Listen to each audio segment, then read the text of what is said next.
understanding of the proper diet. And you can come up with that conclusion yourself, but I'm going to give you the conclusion anyway. So we start off with digestion in the mouth.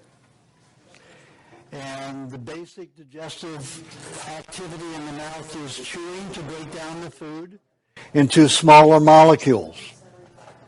Smaller particles to be digested into tiny molecules and to be digested by the intestinal tract, the bacteria in the intestinal tract to be absorbed.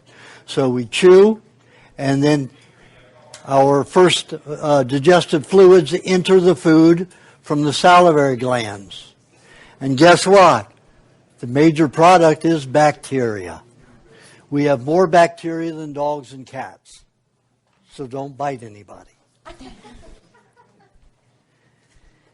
We have the ptyalin enzyme in there, which only the horse has, and that digests carbohydrates.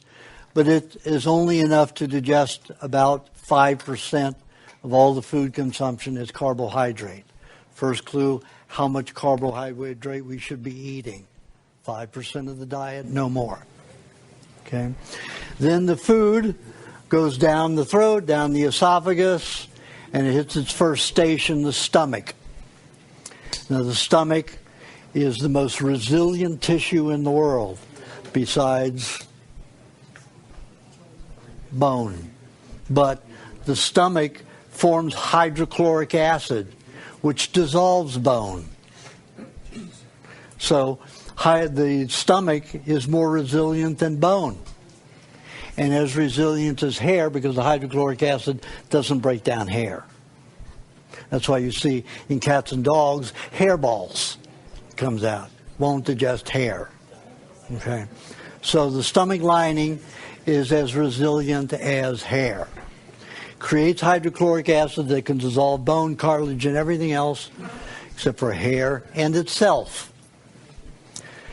It has a mucus lining that protects itself from the inundation of too much gaseous activity and byproducts from the gases produced when the hydrochloric acid enters the food. Also, if you're detoxing from the stomach, dumping poisons from your blood or neurological fluids into your stomach, it doesn't penetrate the stomach wall and cause more damage. It will dump from the stomach from the stomach lining into the stomach and not be able to move back. It's like a sphincter valve, the mucus lining. In there's mainly hydrochloric acid. There may be a little Campylobacter and some other bacteria, but they don't thrive very well, except that is entered in the salivary glands, survive the hydrochloric acid. So there's not a lot of bacteria in the stomach comparatively to what's in the intestines.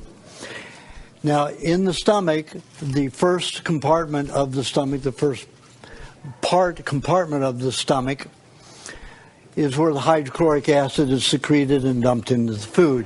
So it makes the large chunks of like meat that you eat, will dissolve them into smaller particles so the bacteria can infiltrate and eat.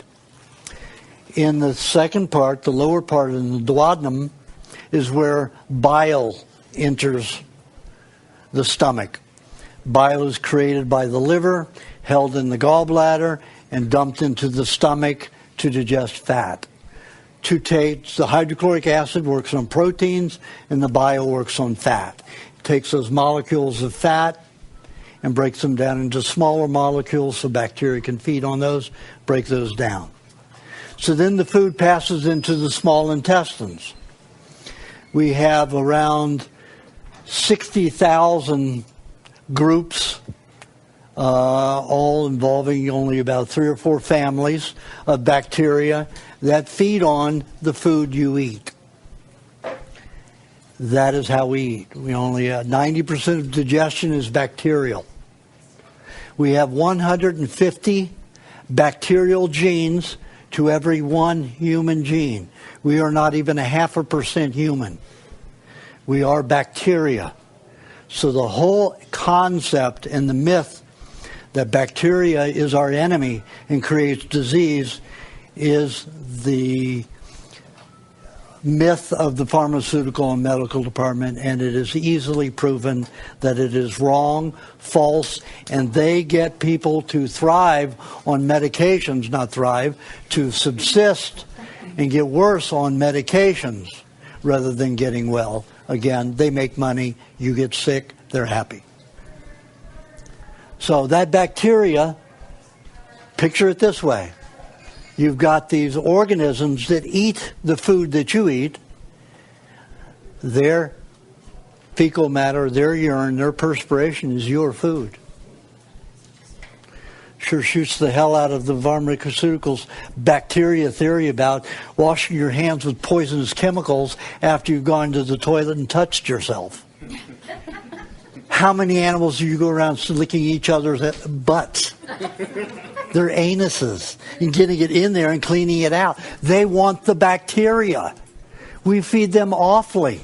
We feed them processed foods. They need bacteria, so they're getting it where they can. They're licking themselves many times daily to get the bacteria that they lack because of the processed, chemical, damaged food. Think about that. Why aren't they dying? They're eating toxic E. coli, aren't they? Of course not. E. coli is not toxic. E. coli is a form of bacteria in the intestines that breaks down harder tissue. It's a good thing. And then, of course, your doctors who are more scientific, and there are more of them, and they can't keep the wool over everybody's eyes, so they come up with the E. coli 157H7. That's now the bad guy. When it was all E. coli before. And this 157H7 doesn't occur in nature. It's created in a laboratory and put in our environment and told that that is our problem. To keep the bacteria theory going, keep medicine, and keep you terrorized and thinking that something, all these little microbes are eating up the body. They're making girly men out of everybody, right? The Schwarzenegger phrase. You can't have a more girly man than Schwarzenegger who's afraid of bacteria. Think about that. Think of all of the licking of anuses and all the... You're sick, you have pus, things are coming out of you, and your dog and cat will come over and lick you to clean it. They're putting their bacteria on it to help you and removing the toxic stuff that's coming out. And most of that fluid that's coming out, that white stuff, those are white blood cells. What's icky and bad about white blood cells? They're your protection. They eat dead tissue. In the blood, the only place where white blood cells are supposed to exist is in the blood. They eat the dead red blood cells so they don't accumulate in the blood. That is their job. They're phagocytes. Phago means to eat. They are eaters. They are like sharks of dead red blood cells. They eat the contamination, the waste, so the blood stays clean. So when you see pus, 95 to 98% of that is white blood cells, and the rest is contamination. It takes a lot of your body's resources to deal with a little industrial contamination, toxic substance. Could take 2,000 white blood cells to harness and control 2-3 molecules of mercury. That's a great resource for 2 or 3 molecules of mercury, which are infinitesimally smaller than one white blood cell. But the white blood cells all have to, maybe 1 or 2 or 3 eat it. If it's 3 of them, then all the others have to surround it, because that white blood cell is going to start blowing up and disintegrating. And then they have to eat that to keep the contamination down. So the only way you can prevent disease and dastardly experiences is by removing yourself from industrial chemicals in the environment, in your food, and most importantly, in your food, because you're consuming them every day. So the intestines, now you'll still have about 10% if you have the good environment, you'll have only 10% of the intestinal activity will be digestive juices that you have to form. And that's more hydrochloric acid and the conveyance of more bile from the gallbladder to the intestines to break down the fats. Hydrochloric acid breaks down the protein. The bacteria, remember, consumes it. Their waste is our food. And whether the bacteria are eating blueberries or milk, their waste is always the color of milk. So when that's absorbed into the intestines, it's called lacteal. The system that collects it is the lacteal system. It's a web network like, a very complex, intricate spider web. And it connects to the intestines, and all that fluid, that milk fluid, is absorbed. It's transported in the lacteal system to the lymphatic system. The lymphatic system, bacteria, breaks it down further into a translucent substance, slightly milkish, translucent substance that feeds every cell in the body except for the red and white blood cells. Every cell in the body. That's the way it's supposed to work. Then the food moves down into the bowel, and the same thing occurs. However, the bacteria in the colon are of different family and different nature than those in the small intestines. That's why they're separated. Now, the E. coli and other bacteria in the colon, they break down the food into the finite molecules that feed the brain and the nervous system. So if you have somebody in the family, a child or whatever, who doesn't have good mental function, is on a good diet, they do not have the bacteria in the colon. You may have to take some raw butter and raw cream and raw coconut cream and infuse that into their colon so they'll get fresh, whole fats to be able to break down and feed and protect their brain and nervous systems. I help many people, many families with autistic children. Their children are no longer autistic, or those that have just, like, I just got a note from a woman in England who had a severely autistic child, and she says almost all of his autism in 2 years has disappeared. If you know what to feed the body, how it works, you can correct anything. The body will heal itself, even if it's something that's happened from a very young age. Down syndrome, haven't been able to reverse that yet, been able to mitigate it, but I've not known one Down child that will eat the diet for more than 6 weeks. Then they refuse it.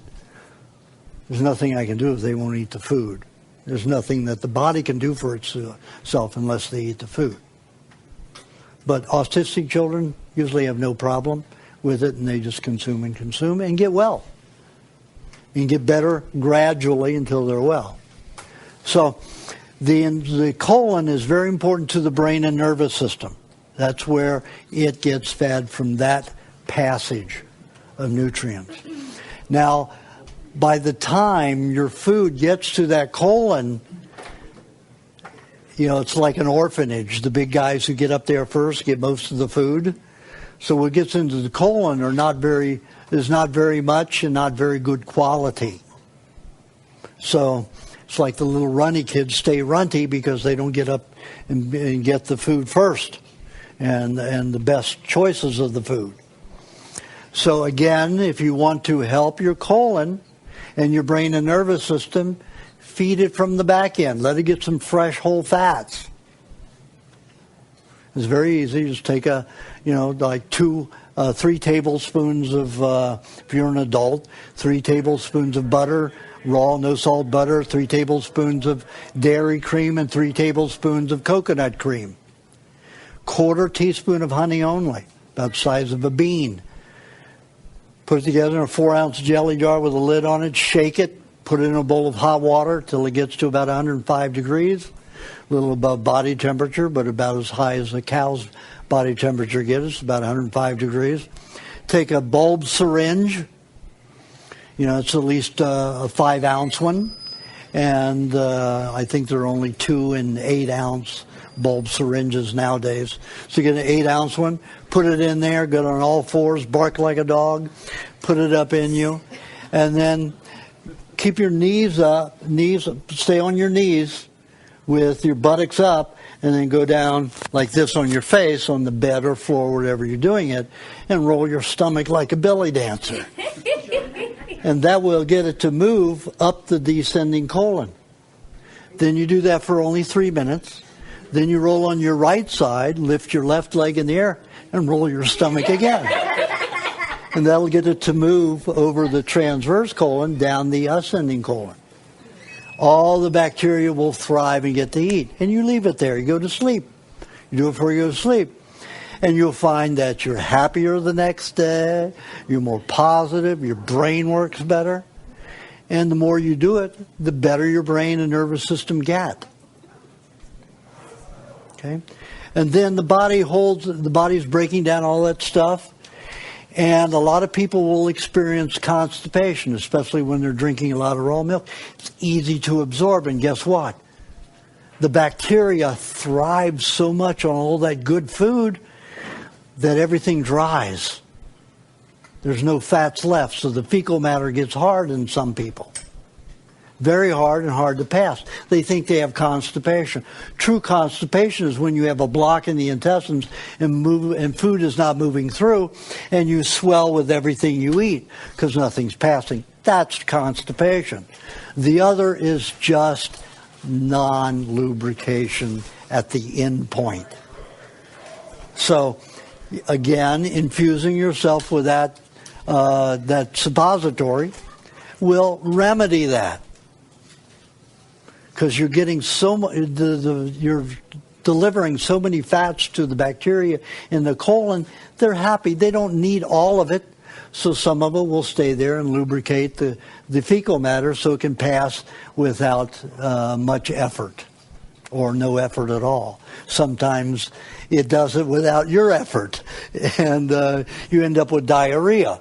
That's rare, but it happens, and you're going to have diarrhea sometimes because the body detoxes out of every point. 90% of toxins are supposed to lead through the skin. But because the skin and lymphatic system are so jammed in 99% of everybody that's in our advanced society,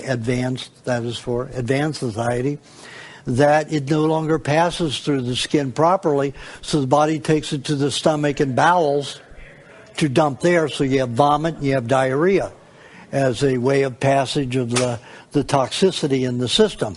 And that's a good thing. But we want to correct the body so it works properly. So when things move out of the body, it's not supposed to be toxic waste. That's not supposed to be something that'll kill you. If it did, dogs that ate it would die. But they thrive. They get healthier after they eat fecal matter. Why? And there are tribes that eat buffalo crap. They eat garbage. They eat waste of other animals. Why? Because the animal has already pre-digested it. A cow digests maximum 67% of what they eat.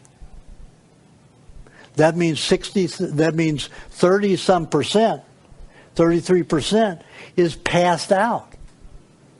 That's waste. Yeah, it's waste for that animal, but it's not toxic waste. There are bacteria, there are insects, there are dogs, there are birds, there are all kinds of animals that eat fecal matter. Especially crustaceans in the ocean. That is their diet. That's their food. They thrive on it. Look at a lobster. Gorgeous colors. Beautiful creatures. And they live on shit. Because that is their diet. That's what they should eat.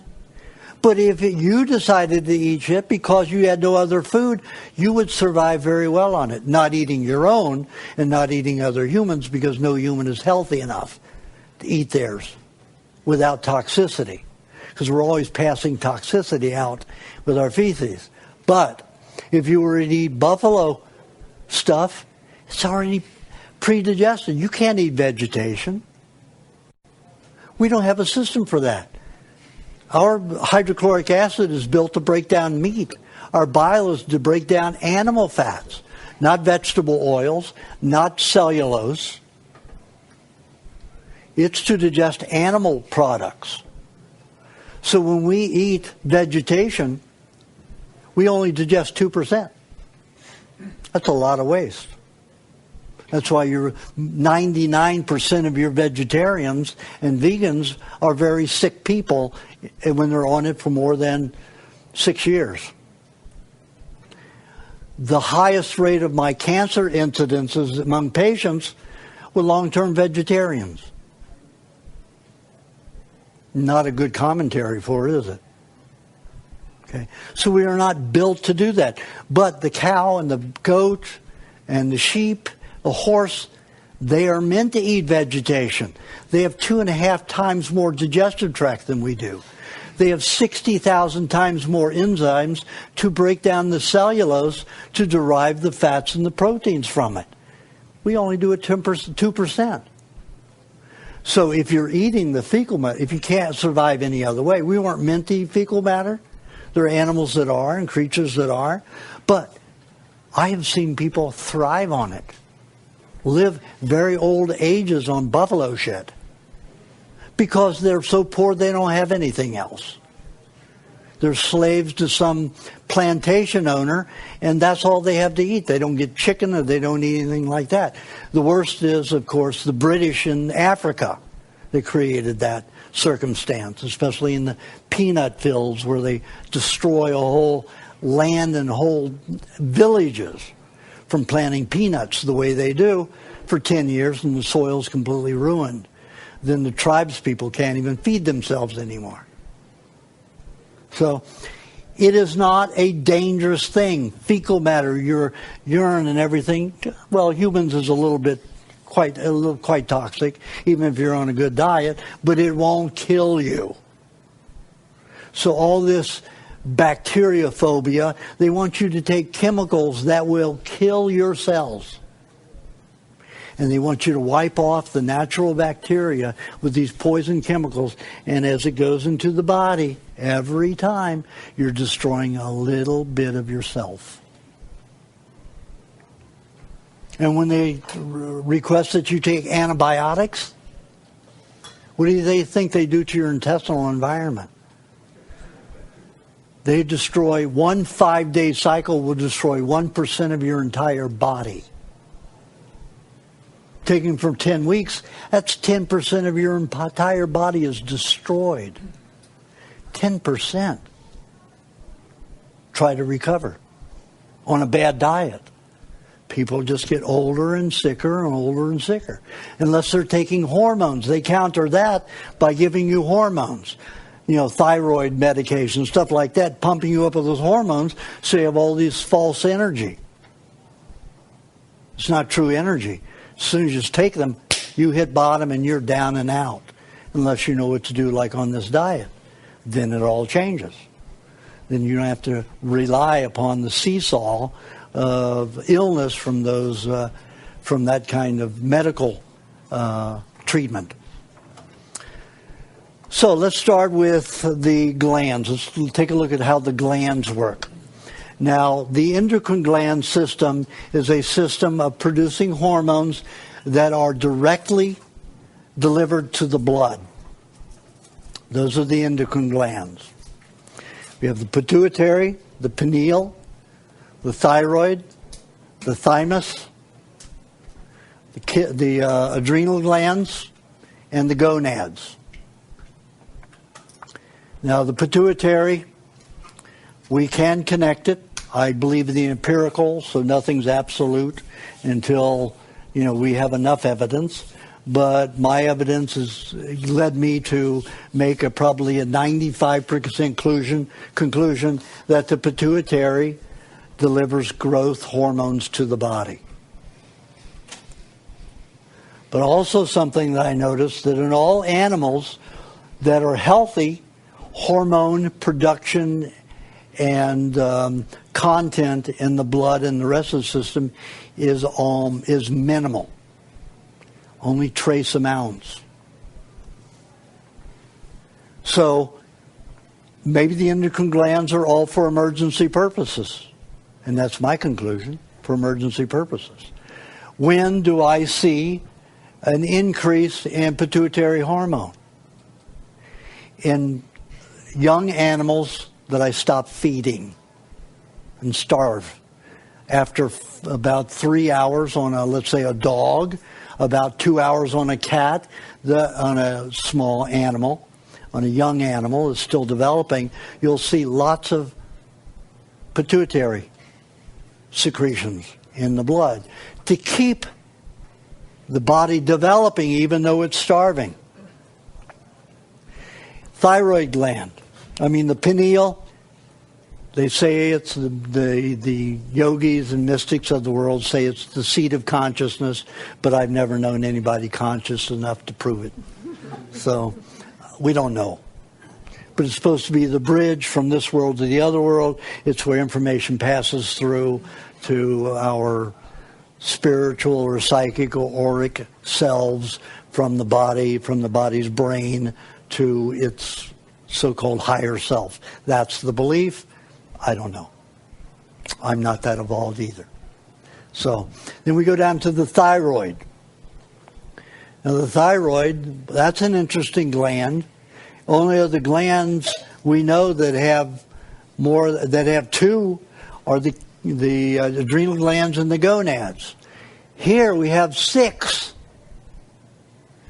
Left, right thyroid glands, and then we have 2 parathyroids in each one.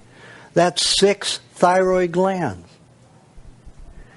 What is so important in the body that we need a backup for the backup for the backup for the backup for the backup?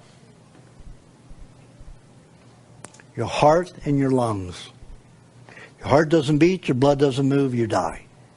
You don't breathe, you get no oxygen, you have no energy, everything stops. You die. But the pharmaceutical house, they know men's and women's weak point. Oh, it's causing you to be fat. You're losing your hair because of thyroxine. You don't have enough thyroid hormone in your blood. You can't hit a woman lower than losing her hair and getting fat. All of them want to be skinny, and none of them want to be bald. So of course they're going to take. They'll take this thyroid gland just based on silly myths, conclusions like that. Now, I've seen plenty of people with plenty of thyroxine in their body go bald. I've seen plenty of them have fat, very, very great, almost twice the body weight with high thyroxine in their bodies. It's not true. So I thought, okay, it has to be related to the most important things in the body, is the heart and the lungs. So what I thought is, my brother used to punch me in the stomach, and when he punched me in the stomach, I lost my wind. Occasionally my heart would stop beating. What would start them going again? So I thought, okay, let's go out to a football team. Let me get a guy who's hit so hard that he's lying on the ground and has to be carried off the field. Or he's been lying on the ground and he comes to. Take his blood and see what the concentration of thyroxines are. Off the chart. If the thyroid hadn't kicked in that emergency, the heart and the lungs would have never worked again. So the thyroxine was to kick the heart and the lungs back into activity. Again, it proved to me that the endocrine glands are for emergency purposes only, not for your daily functions. But the food industry, our governments, the pharmaceutical industry, the medical industries, they're all tied together. They know that you're weak and sick. Now, hormones can keep you going. Just like the pharmaceutical. You get sick, you get ill, they give you hormones to think that you're okay and getting well. And it's just the opposite. But your body uses them in emergency situations too. Starving them, injuring them, the body will use these special products that it forms, that it makes from your food, into these miraculous substances we call hormones. Okay, let's go down to the thymus. Now, it's believed and still is, the thymus has to do with the lungs. We already know what protects the lungs is the thyroid gland. What is this whitest of all glands and fattiest of all glands? And all of your glands are 80%, 65 to 80% fat, including the brain, that organ. Fat. That thymus, when it secretes stuff, where does it dump it? Into the esophagus and into the stomach. It's a protector of poisons going into the stomach and for functionality of the stomach lining. In case, what happens? You get bitten by a rattlesnake.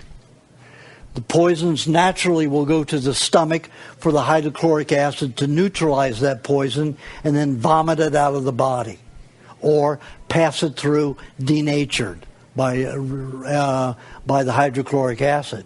Well, if there weren't an excess fat, like from the thymus, there to help protect that intestinal wall, as those poisons dumped into the stomach, as that venom dumped into the stomach would be damaged. The stomach would go into a rigor mortis, would not function, and you would die. The thymus is there to protect us from insect bites, from predator bites, from any kind of venom, and from toxins basically dumping from the stomach lining into the stomach.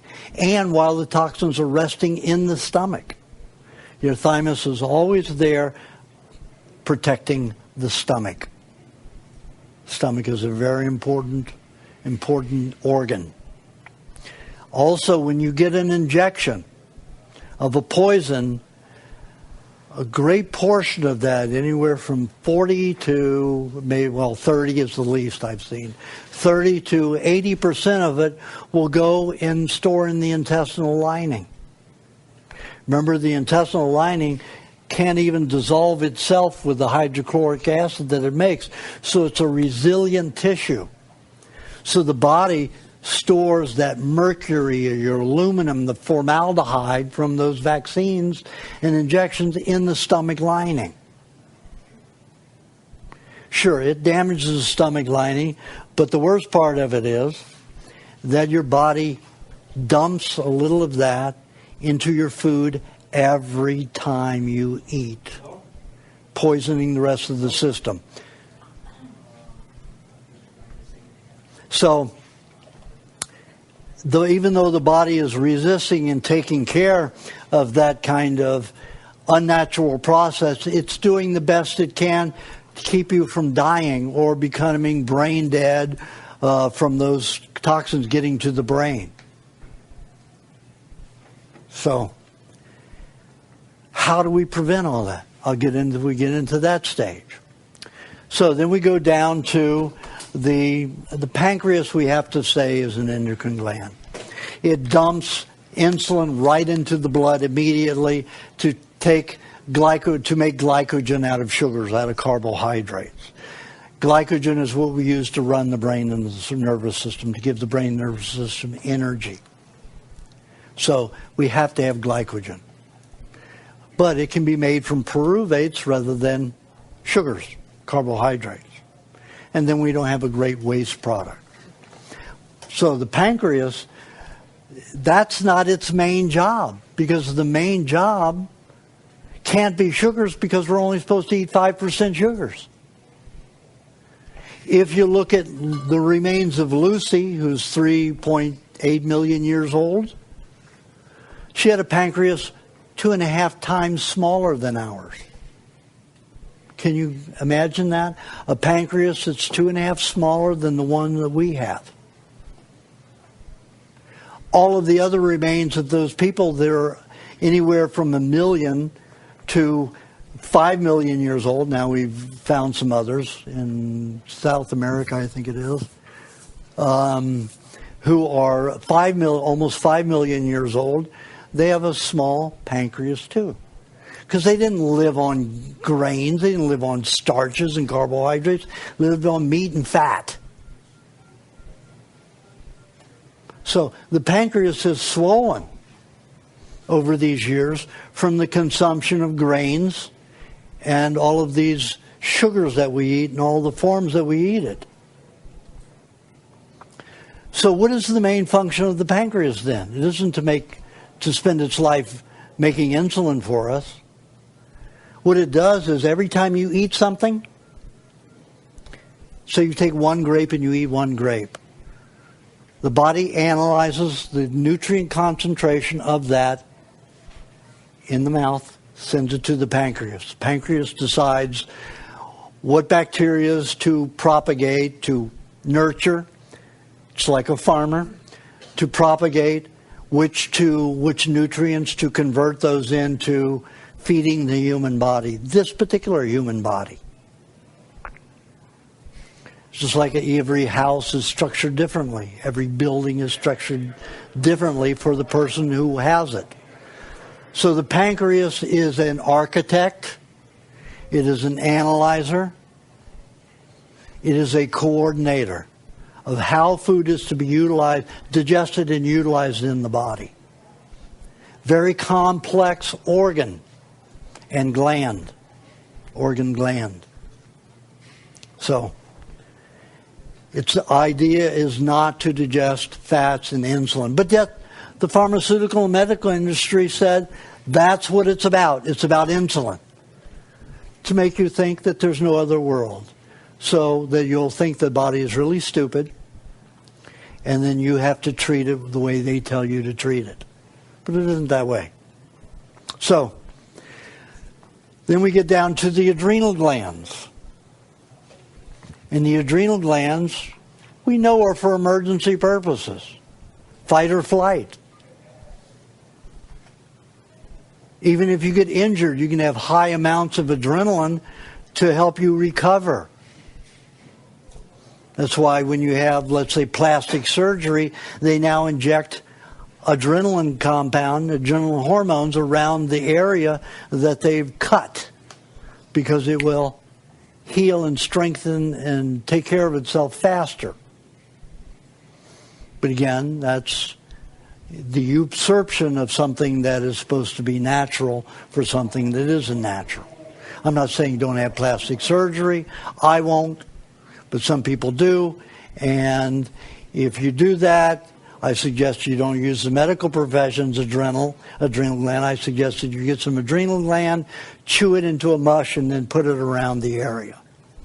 Don't use antibiotics, because part of that healing is bacteria. So the adrenal glands are for fight or flight. Then we have the gonads, 2 of those also. Somebody loses one, they can still procreate. We know that procreation can't happen without the gonads. The male delivers the seed, and the woman has the egg. And there you have life. And any man who does not take responsibility for getting a woman pregnant is a bad guy, because he put the seed in her. It isn't the woman's responsibility. If he can't pull before he ejaculates, it is his fault that a woman gets pregnant. And he should have his balls cut off if that woman didn't want to get pregnant. So I'm very hard on that. They don't So, have to pull out. Pardon? They don't even have to pull out if they hold onto the scrotum. Oh, that's true. Yeah. But and this crap about saying, well, I pulled out in time. No such thing. I've analyzed the pre-secretions on at least 20 men, and it all contains urine. The pre-flow is to clean the urine out, because the ammonia will kill, the ammonia that's created by the kidneys will kill sperm. It not just kill them, it will kill part of them and completely paralyze all the rest. So sperm can't swim if they live from the urine.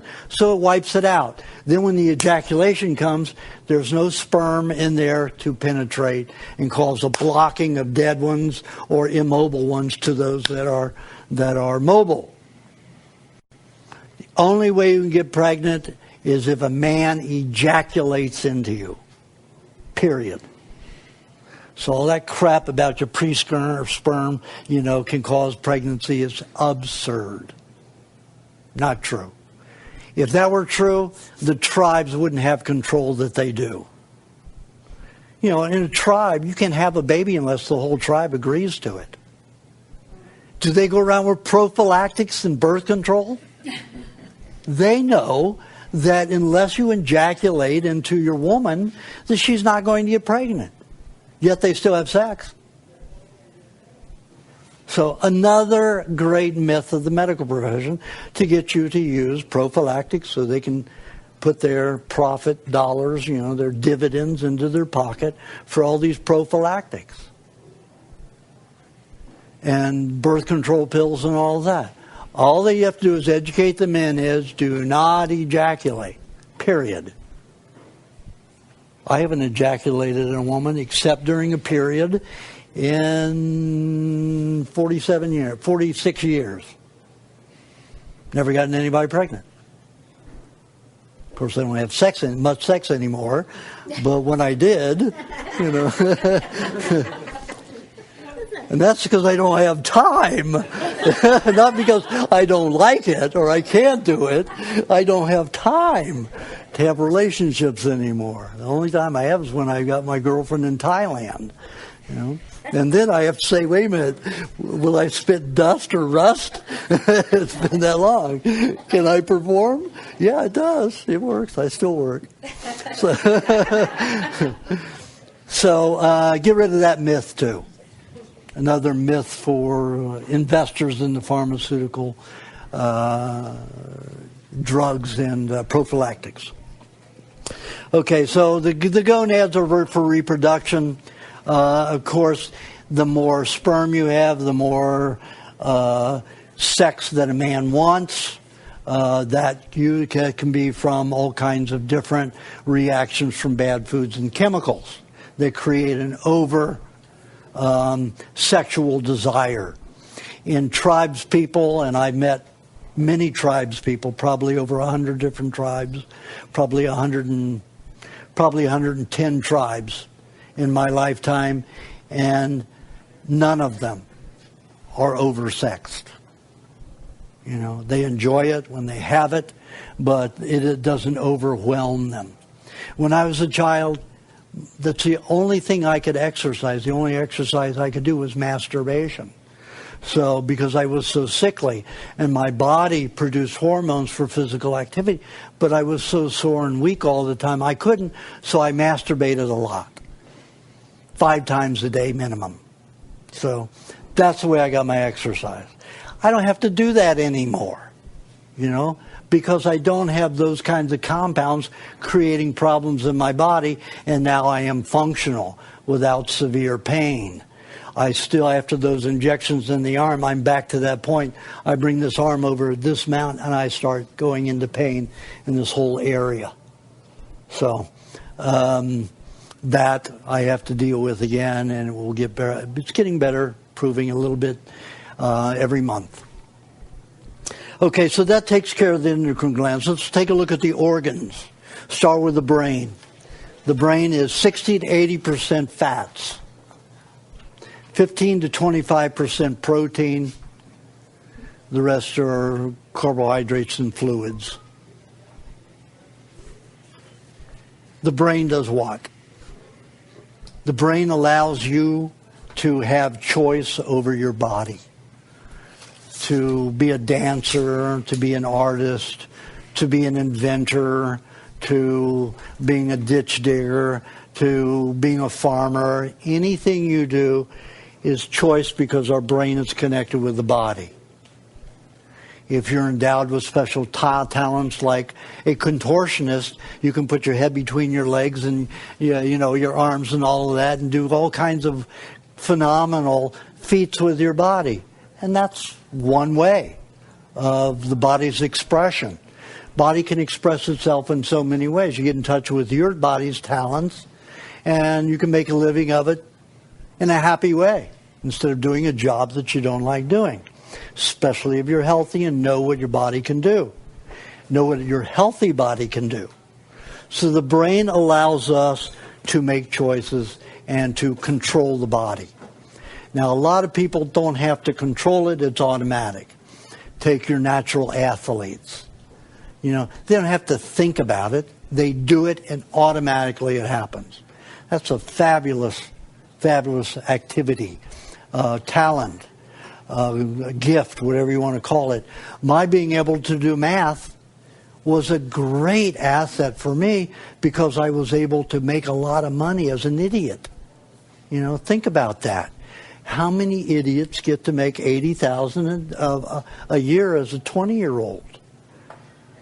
You know, not many. And that was in 66. So we all have a talent, and the brain is the way to choose. Well, my body does it automatically. Let me use it automatically to help. I just saw Cirque du Soleil. It's my only entertainment every year. I go see Cirque du Soleil. It's a circus from Canada. And it means circus. Cirque is circus of the sun, Soleil.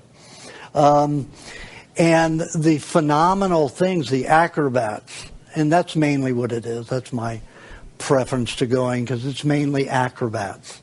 They do phenomenal things with their bodies. And these people do it naturally on their own, but they do feats that are not natural. And they have to practice every day to do it, and it's often dangerous. The trapeze work is very dangerous work. Even if you've got a net under you, it's still dangerous. But they are using their brains to do something extraordinary with their natural talent. So that's the brain. What happens if the brain becomes highly toxic? Confused, depression, all kinds of problems. Now, what does the brain consist of? Like I said, mainly fats, some protein, high ratio of protein. But what does it use to function? It uses metals. Why? Because neurological fluid is mainly transferring light and energy, electromagnetic energy throughout the body. Those are the signals that it utilizes. Just like a computer uses silicone chips. Ours uses trace amounts of mercury, aluminum, lead, cadmium, zinc, iodine, all of those in trace amounts.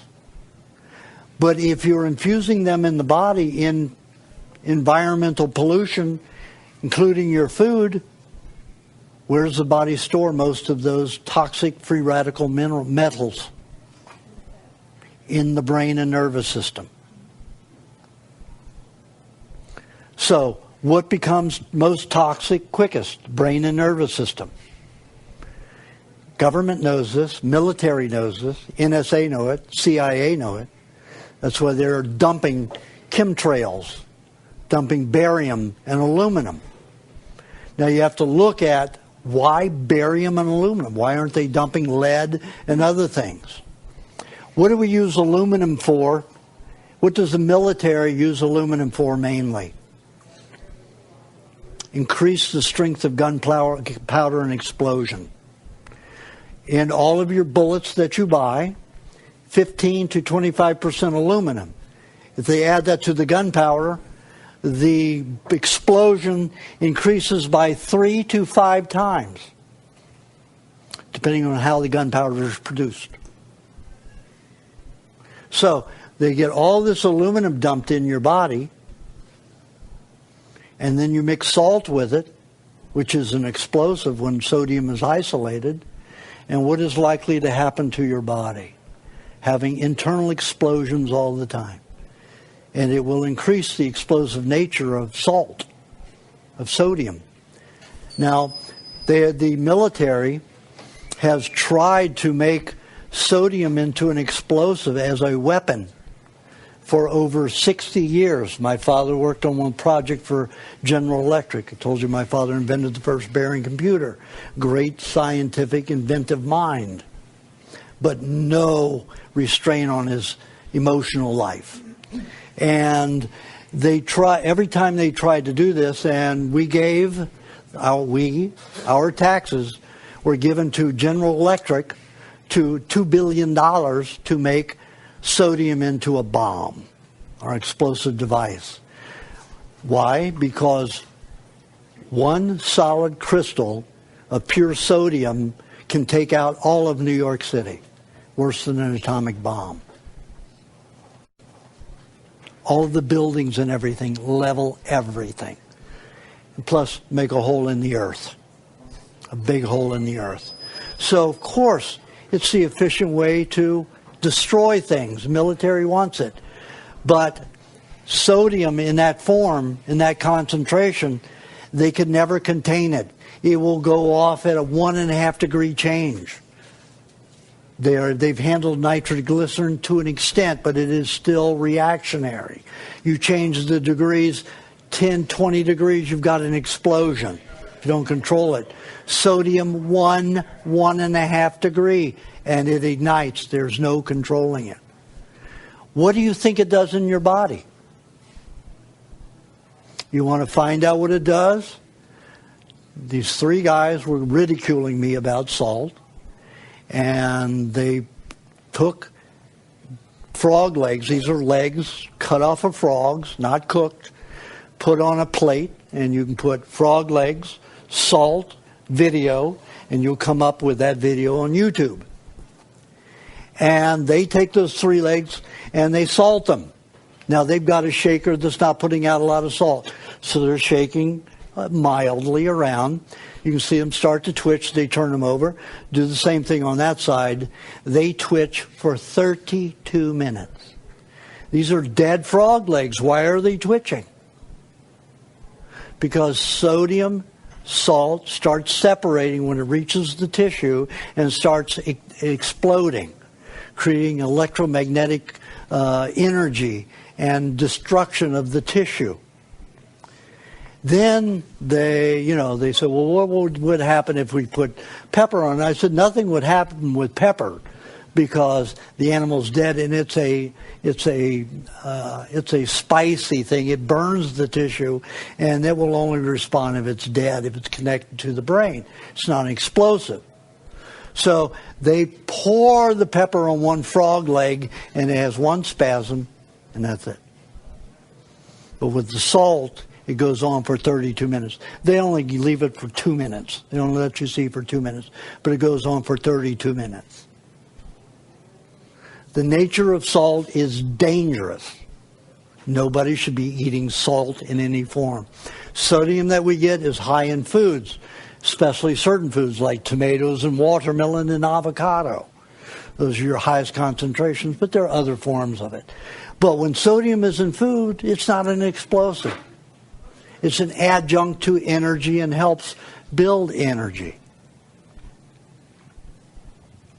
So I'm getting off on the tangents here. So let's go back to the organs. So we talked about the brain and its chemistry. Now let's go down to, we have the salivary glands, we have the tonsils. Now what do the tonsils do? The tonsils protect the brain when you're eating something that may be toxic. The tonsils will produce a fluid like lymphatic fluid, concentrated in fat, and arrest it. Your body can even transport what is absorbed into the tongue and the gums and deliver it to the tonsils, tonsils, to be able to dissolve that, neutralize it, and then throw it out of the body. But what happens in our concentration of toxicity from, anybody know when tonsillitis was at its greatest? Industrial Revolution. 50s. In the 50s. Why? Because the Many of you probably don't know this, but World War II was created to get people into accepting canned goods quickly. King and Queen of England were most responsible for that, getting us into wars. And it was all methodically planned by all of their minions, the Rockefellers and the Rothschilds, and all of them manipulated the war. The boom in industrialized food, and the King and Queen owned 70% of all food production in the world and 35% of all the land mass on the planet. The CIA and all of its minions are working very hard to get ahead of them. So that's the ploy that's going on. Who's going to get the greatest empire? Anyway, when they started canning food, what was happening? All these metals were getting into the food. As you ate, all those metals went into the tonsils. The tonsils were being deteriorated and disintegrated.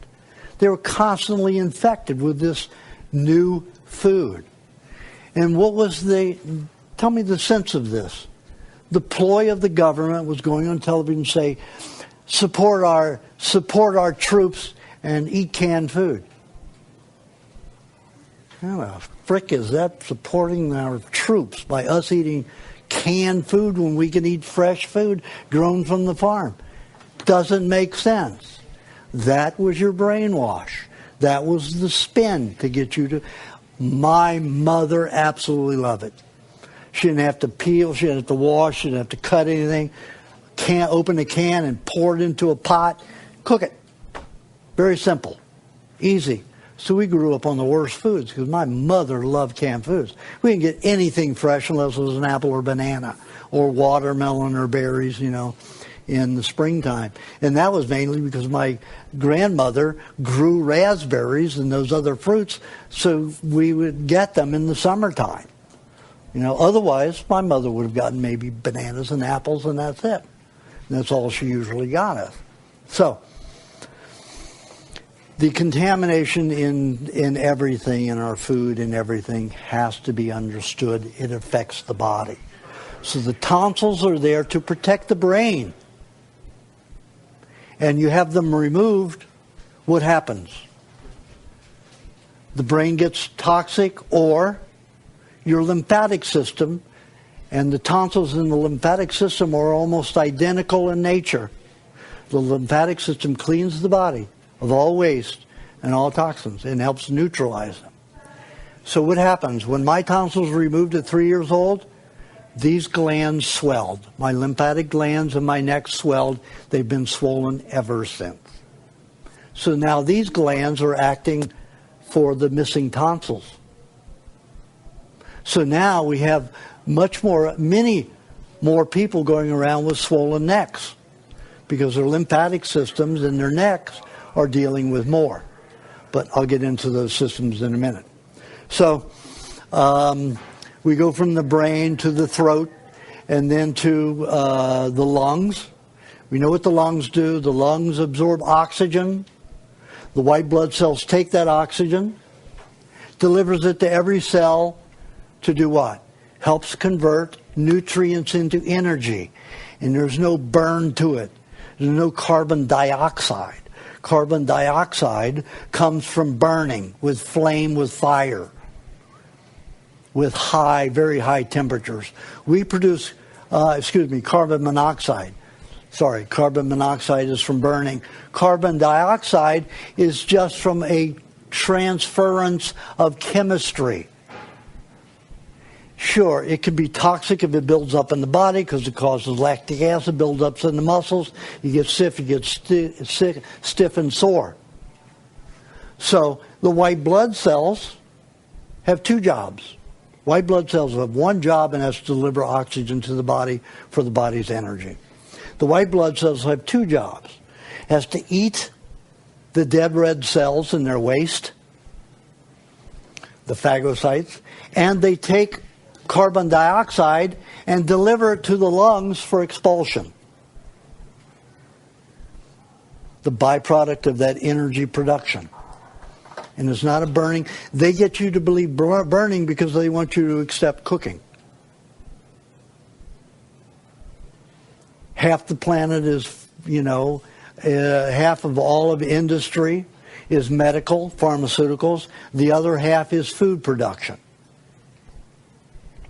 Now we have computers and all that other stuff, but the main items that people buy in the world, the greatest, are food and medication. Yeah.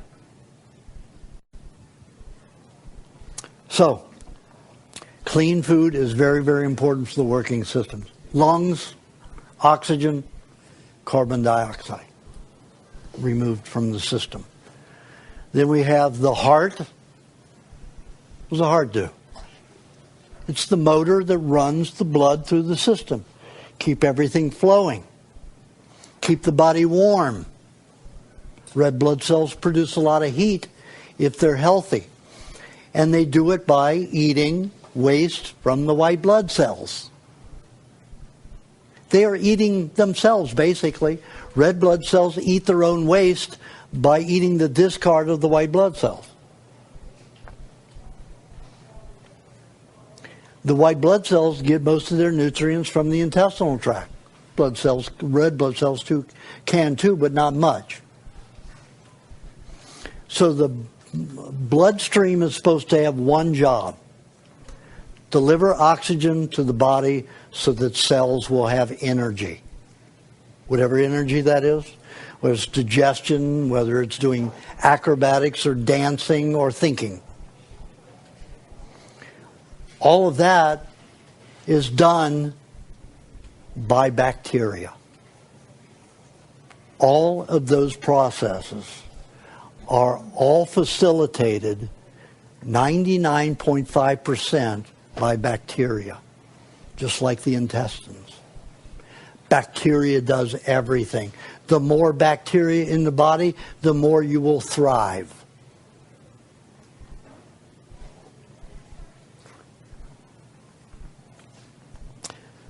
Okay, let's go down to the pancreas. We talked about it since it's part organ, so I don't have to cover that. I did that well.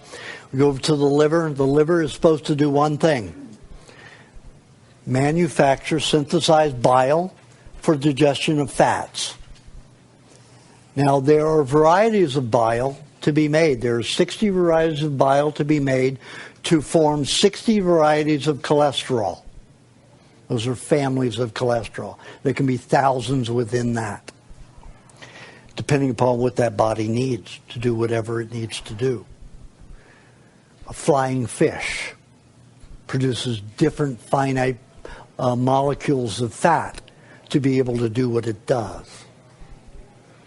A bird flying creates a different cholesterol for its ability to fly. Us running, climbing trees, all of that produces different hormones. A person who's sedentary and thinks all day long, completely different cholesterol is needed in the body.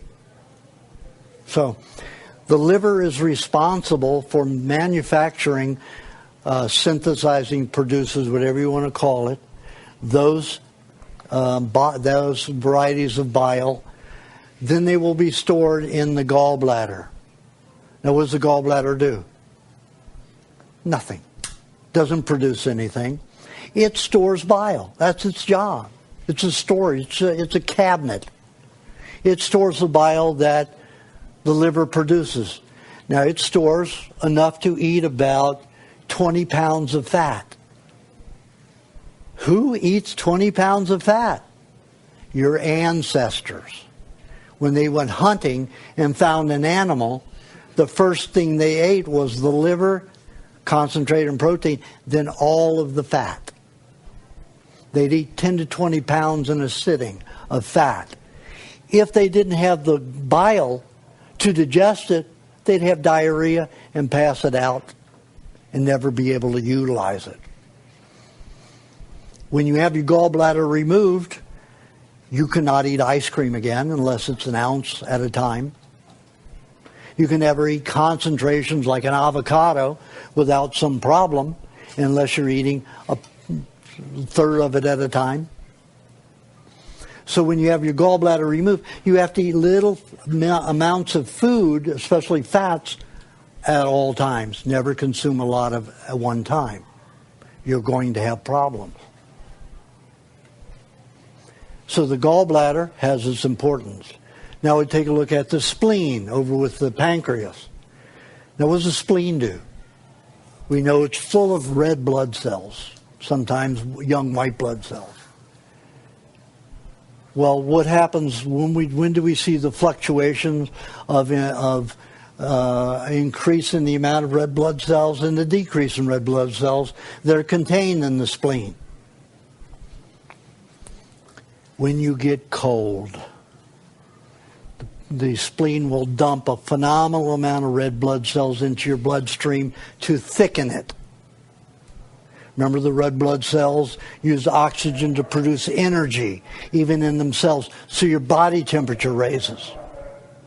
Because now those white blood cells are active in the bloodstream, moving, charging. When they go into the spleen, they go into a hibernation.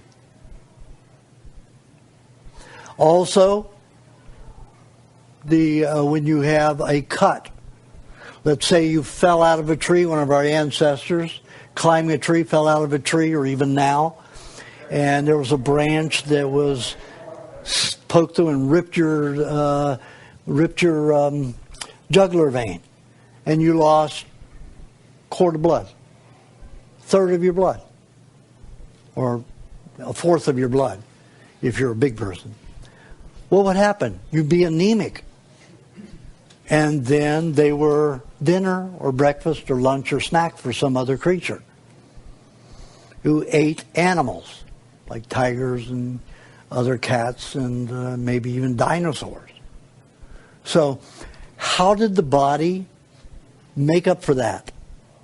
As soon as the bleeding stopped, the spleen would dump all of its reserves, like almost a quart of blood, back into the bloodstream, giving the person, so the person would no longer have anemia. If the person had anemia, they're going to climb another tree. They're not going to be able to run 10 feet. They're going to be some meal for a creature. Or a snack, a candy bar. For a dinosaur, we'd be a candy bar. So, take a look at that. Body is phenomenal. Spleen holds the red blood cells for a reason. For incredibly wonderful reasons. So then we go down to, we talked about the stomach and all those organs, so I don't have to go back into them again. And we have the kidneys. Because they don't produce anything but ammonia. Now, what do the kidneys do? We know that when the blood and the neurological fluids and lymphatic system passes through the kidneys, that fluids dump into the kidney, but not many red or white blood cells. Why? Because the ammonia they produce causes like a negative side, the south side of a magnet. It pushes the red and white blood cells away. Because if we peed our red and white blood cells every time we urinated, we'd be anemic and be dead. Or we'd be worms. So, to preserve the red and white blood cells, the kidney forms the ammonia to prevent the red and white blood cells from entering the kidney. But we do need a loss of fluids for several reasons. The main reason is when we undergo a body temperature change or an atmosphere change of 3 to 5 degrees, we have to adjust the fluid level in the blood, or put on a lot more coats, or remove a lot more. So what do the kidneys do? The body starts dumping a lot more. When we're cold, the body will dump a lot more fluids into the kidney. So when you get cold, you urinate more. So your blood will thicken. So you've got the red blood cells from the spleen going into the bloodstream to thicken it and warm us, and then get rid of some of the fluids where the body, water freezes very low temperature. Blood does not. So the body tries to get rid of excess water, excess fluids, H2O, by dumping it into the kidneys. Now we have a bladder. Why do we have a bladder? because we'd be peeing on ourselves all day long. It collects the fluids that have dumped into the kidney until it's to a point where you have to urinate. How'd you like to go around peeing all over yourself all the time? It wouldn't be fun. So, and you wouldn't smell very good. So, we have a bladder for a reason. Okay. A rectum. If you pee blood, is that... Pardon? If you pee blood, is that because of a rupture just somewhere else along that It depends. If the blood is red and fresh, you have a tear somewhere around your rectum. Okay. If it's black, then you have a tear somewhere else in the intestine. He asked about what if you have blood in your fecal matter. If you have a question in the future, don't ask it. Write it down. I will probably answer it by the end. One time I answered every question early in my processes, about 1998, in New York City, where we had 85 people in the room. I answered every question as they were asked in the room. We got out of there at 1:30 in the morning. So, not a good thing. You have a question, write it down. We will have a Q&A period. If I don't answer that question, then ask it at that time. Okay? Okay, so we've pretty much covered the organs and the glands, everything. Now let's take a look at the fluid systems in the body. Pardon?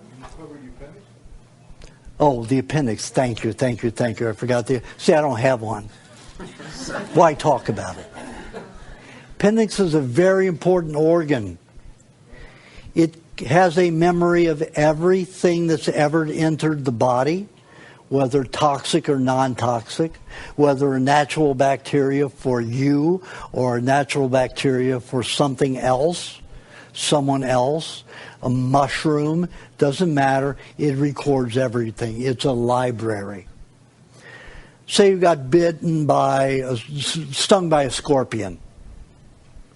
That agent would be stored in the appendix, and within 10-20 minutes of that sting, your body would already be doing what it needs to do to neutralize it and to lower any kind of damage.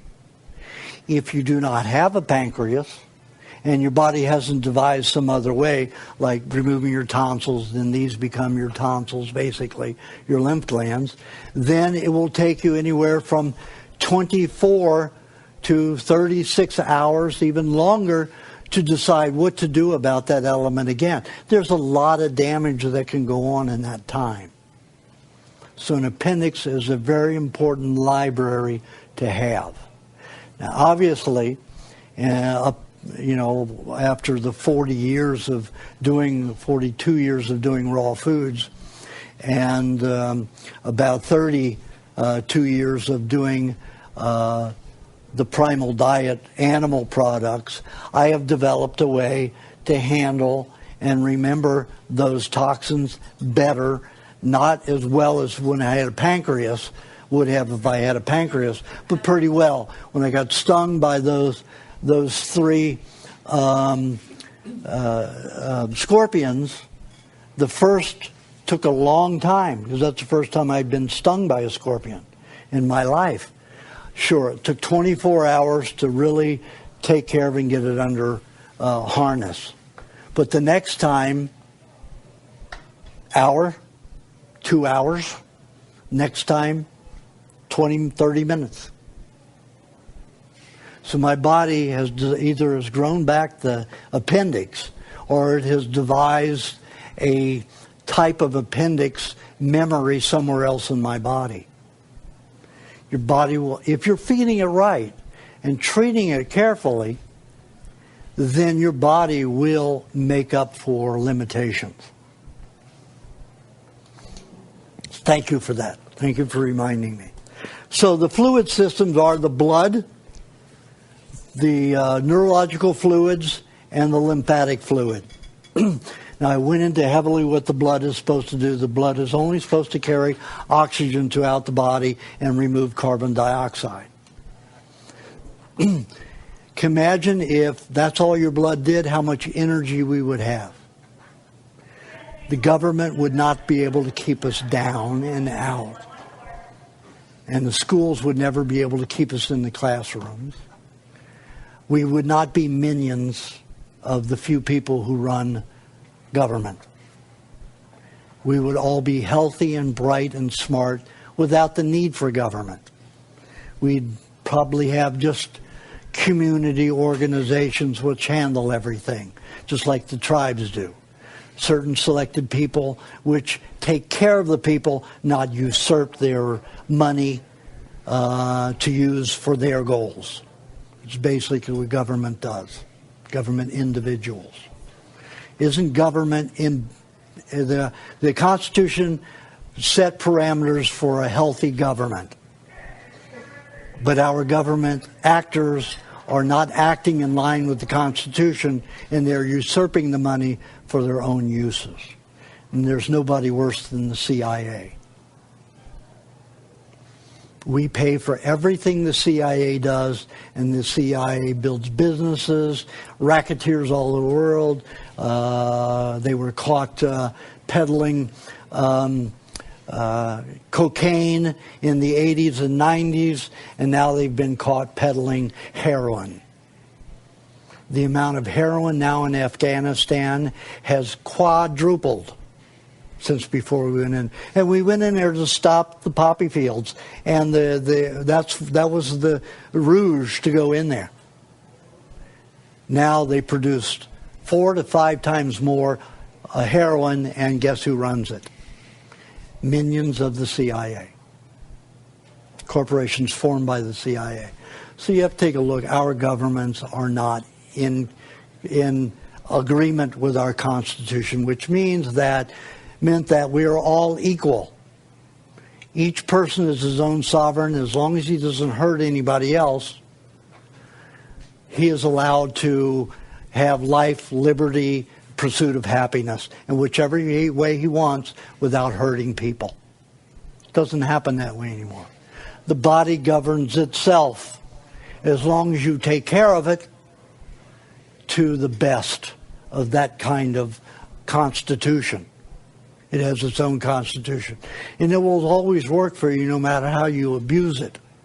But sometimes those poisons, it cannot, doesn't have the ability or nutrients to do it, so then the body collapses, dies, or has some terrible disease, which can always be reversed. Well, 95% of the cases I've seen any disease reverse.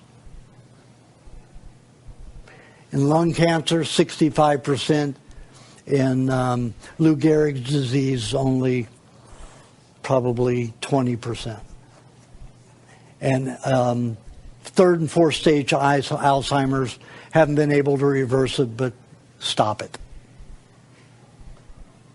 So no matter what stage, it can be stopped in this diet, but reversal of the symptoms stops at second so far. I haven't been able to find any other way to reverse those that much degeneration beyond the second stage. So the other fluid system, so we talked enough about the blood, but let me talk a little bit more about the blood. The blood is now delivering nutrients to the body. So it's got a new job. So now it's absorbing nutrients out of the intestine and transporting them to the body, to other cells in the body. Why is it doing that? What is not working in the body that the blood has to do that now? Remember, the lymphatic system is responsible for absorbing the nutrients in the intestines to delivering them throughout the body. And like the white blood cells, the lymphatic system has 2 jobs. It has to deliver the nutrients, and it has to clean the body of all waste products and neutralize poisons. What is jamming the lymphatic system that it has to concentrate only on cleansing and not doing that well, and not transporting nutrients that it has to give the job to the bloodstream? The greatest assault of that happened when, also in the 1960s, early 60s, when margarine became the thing. Trans fatty acids. Trans fatty acids take fat molecules and convert them into chemistry that makes them plastic. Same molecular structure as plastic. So people began eating plastic fats. Don't eat butter, eat margarine. It's from vegetables. Well, wait a minute. The human body isn't built to break down vegetable oils. Why are we eating them? Again, to control the population. So, eating all these, and any oil, safflower oil, almost all the oils in a restaurant, manufacturing, 99% of them are trans fatty acids. And they devised a new way of handling it. Still comes up with this just slightly different molecular structure, but it's still a form of plastic, and they give it a new name, and they sell the same kinds of oils.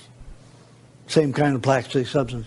Every time you eat a donut, every time you eat a cereal that's fried and cooked in these foods, you're eating plastic fat. Can you digest plastic fat? You can't even digest it when it wasn't processed as a vegetable oil or a seed oil. We can't digest them. Our bile is constructed for animal fats. Mainly 2% we can handle. If we continue eating those things, our body will build up to 25%, utilizing them, but never well. Never thoroughly, and there will always be side effects. So we have all this plastic fat congested in the lymphatic system, because the lymphatic system has to absorb all of these compounds and put them in the glands and the nodes.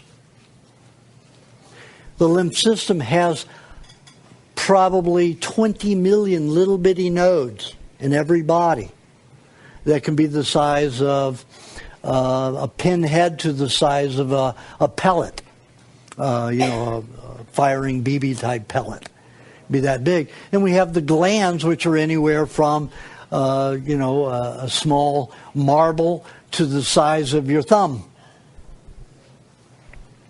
In the women around in the breast, big lymph glands, because they have to take care of the breast, feeding, nursing, and take care of the lungs and everything. That's what these glands are for. Your lymph glands' major networks are in the neck, lower part of your face, your underarms, and you're all under on the upside of your underarm, and going all the way down to about mid-rib, all the way across into the mammary glands, more so in women than men. And then the next major network starts in the thighs, halfway down the thighs, comes all the way up to the crotch, and broadcasts all the way over to the hips. And also some in the back, all around in here. Those are your major networks which are responsible for taking all the poisons out of everywhere. And it's not supposed to be much. It's supposed to be just the waste of metabolism. Not poisons from food, not poisons from your environment. So the lymphatic system is so jammed with these plastic, waxy, toxic, undigestible, unbreakdownable toxins that they fill up these glands and nodes, block the channels in the lymph glands. People just keep blowing up and getting bigger and bigger and bigger, if they're lucky. If they're not lucky, they'll get multiple sclerosis, they'll get dissolution of the connective tissues, lupus. They can get muscular dystrophy. There can be all kinds of problems. Fibromyalgia, chronic fatigue, all of these are a result of the body not cleaning itself. And this is the jammed lymphatic system. The lymphatic system, what does it do with its waste normally? It dumps it under the skin. And we're supposed to perspire it out of the body. Our skins are so dead from all the shampoos and soaps and chemicals, formaldehyde in your makeup and all of these dastardly things. We damage the skin and it can no longer perspire. Many people don't even perspire. You have to put them into a hot tub to get them to perspire. And then they have to stay there 90 minutes before they're even getting the lymphatic system working for an hour. And then when they get out, as soon as their body cools down to normal temperature again, lymphatic system is solid again. So the blood has taken on that job.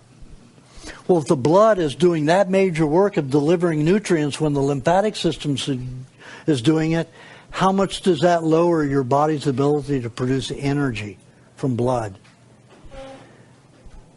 66%. You're only producing 33% maximum of the energy you're supposed to. Think about that. You're running around on a third percent of the energy. A third of the energy that you're supposed to. That's disgusting. That's criminal. And our doctors and our government is telling us that's the way it should be. Because they can't control us in any other way. There's just 1% of them, and there's 99% of us. And they've got us all duped. They buy everything that means anything. They've got the universities, they've got the TV and, all the commercials, the news station that broadcasts all the malarkey. Please turn off your cell phones, everyone.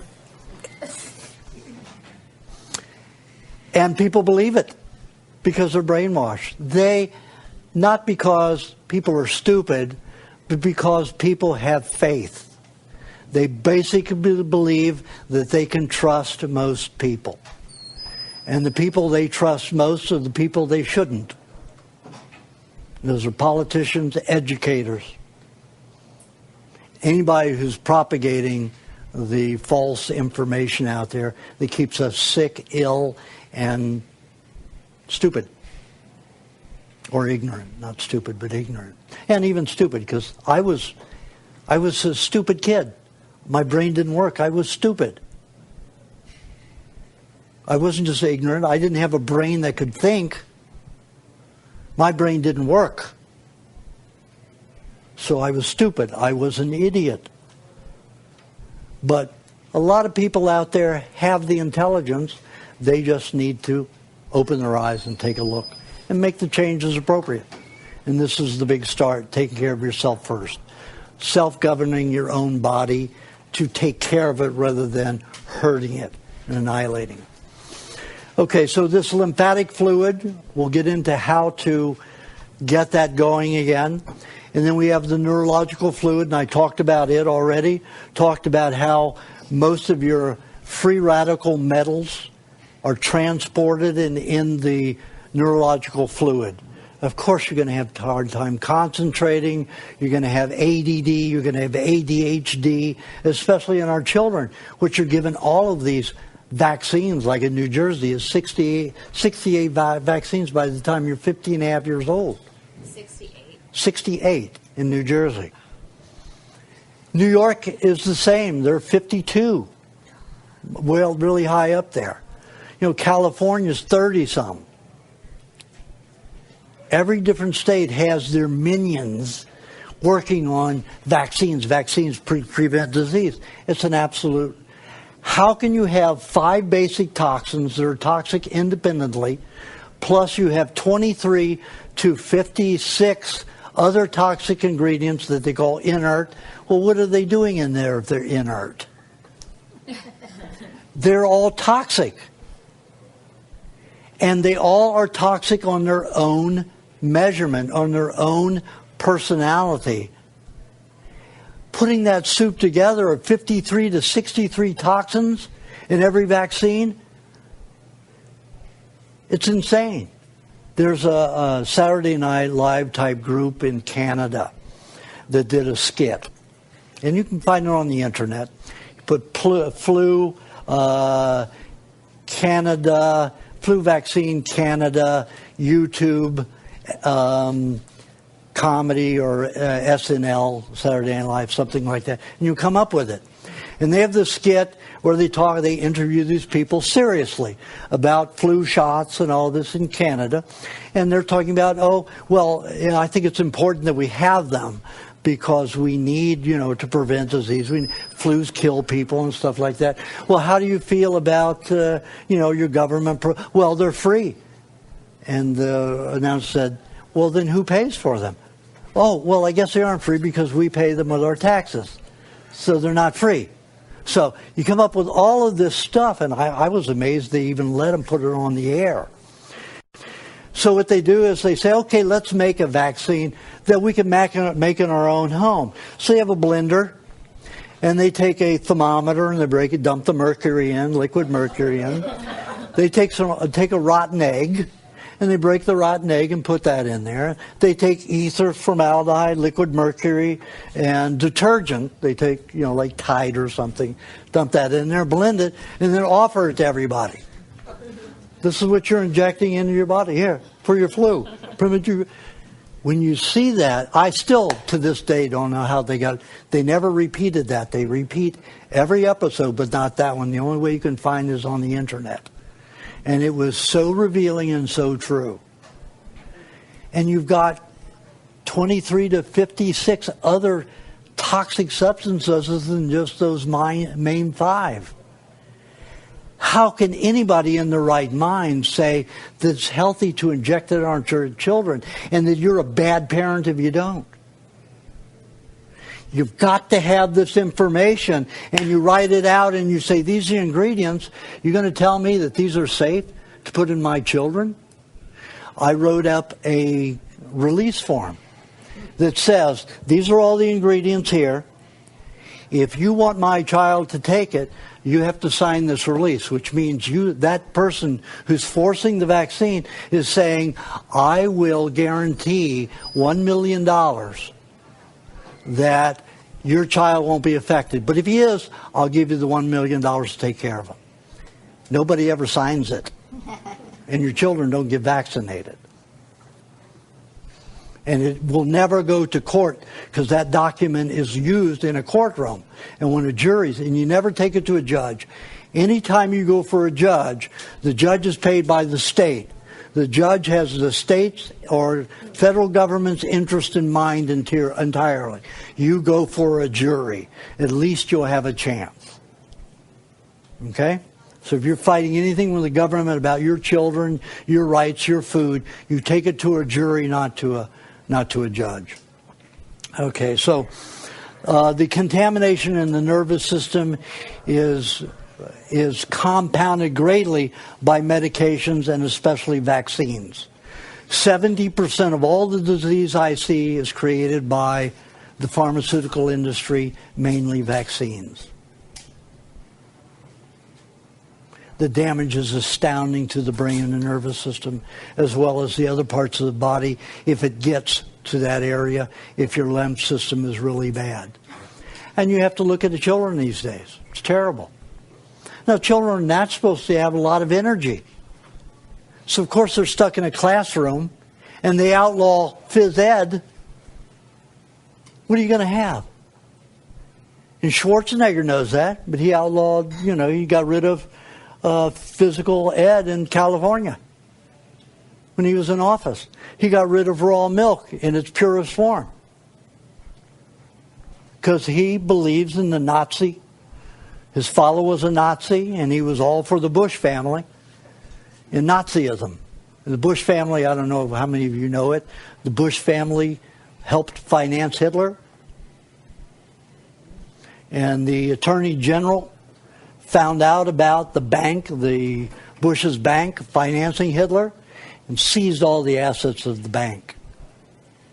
Of course, Bush Sr., Prescott, was connected with the Rothschilds, everybody with money. He was the banking for them. So he had many resources, and he said, you know what? I'm going to run this government. You're never going to pull that off again.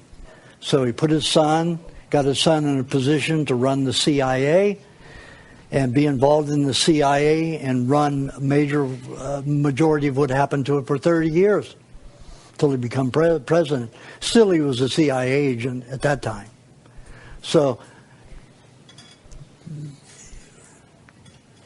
all that stuff is maddening and crazy. How close are we to that? Hour and 45 minutes? 10 minutes?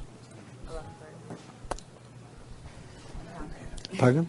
11 minutes. 11 minutes. Okay. Knew it was coming close. I didn't know where to start the next phase or break it here. Well, let me talk a little bit more about that. So that neurological fluid, to clean it, because it's not discharging out the blood, the skin anymore, as it normally would, or dumping into the lymphatic system where it could be neutralized before it's sent out and wouldn't damage the skin as it moves through the skin, being dumped in the stomach all day long, along with all the contamination that's in the stomach lining. So what you're doing is, as you're digesting your foods, you're recycling all those poisons. So you're weakening yourself every time you eat. Pretty scary thing, isn't it? By following the pharmaceutical and your teachers and everybody else who propagates this nonsense in the media.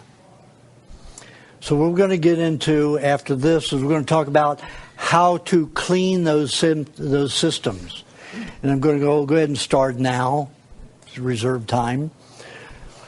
Okay, the lymph system blocked.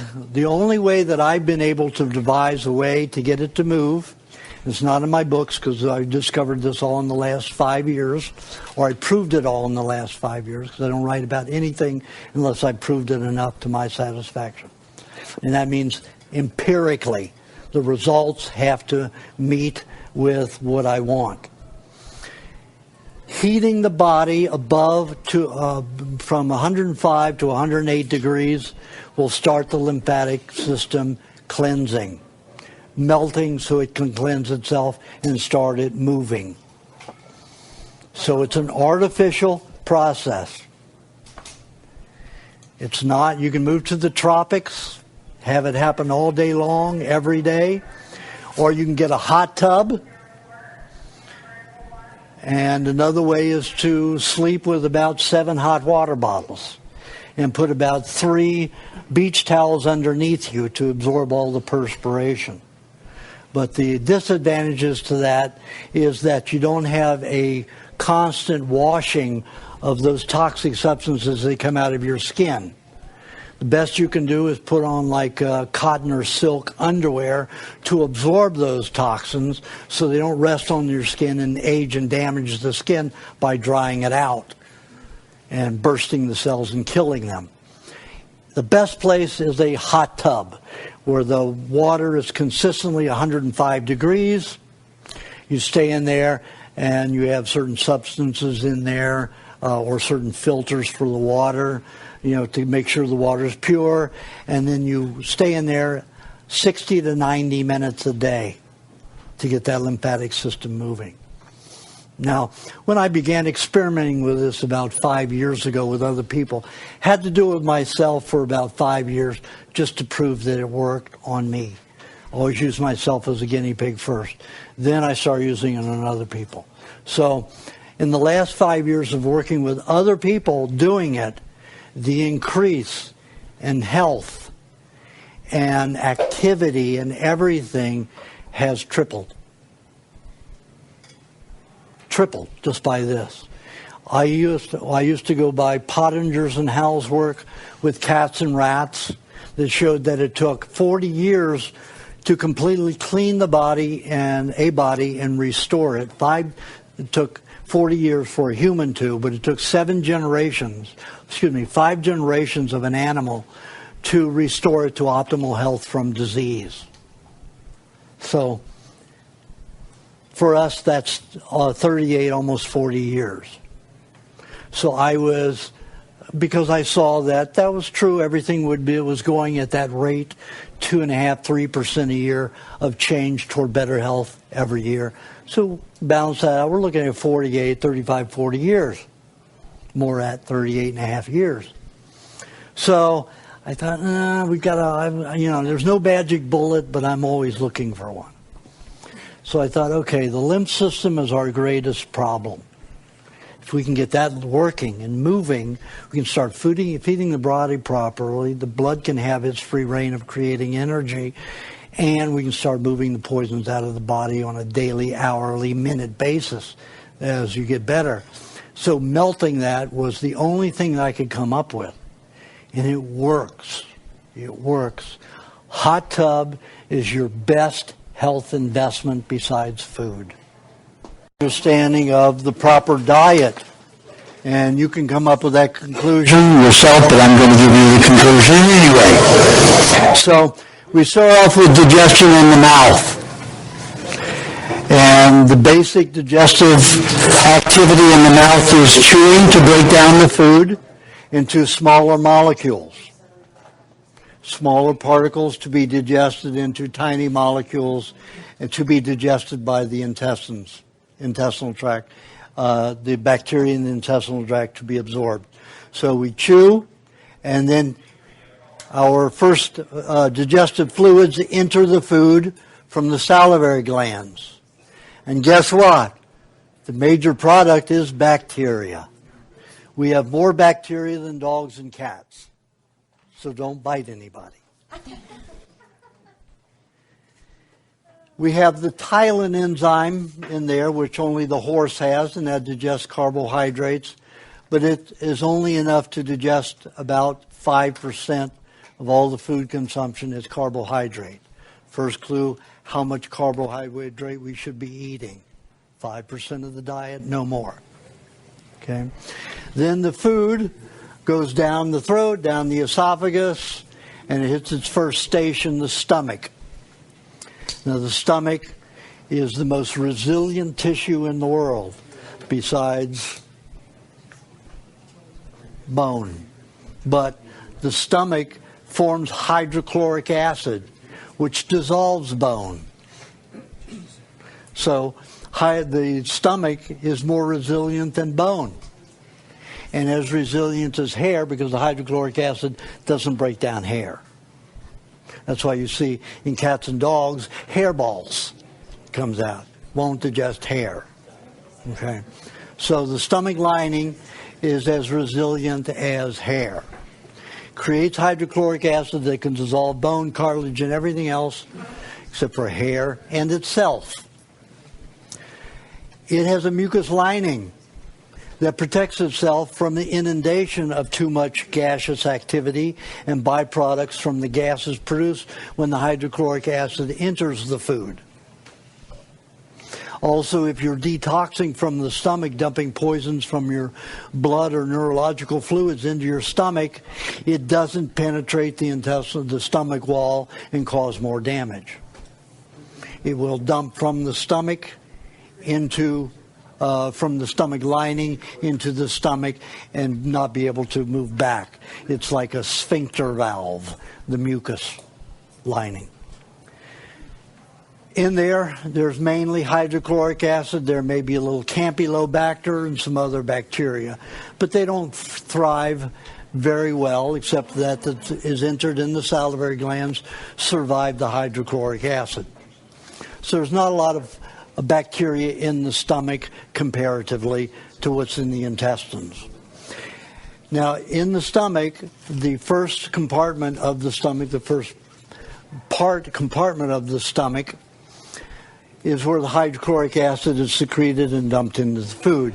So it makes the large chunks of like meat that you eat, will dissolve them into smaller particles so the bacteria can infiltrate and eat. In the second part, the lower part in the duodenum, is where bile enters the stomach. Bile is created by the liver, held in the gallbladder, and dumped into the stomach to digest fat.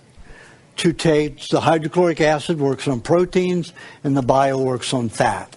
It takes those molecules of fat and breaks them down into smaller molecules so bacteria can feed on those, break those down. So then the food passes into the small intestines. We have around 60,000 groups, all involving only about 3 or 4 families of bacteria that feed on the food you eat. That is how we eat. We only 90% of digestion is bacterial. We have 150 bacterial genes to every one human gene. We are not even 0.5% human. We are bacteria. So the whole concept and the myth that bacteria is our enemy and creates disease is the myth of the pharmaceutical and medical department, and it is easily proven that it is wrong, false, and they get people to thrive on medications, not thrive, to subsist and get worse on medications rather than getting well. Again, they make money, you get sick, they're happy. So that bacteria, picture it this way. You've got these organisms that eat the food that you eat. Their fecal matter, their urine, their perspiration is your food. Sure shoots the hell out of the pharmaceuticals bacteria theory about washing your hands with poisonous chemicals after you've gone to the toilet and touched yourself. How many animals do you go around licking each other's butts? Their anuses, and getting it in there and cleaning it out. They want the bacteria. We feed them awfully. We feed them processed foods. They need bacteria, so they're getting it where they can. They're licking themselves many times daily to get the bacteria that they lack because of the processed, chemical, damaged food. Think about that. Why aren't they dying? They're eating toxic E. coli, aren't they? Of course not. E. coli is not toxic. E. coli is a form of bacteria in the intestines that breaks down harder tissue. It's a good thing. And then, of course, your doctors who are more scientific, and there are more of them, and they can't keep the wool over everybody's eyes, so they come up with the E. coli 157H7. That's now the bad guy. When it was all E. coli before. And this 157H7 doesn't occur in nature. It's created in a laboratory and put in our environment and told that that is our problem. To keep the bacteria theory going, keep medicine, and keep you terrorized and thinking that something, all these little microbes are eating up the body. They're making girly men out of everybody, right? The Schwarzenegger phrase. You can't have a more girly man than Schwarzenegger who's afraid of bacteria. Think about that. Think of all of the licking of anuses and all the... You're sick, you have pus, things are coming out of you, and your dog or cat will come over and lick you to clean it. They're putting their bacteria on it to help you and removing the toxic stuff that's coming out. And most of that fluid that's coming out, that white stuff, those are white blood cells. What's icky and bad about white blood cells? They're your protection. They eat dead tissue. In the blood, the only place where white blood cells are supposed to exist is in the blood. They eat the dead red blood cells so they don't accumulate in the blood. That is their job. They're phagocytes. Phago means to eat. They are eaters. They are like sharks of dead red blood cells. They eat the contamination, the waste, so the blood stays clean. So when you see pus, 95 to 98% of that is white blood cells, and the rest is contamination. It takes a lot of your body's resources to deal with a little industrial contamination, toxic substance. Could take 2,000 white blood cells to harness and control 2-3 molecules of mercury. That's a great resource for 2 or 3 molecules of mercury, which are infinitesimally smaller than one white blood cell. But the white blood cells all have to, maybe 1 or 2 or 3 eat it. If it's 3 of them, then all the others have to surround it, because that white blood cell is going to start blowing up and disintegrating. And then they have to eat that to keep the contamination down. So the only way you can prevent disease and dastardly experiences is by removing yourself from industrial chemicals in the environment, in your food, and most importantly, in your food, because you're consuming them every day. So the intestines, now you'll still have about 10%. There are other people that say a rebounder gets the, on a miniature trampoline, will get the lymphatic system moving. Let me give you a demonstration. I take a cold stick of butter, which is hard, and it's in a jar, and I jump up and down on that trampoline for 30 minutes. Is it going to move that hard? And it'll almost impact it and close it up then, right? Inside. Not until it's warm enough, and it takes 30 minutes to get it warm before it'll start melting. So think about that. All that work on a trampoline isn't going to help your lymph system unless your lymph system's already moving. If you're healthy and your lymph system's moving, sure, it will get it moving and moving faster, and that's a good thing. But the state of people's impacted and congested lymphatic systems, a trampoline isn't going to move it. Heat will. And not that, because your body is only going to get at the maximum 101.3 degrees after intense exercise. Your heart could race like marathon runners' hearts race up to 213 beats a minute. And that's okay. But the body will never heat. I've tested a lot of athletes, and I have a lot of athletes that test for me. Body temperature has never gone over 101.3 in exercise, in strenuous heavy exercise. I have one guy that does 12,000 jumps in an hour with a jump rope.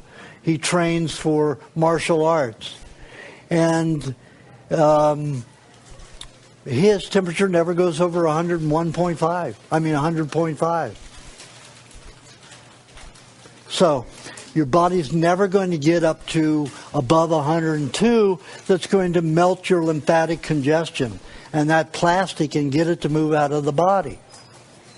And it takes at least 40 minutes in the body to get everything else moving, not the lymphatic system. It takes about 60 minutes in temperature of 103 to 105 degrees to get it starting to melt.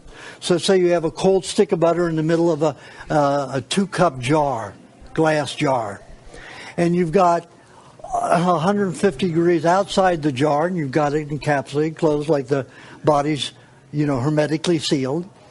And how long is it going to take for that 105 degrees to get to change the cold temperature in the water that's broadcasting from the butter, because it's cold butter? The amount of time is 60 minutes before that butter starts to melt with 105 degrees on the outside. That's a long time. So your body has to be immersed in the water. If you're doing saunas and steam, you have an air medium to heat you. And the body has a defense aura. In other words, a boundary of what can be touched and how quickly the body can change temperatures. Air has 6 to 8, sometimes 12 inches. The body can, just like in there, the jar with the butter in the center, how long does it take before it starts melting, before it gets to the body? So it can be anywhere from this to this, even this, depending on certain individuals. That airspace there is being cooled by our bodies. So 105 or 130 some degrees out here is being blocked. So except when we breathe it into ourselves. We're breathing it directly in. That's why you can damage your lungs, your bronchioles, your esophagus, your throat, your sinuses, ears, and your eyes, because it goes directly in. But otherwise, you've got this space. When you're in water, you have an inch or two. You notice when you're in hot water, all of a sudden the water doesn't feel so hot until you move a little bit. And then immediately, you've got about an inch that water moves, and you can feel it. In a sauna, you can move a foot before you feel the change. So your body has an ability to control the temperature around it in a certain distance. So your hot bath is the best thing. Is it about this? Okay, then write it down and ask it later. So trampoline, those other methods, they do not work without harm and damage. The trampoline is going to harm you to jump up and down, but it isn't going to move your lymphatic system unless your lymphatic system has already moved. And you black out and pass out. Trying to exercise.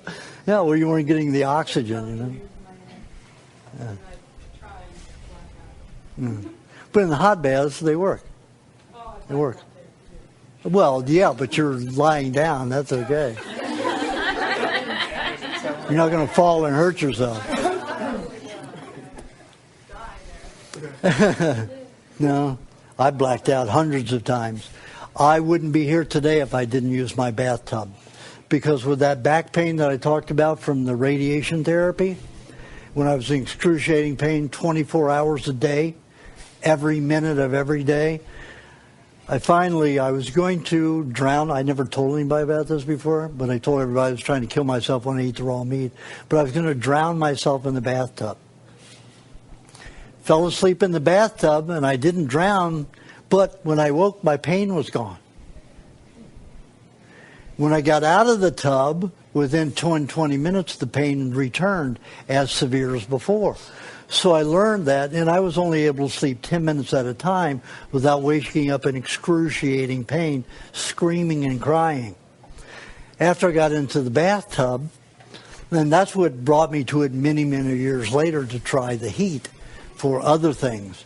But I'd sleep in the bathtub sometimes 14 hours a day, be painless.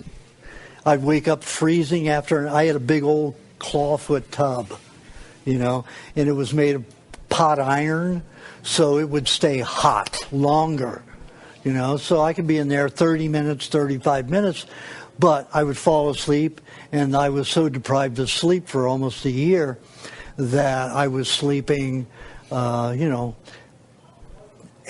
hours at a time in this cold water, but of course the cold water would wake me because it would get too cold after about an hour and a half, 2 hours. And I'd be freezing to death, but still no back pain. But it would return fast if I got out cold, like within minutes. But I just let the water out, like I explained, and bring hot water back in. Of course, when I did it that way, I'm being asleep for an hour and a half. The water's really cold, so I'd have to let about 4 inches out and put scalding hot water to bring it back up. Of course, the metal holds the cold longer just the way, it does hot. So I'd have to change it over a few times in 20 minutes to get it hot again. But I would spend 14 hours a day. One time I spent 16 hours a day in the hot tub just so I could be without pain. So, heat and water do phenomenal things. I find that when people are around a lot of electromagnetic fields and can't relax, that if they get into hot water, it diffuses that electromagnetic buildup of energy, and they can discharge it into the water. You can also lie on the ground in sand, dirt, on top of concrete, as long as the concrete is ground level, and that'll discharge it, but it takes about 40 minutes. In the water, you can release it in about 20 minutes or less. So these are all ways that you can deal with symptoms. Okay, so let's get into food. All right, now, of course, raw food is the way nature provides, and it has enzymes, vitamins, non-cauterized active minerals that are properly charged with electromagnetic fields. You have the proteins, you have the carbohydrates, you have the fats, everything intact as long as the food is raw. Now, the FDA, USDA, which is supposed to be about helping you know and provide food and legislation that makes sure that you have the food to feed yourselves properly. And they have this pyramid, which was built by the food industry. It was about high carbohydrates. Everything is the opposite of what you should be. No fats or little fats, and just the opposite of what you should intake calorically. So with that, you're not going to get the nutrients that you need. And they say, well, you can't digest vegetables, but cook them and then you'll digest them. Okay, I cook them. I can then assimilate more proteins, fats, and carbohydrates. But what about the vitamins and the enzymes? The minerals are cauterized. What about the repercussions? Oh, we'll get sick. You'll live on our medications, and that's what we want. It's exactly what the bottom line is. So cooking is no adjunct to eating vegetables. We don't belong eating vegetables. Remember I said that herbivores have a digestive tract 2.5 times longer than ours, plus they have 2 to 4 stomachs. We have 1. You watch them, they'll chew their cud, bring it up, regurgitate it, chew it again, swallow it, regurgitate it again, chew it and swallow it. And then they have the 2 to 4 stomachs to break that down. Then they have 2.5 times more digestive tract, intestines, to handle the breakdown of the cellulose. And they have 60,000 times more enzymes to disassemble that cellulose, to get the fats and the proteins out of it. We don't have that, but cook it. But the problem with cooking is it creates byproduct chemicals. And there are 32 identified toxic chemicals created from cooking. And I've listed those in the last 50 pages in my recipe book. All 32 of them. The 3 main ones that everybody acknowledges, and they only acknowledge those because it shows that they have concern about something. And that's heterocyclic amines, lipid peroxides, and acrylamides. And acrylamide's the only one where you're going to hear a lot of information. New York City has banned trans fatty acids in the city, New York City, in their restaurants. You cannot serve those in restaurants there. That's a step in the right direction, but they aren't getting to the heart of it. All of these toxins create ill health, interfere with bodily health and functionality. 32 of them. That is only because certain researchers have spent enough money to find those. There are byproducts of those in interaction that create more toxin. So there could be 2,000 byproduct toxins of those main 32 toxins. But nobody's going to fund that research. Nobody has funded it. So raw foods is the imperative thing here. In order to get all the nutrients out of things, you need to eat them raw, in their state and growing at the temperatures that they've grown. Now, milk can get up to 105 degrees because a cow, goat, sheep's body temperature goes from 101 to 105. Ours is 98.6 averages, and most people's are lower.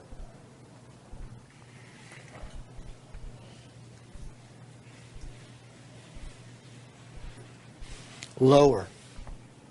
Why would we want to heat something over 105? Why would we want to heat milk over 105 degrees without destroying some nutrients in it, altering some chemistry of it? Not a good idea.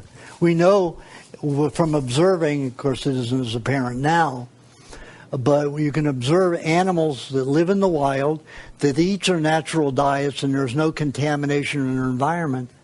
They have no disease, no cavities, no nothing. When they're put on processed foods, they develop diseases, like the Pottinger cat studies here. He put 900 cats over a 10-year period on different diets, cooked and raw. And those that were on the cooked food diet developed, I think it was 2,300 symptoms of disease. They developed all the diseases of man, every one. The animals who were on a raw food diet, the things that they would naturally eat, which was all animal products, no diseases, none. Plus the animals that ate the toxic food fought.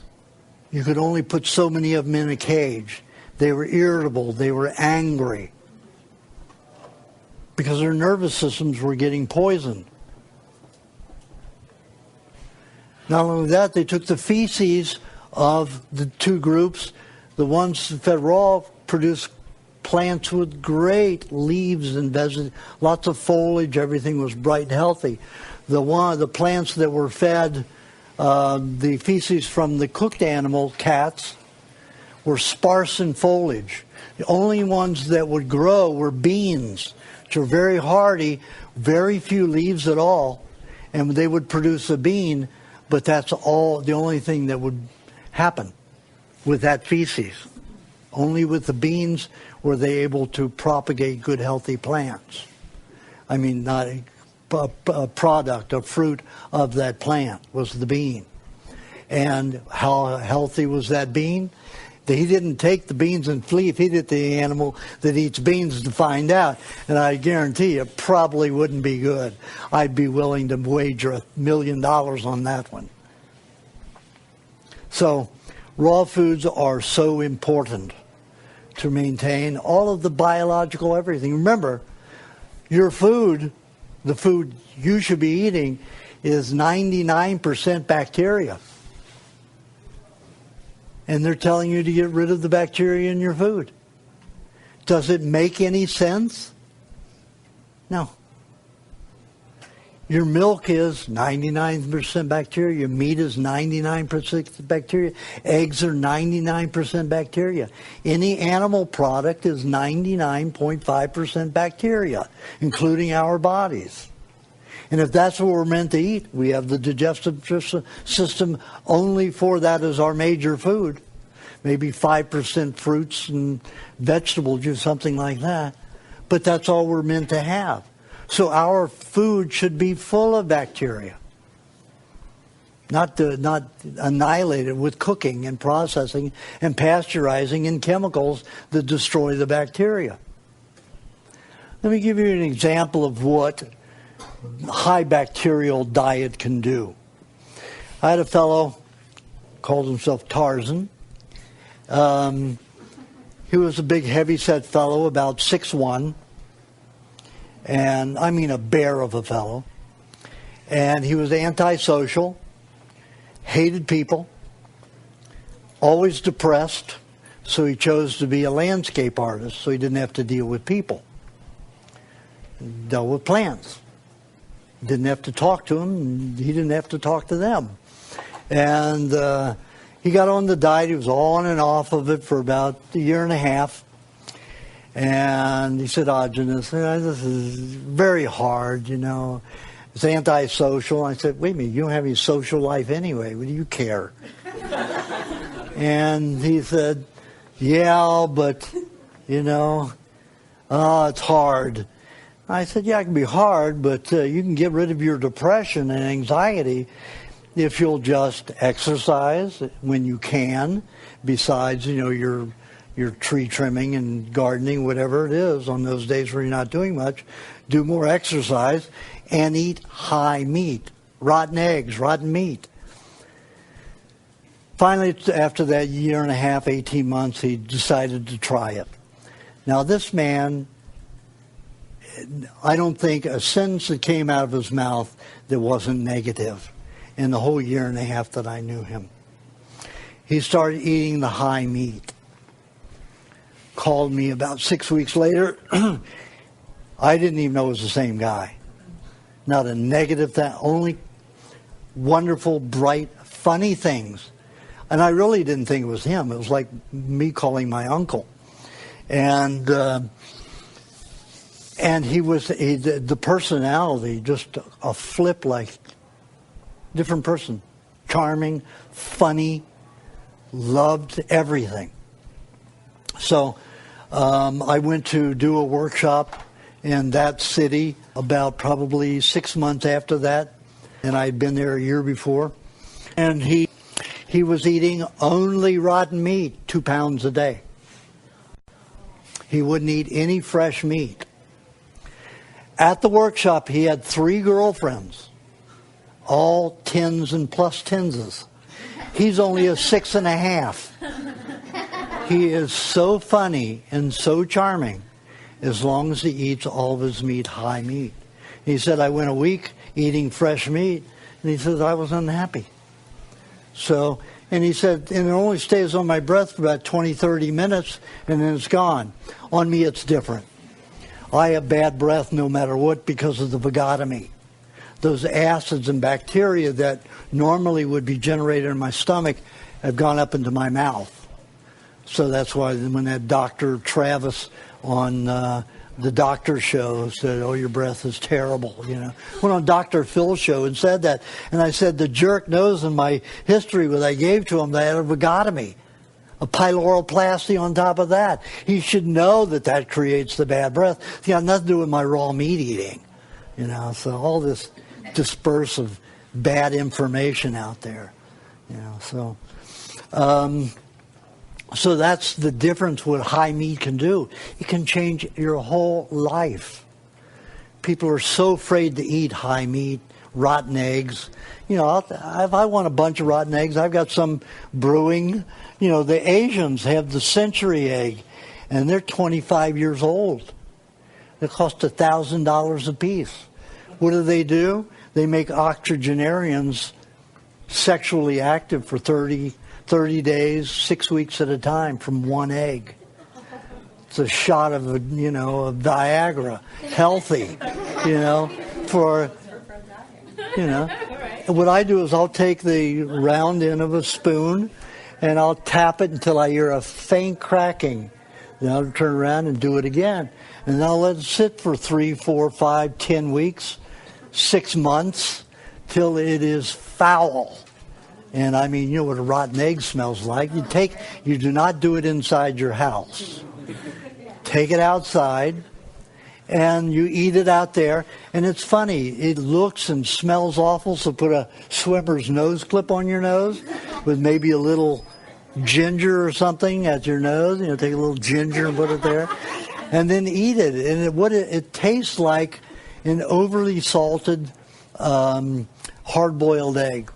It's the weirdest thing. That's what it tastes like. It looks like it tastes like you just poured the salt on it. Because it's released, the bacteria has released every mineral in the egg. So everything is completely absorbable. Every part of it. So then you've got your nervous system and brain fed because it's breaking it down into the finitest molecules. Remember, this is already liquid. So the cells, the bacteria goes in there and breaks those cells down into the finest particles there are. Feed the brain and nervous system. And that's how it works. The bacteria has broken the food down pre-digested before it gets into your intestines. What happens if you go in, what if you find a dead carnivore? And you open and let's say you've just killed the dead carnivore. And you open their intestines, you know what you're going to smell in the bottom of the small intestines?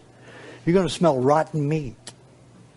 You're going to smell the same as you making it rotten. Because that's what bacteria does. But there are certain bacteria that eat the odorous esters, fat esters, that make the odor of the rotten. So those bacteria eat it in the colon. Some in the small intestine, most of it in the colon. And most of your bowel movements won't smell like rotten unless your colon bacteria is very low. Then the feces will smell pretty foul and pretty rotten.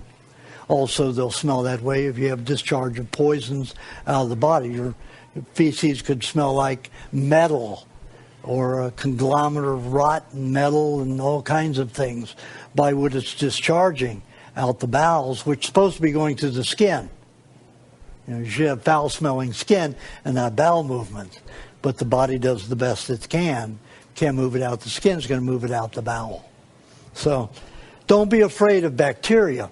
Now, I say you don't have to do it unless you're really gung-ho about getting healthy faster for your brain and nervous system, or you're depressed and anxiety.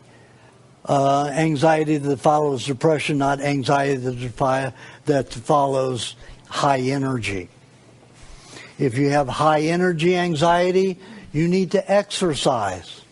You produce a certain amount of hormones like estrogen, testosterone, adrenaline for physical activity. And if you don't spend that every day, you're going to be in anxiety and spend it in anxiety. But that's hell on relationships. You're not going to have good ones. You're not going to have a happy home if you're releasing your energy and your anxiety. So exercise. If you're fatigued, chronically fatigued like I was, sing. Got a bad voice? Hand out ear stops, earplugs, or get in a closet, a soundproof closet or something like that. Or build one of the primal, what do they call those? Primal therapy, one of the primal houses. It's all soundproof. Yeah, but they built these little houses which are soundproof, so the people could go in there and scream and kick and throw things and do all kinds of things in there to release that energy. Or they can get on a trampoline, or they can sing. Singing is the most strenuous exercise there is. 20 minutes of singing is an hour on a treadmill. Reason for that is we're not used to controlling the pitch and sound of our voices by the breathing and the fluctuation of mouth and throat. It takes muscles and nerves we don't normally use. Take a look at your opera singers. You've never seen a skinny opera singer. You have to be fat to be able to produce that much volume and energy. And it's a tremendous amount of energy. Look at poor Mick Jagger. The guy eats 8 times a day. And because he gets up there and dances so hard and he sings at the same time, poor guy can't gain any weight. And some of those rock singers don't eat, and they're so skinny because even if they eat, they just don't produce any, aren't able to maintain any fat on their body because they sing and dance at the same time. It's very strenuous on the body. So if you're in anxiety because you're nervous, you have nervous energy, you need to exercise. Find an exercise that you enjoy. Don't do an exercise you don't enjoy. Only exercise I enjoy is sex and sex and dancing. You can't get me to do anything but stand up during these. I'm a peripatetic lecturer. If I sit down, I can't follow thought as well. Was that Aristotle? Who was it? There was a peripatetic lecturer. He had to talk and lecture at the walk and lecture at the same time. So I love to dance. You can't get me to dance. You can't get me moving unless the music comes on. Then when the music comes on, it takes over my whole body. I have, like the last time I was at one of those little bitty tribes on a remote island in the Philippines. They have 7,107 islands, and I've only visited about 100 of them so far. I've got many to go. And there was this little tribe. They had some electricity that they had a generator that ran 2 hours a day in the evening. And then once a week or once every 2 weeks, they would have a dance on there. The only thing they had was they had a cemented area that was a basketball court. So we used that as the dance floor. And I hadn't danced in years and years, probably 6 years. And I got out there and I rocked for 6 hours without stopping. 6 hours. The kids, the young kids were all, because they were all kids out there dancing. The adults didn't know what to do, just watch. And I was out there dancing with the kids, and I don't dance with low energy. I rock. And I move. And, I'm dancing, jumping up and down and doing all kinds of, things, I'll do anything. Just when I feel the music, it just makes me do it. People say, "Are you coming from a black family?" I really get that. And I said, maybe. Family's from the South.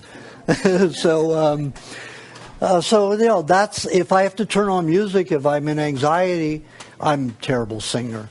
I even hurt my own ears, so I don't do that. And it's funny, I try to sing and I'm just out of breath and I want to go to sleep. That's too much exercise for me. I want to stay awake and work. So I'll just turn on the music and rock. It's easy. 20 minutes later, I'm fine. I sit down and go back to work. So take care of your anxiety with exercise. Remember, all anxiety that comes from nervousness is you're not utilizing the hormones your body produces for physical energy. Like I say, if you can't do it because you're not well, sing. And that'll take care of it. If you're depressed, that's low bacteria in the colon. Your brain and nervous system not getting fed. Eat high meats, high eggs. Rotten meats, rotten eggs. And it will change things in 10, 20 minutes. That quickly. Go from, you take medication, it takes a few hours or a few days. You have to stay on it. You have to take it every day. I had one woman who had taken psychotropic drugs for 27 years, and she was like 37 at this time. So she had been taking them since she was 10 years old. She was a famous yoga teacher, videotapes and all of that. The most depressed woman I'd ever met besides my landscape artist. And she couldn't do anything about it. So she was on the diet the same way, year and a half. And I kept trying to get her to take the other guy who was off away from other people. She was dealing with people every day in her yoga instruction and classes. So I said, over that year and a half, I said, you've got to eat the high meat if you want to really change things over. Try it one time, just one time. So otherwise, I can't work with you anymore. You cause me anxiety. You call me every other day, sometimes several times a day. And, I don't need that kind of money. It's stressful on me. So if you don't try the high meat, I'm going to stop helping you. I'm already on a diet that's antisocial. Just trying to eat raw meat's bad enough. I can't do it and everybody thinks I'm crazy. Bam! Hung the phone up. Called back about 2 hours later and said, okay, what do I do? I said, well, you have to take the meat, you cut it or grind it into small pieces, you put it into a jar, leave half air space in there, and then you start letting the bacteria grow in it. If you do it out of the refrigerator, it'll take about maybe 14 days. Do it in the refrigerator, it may take 3 weeks, 6 weeks. I don't have that kind of time. I could kill myself tonight. And you know what I wanted to say. I'd been there, done that. So, I said, well, I've got a patient who makes a lot of it. He eats it regularly. You can probably buy some from him. I'll call him and give him your number. Well, why don't you give me his number? I'm not giving you anybody's number. I don't give out numbers of my patients. If he's interested in helping you, he will call you. So obviously, he had called her. She had gotten some high meat from him, and she called me about 4 hours later. It's probably, must have been 10:30, 11:30 at night. And at that hour, I see who it is first, and if it's an emergency, I listen to the message. Or people just hang up and don't call back until morning. So I heard it was her voice. She said, I got a hold of James. I got the high meat. I had some. I'm really nervous and worried. I need to talk with you. No way I was going to answer that phone. No way in hell.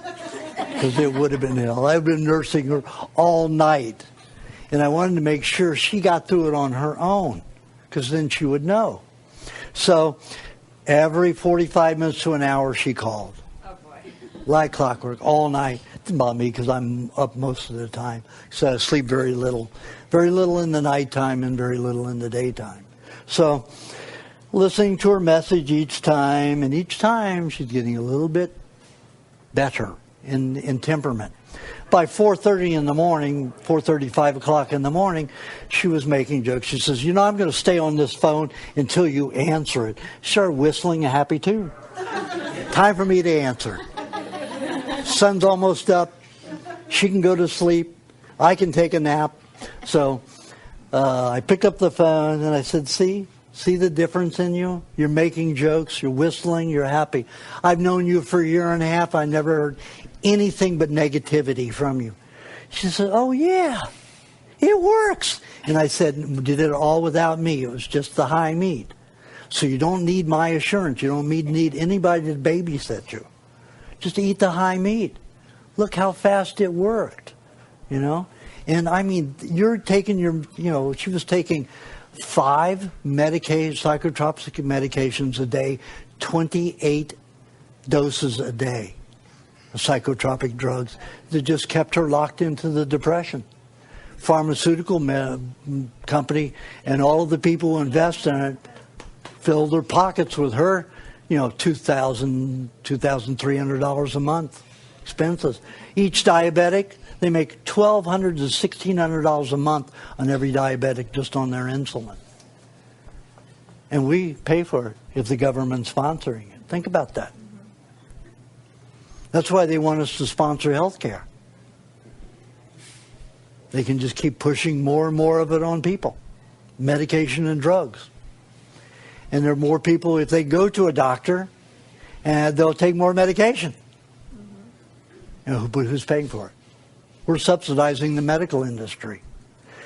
A famous doctor who's called the Heretic, and he wrote Confessions of a Medical Heretic. Yeah, Mendelssohn. He said that the people who are lucky are the poor people because they can't afford to go to a doctor. And that's the truth. It's the truth. So, if you have depression, eat rotten stuff. Lots of bacteria. It'll change your life. Okay. I've had people who've had cancers that wouldn't reverse eat fecal matter. Why did I go to fecal matter for that?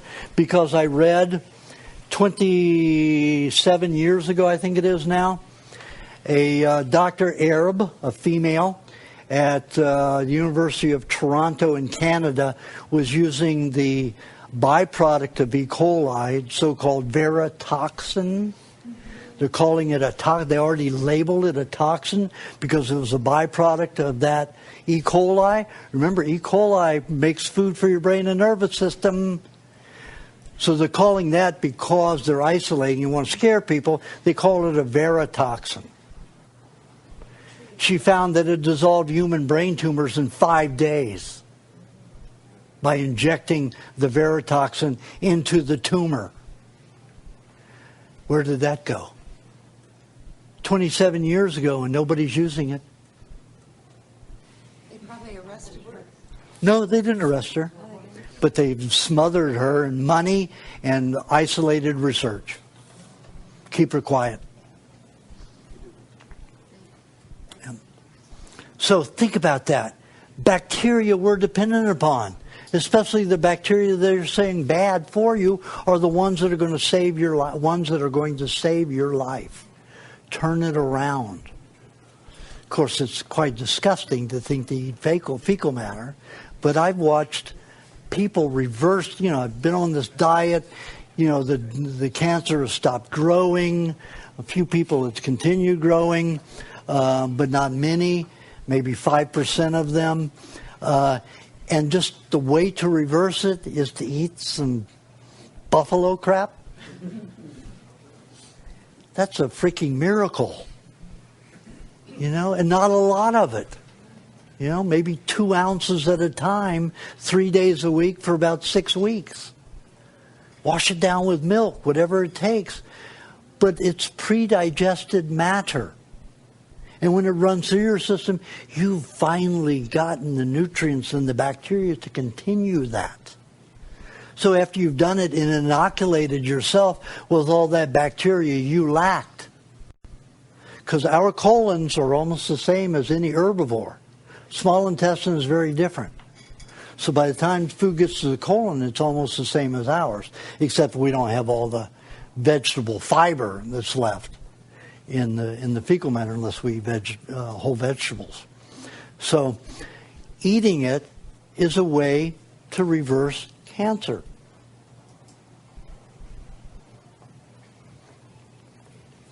Normally, we have 3 items that we need. We need fats, we need the proteins, and we need carbohydrate. And I listed them in that order with the most important first, fat. Fat does more for our bodies than any other singular nutrient. Fat alone produces 2.5 times more energy than carbohydrates and protein. When we produce energy from carbohydrate and a protein, it is a fizzled out, quick utilized energy. When we produce it from fat, it's long lasting and 2.5 times stronger. Have you ever seen a skinny weightlifter or wrestler? You can't have them. The two don't mix. You have to have fat to be able to have strength, 2.5 times more. Your bodybuilders who go out there trimmed without fat have done that for the last 6 to 7 weeks before they exhibit their muscles. During the whole time of their training, they're consuming massive amounts of fat to build muscle and meat. But then when they're going to show their muscles, the development of them, they have to get rid of the surrounding fat. They're very weak. Schwarzenegger, when he used to work out, when I saw him working out at Gold's Gym in Los Angeles, he was eating raw eggs, raw milk, raw meats like out of style. And he was winning every year. He won 7 times Mr. Universe. Yet he outlawed healthy raw milk that he won on and all the other crap. He's just a frickin' hypocrite. Anyway, he would go from lifting when he had all of his fat on his body before he'd start exhibiting. He would lift 470 pounds. By the time it came time to exhibit and all the fat was gone from the muscles, he was lifting 270. That's 200 pounds less than he could lift with the fat on. And all that muscle had no fuel, no energy, because there's no fat in the muscle. So think about that. Fat not only does that, produces your best energy and strength and endurance, it takes care of toxins in your body. We know that all fat storages in the body have the most concentrations of chemicals, toxins, and even in poisonous form, intensely poisonous form, except in the stomach lining, where you have the vaccine contamination. Otherwise, all the other fat deposits in the body are inundated with toxicity, dangerous toxicity. The fat can arrest the toxins that surround it, just like the white blood cells when I talked about pus earlier. 95 to 98% of that pus is white blood cells. And then 2 to 5% is the toxic chemicals that are in it. Took all of those white blood cells to arrest those poisons. And what are those white blood cells? Fat cells. They are fatty cells. That's why they're white. Phagocytes. They're they're fatty cells that eat lots of things. And they can eat lots of toxicity because they're full of fat. They're 80% fat. So fats are so important in our toxic world. And it is a toxic world. Let me give you an example of what fats, even if they're bad fats, they're still protective. It just takes many more bad fats to take care of you than raw fats. So I had a man come to me who was about, I think he was 46, 47 years old. Skin was very thick. I could see that he had done drugs and alcohol for a long time. You see an alcoholics with the thick noses and thick skin and everything all over. And drug users have the same thing to an extent. But I could see he was using many things because of the condition of the skin. Skin was gray, thick, noduled, scar tissue all over, pock marks. And he was only about probably 12, 15 pounds overweight over what he was supposed to be. So he wasn't fat. And I looked at his skin and I said, oh, these eyes are going to be bad when I photographed his eyes. Yet, looking at his eyes, and it's like he was 25, 30 years old. Clean inside, liver was good and everything. And I could tell he had done some bad stuff. And I said to him, this is very interesting. Are you from this planet? And I wasn't kidding. And he said, as far as I know. He said that kiddingly. And I said, well, it's just a little odd. I can see that you've done drugs and alcohol and abused yourself for maybe 20 years. He said 25. And you have no severe internal damage. And I said, you're only 12, 15 pounds overweight. It's not possible on this planet. He started giggling. He said, 3 months ago, for one in your diet, I was 300 pounds. Even bad fat can protect you. So if you are fat, embrace it, because it's protected you from a lot of contamination. Okay? You rejoice in it. I won't date a skinny woman. They are too much work. Oh my God. You can't please them. Why? Because they're not happy in their bodies. They have no fat to relax. And they want to change everything in their environment, including their lovers, to make them happy. And that's not going to make anybody happy. Health makes people happy. Feeling good in your body and secure makes you happy. High maintenance. I tell this story once in a while. I dated Twiggy one night. Everybody know who Twiggy is? She was the first skinny model that hit the circuit. Everybody before that was like Marilyn Monroe, full and voluptuous, and those were the models of that day. So she came on the scene, and I mean, she's bird skinny, bird leg skinny. So because I was so sickly, and my brain wasn't working, and I was no longer autistic, so I didn't have the faculty for math that I had before. I could still figure things out, systemically, and systems analysis, but not the same as I did before. And I just wanted to vegetate in front of a camera. It's easier to do that, so I became an actor. So my publicity agent was the head of MGM Publicity, so he said, I need you to take Twiggy to this opening of Butterflies Are Free at this new Avco Cinema that had 3 theaters. That was the first multiple theater in the world. So I took Twiggy in the limousine and all. I'm still sick. I'm only 23 years old, and I'm still sick. And taking her, I think it was 71, 72, something. I was still sick.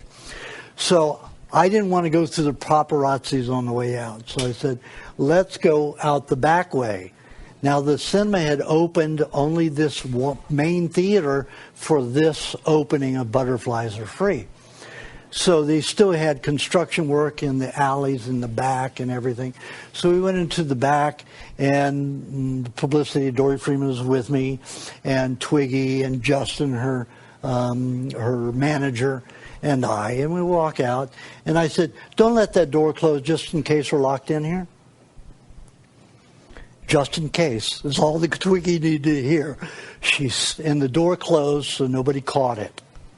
She screamed hysterically, and I mean nothing could stop her.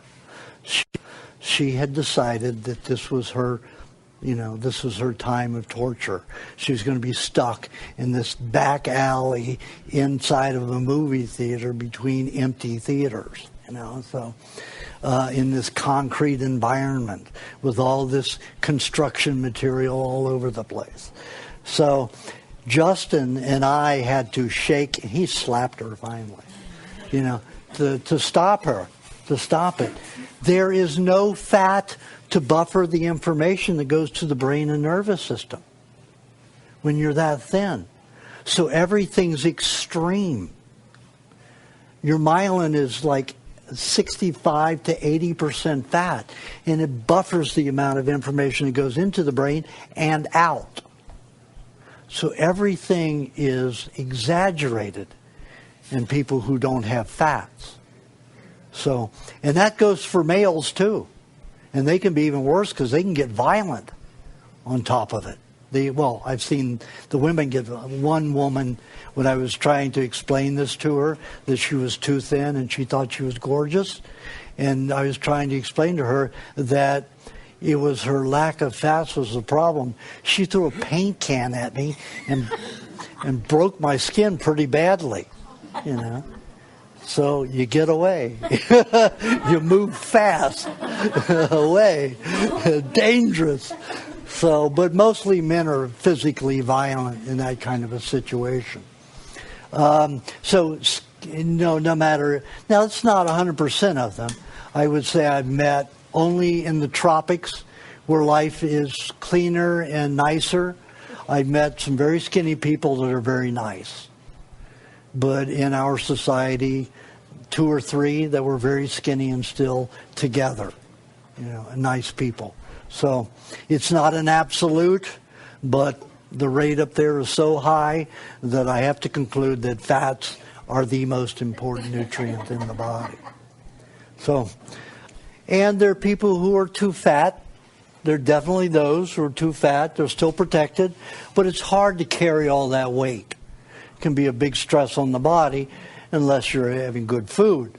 Now, I have one patient who was a world athlete, Olympic gymnast, who at 26 years old got very sick and all of a sudden gained 200 pounds. So she went from weighing she was small, so about 98 pounds to weighing 300 pounds. Now, she'd been on a diet 7 years before she started losing the weight. Her husband was the same way. He had to be on the diet 6 years before he was able to lose the weight. But the longer they were eating the fats and putting on the new fats, their lives got better, easier. They could handle the stress of the weight in their bones and in their body because then it was good fat. Now you say, Aajonus, you're a frickin' hypocrite. Look at you up there, thin, and you're talking about fat. No, I'm fat. I have 18.5% body weight when I left Los Angeles yesterday. 18.5% body fat. Most people who are my size, they're about 7 to 10%. 11% body fat at the most. When you're eating raw fats, the fat molecules are tiny. And when they break down, they become even smaller by bacteria and digestion. When you cook a fat, it swells 5 to 50 times its normal size. Take a strip of bacon or, they call flatback from the pork, and you fry it. All of a sudden that goes from this thin thing to this big old crispy big thing. That's what you're consuming. swollen fats that can't be utilized in the body properly. And if the lymph system isn't working, guess what? It all stores in the body. And you just get bigger and bigger and bigger till the body changes, till you change something you're doing for the body. You get rid of the fats, you stop eating those toxic fats, you eat the small molecule raw fats, and you start changing your body over. Take the hot baths to burn that toxic fat off the system. And most of that they fry in, trans fatty acids, vegetable oils we don't digest anyway. Cellulite that you have, it's those trans fatty acids and other very waxy fats that don't digest and dissolve, binding with toxins, keep filling it up and filling it up until it's a hard substance. They're a lump under your skin where the lymphatic system should be dissolving into a fluid to be discharged with perspiration. They're just staying there as hard little lumps. So what happens? You go on a good diet like this one, you take hot baths, all of a sudden that little lump of cellulite all of a sudden gets bigger and bigger and bigger and bigger because it was so concentrated with toxins. You need so much more fats and fluids in there to neutralize it and harness it into something you go out of leave the body without damaging the skin and the connective tissue, so you end up with MS or lupus. So, fats are very, very important. Every molecule of fat. Now let's take the types of fats. We have the regular fat in cream and milk, which is very soothing and relaxed. We see that all these people say, oh, milk's inherently bad. Oh, milk's, someone was telling me earlier, oh, milk is not good for us to eat. It causes dental caries, cavities. And I say, wait a minute, a baby develops his teeth and bones on milk and it's inherently bad? Hello? Raw milk, natural milk? No, not possible.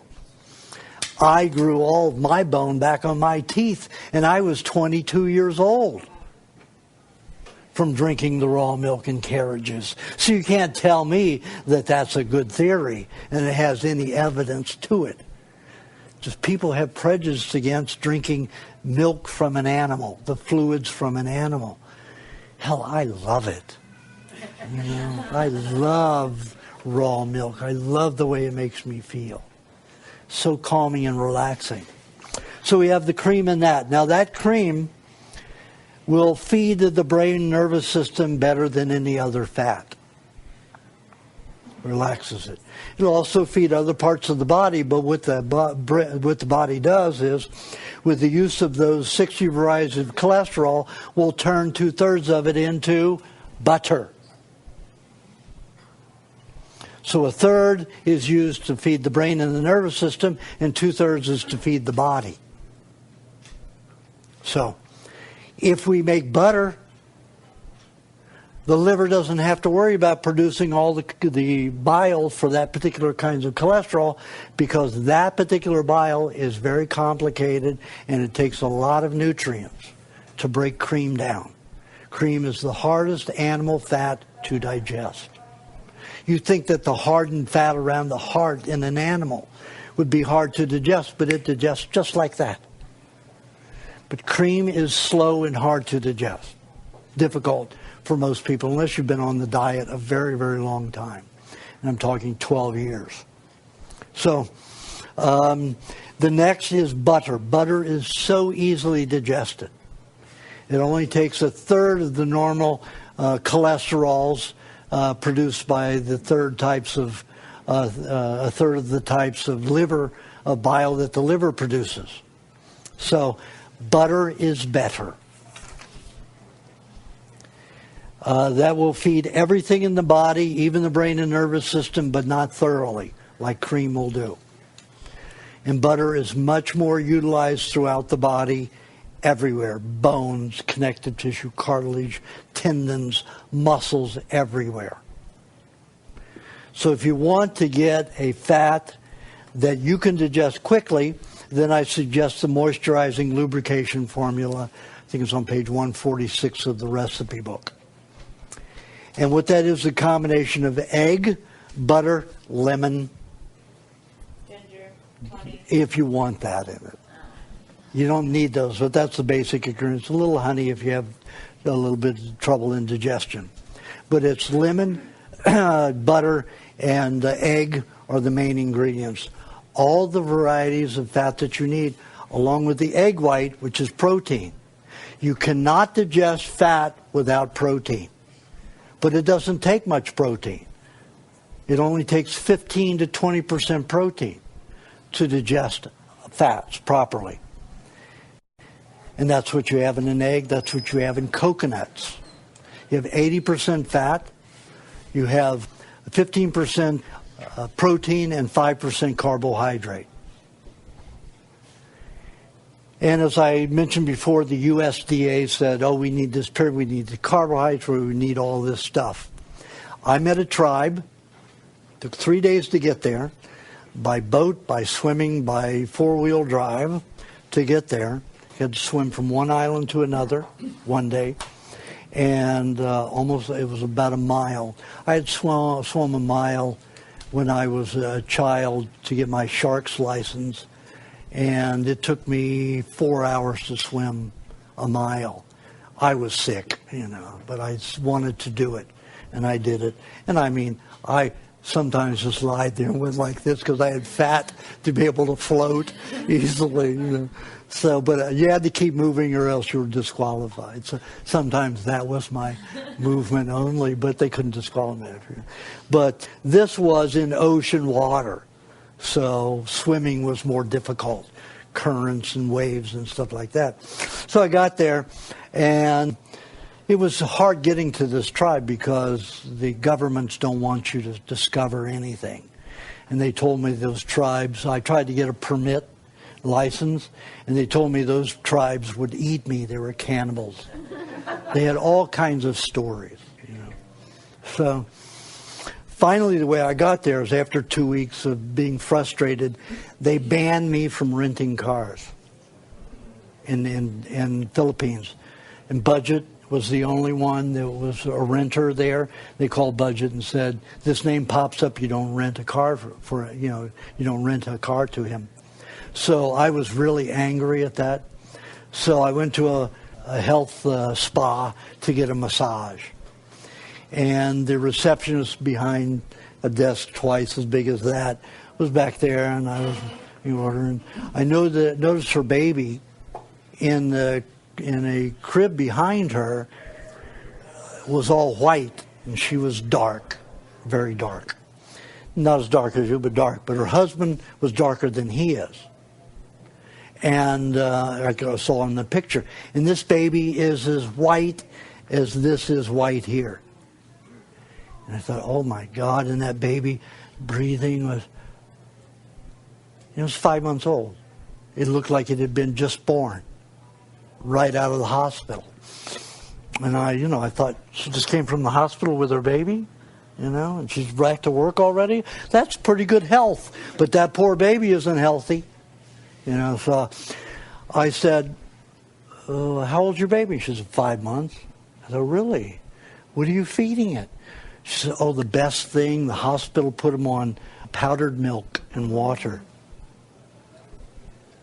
According to Pottinger's work, the greatest diseases created in those animals was from powdered milk.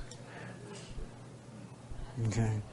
Fastest way of producing disease was powdered milk. So I said, your baby is terribly anemic. Look how white it is, and I see your husband and you are very dark.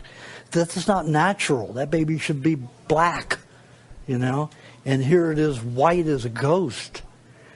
And she said, the doctors assured me that was the best thing to see. I said, look at your baby. I said, your baby is exceptionally ill. You don't see other babies in your, in all the Filipinas here, look like that. I said, that baby's very sick. And the grandfather came at that time, her father. And then we got into a discussion. And he says, I know that baby's sick. you know. And I don't like what the doctors are telling them. So I made a connection on this neighboring island of a dairy there that had just been constructed about 6 months before. So I got about, I think it was 6 liters of milk, or 5 or 6 liters of milk, and brought that to her.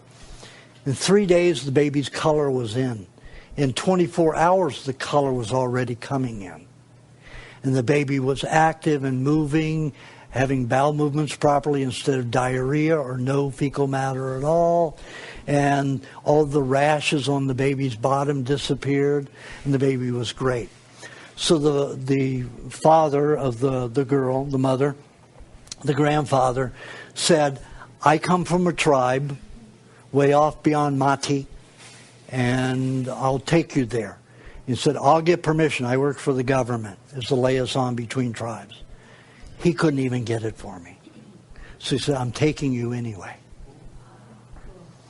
So we got a 4-wheel drive, and we went, spent a day. Then we got in a boat, spent a day. Then we swam for a day, you know. And we got to this island, remote island. It's a small island, probably, I don't know, less than a mile long and probably about 3/4 of a mile wide. And people on that island lived to 150 years old. That was the oldest. Normally died between 128 and 138 years old. They lived on 2 foods. Shoots the hell out of USDA's food pyramid, doesn't it? No cooked foods. They use fire for nothing except for solidifying certain things like cutting tools with the coconut shells. They would sometimes cook those to make them sharper, use them as tools. They coconut and raw fish. That was it. Coconut. The men ate a whole coconut a day, the mature coconut meat, and then maybe 1-2 pounds of fish a day that they caught every day. And the females all ate about a half of a coconut, the meat of a coconut in a day, with the same amount of fish. They were all thick and strong. I was expecting, fish to produce skinny people. They ate pork maybe once in a while when they killed a wild pork on a surrounding island. But that was maybe once a month or once every 2 months, something like that. But it was fish. They were all thick and healthy. Can you imagine having teeth in your mouth that are healthy with no cavities when you die at 138 years old? I pray for those days, Think about that. 2 foods. They did eat once in a while a fruit, either mango or a banana. And they ate them green. And maybe one a week, one every 2 weeks, maybe one a month, depending upon the person. But they lived on 2 foods. Coconut and raw fish. So all of the fantasies about out there, what we need is not true for vibrant health, longevity. It's all hogwash. Okay? But because we are already so toxic, they're born into a good environment.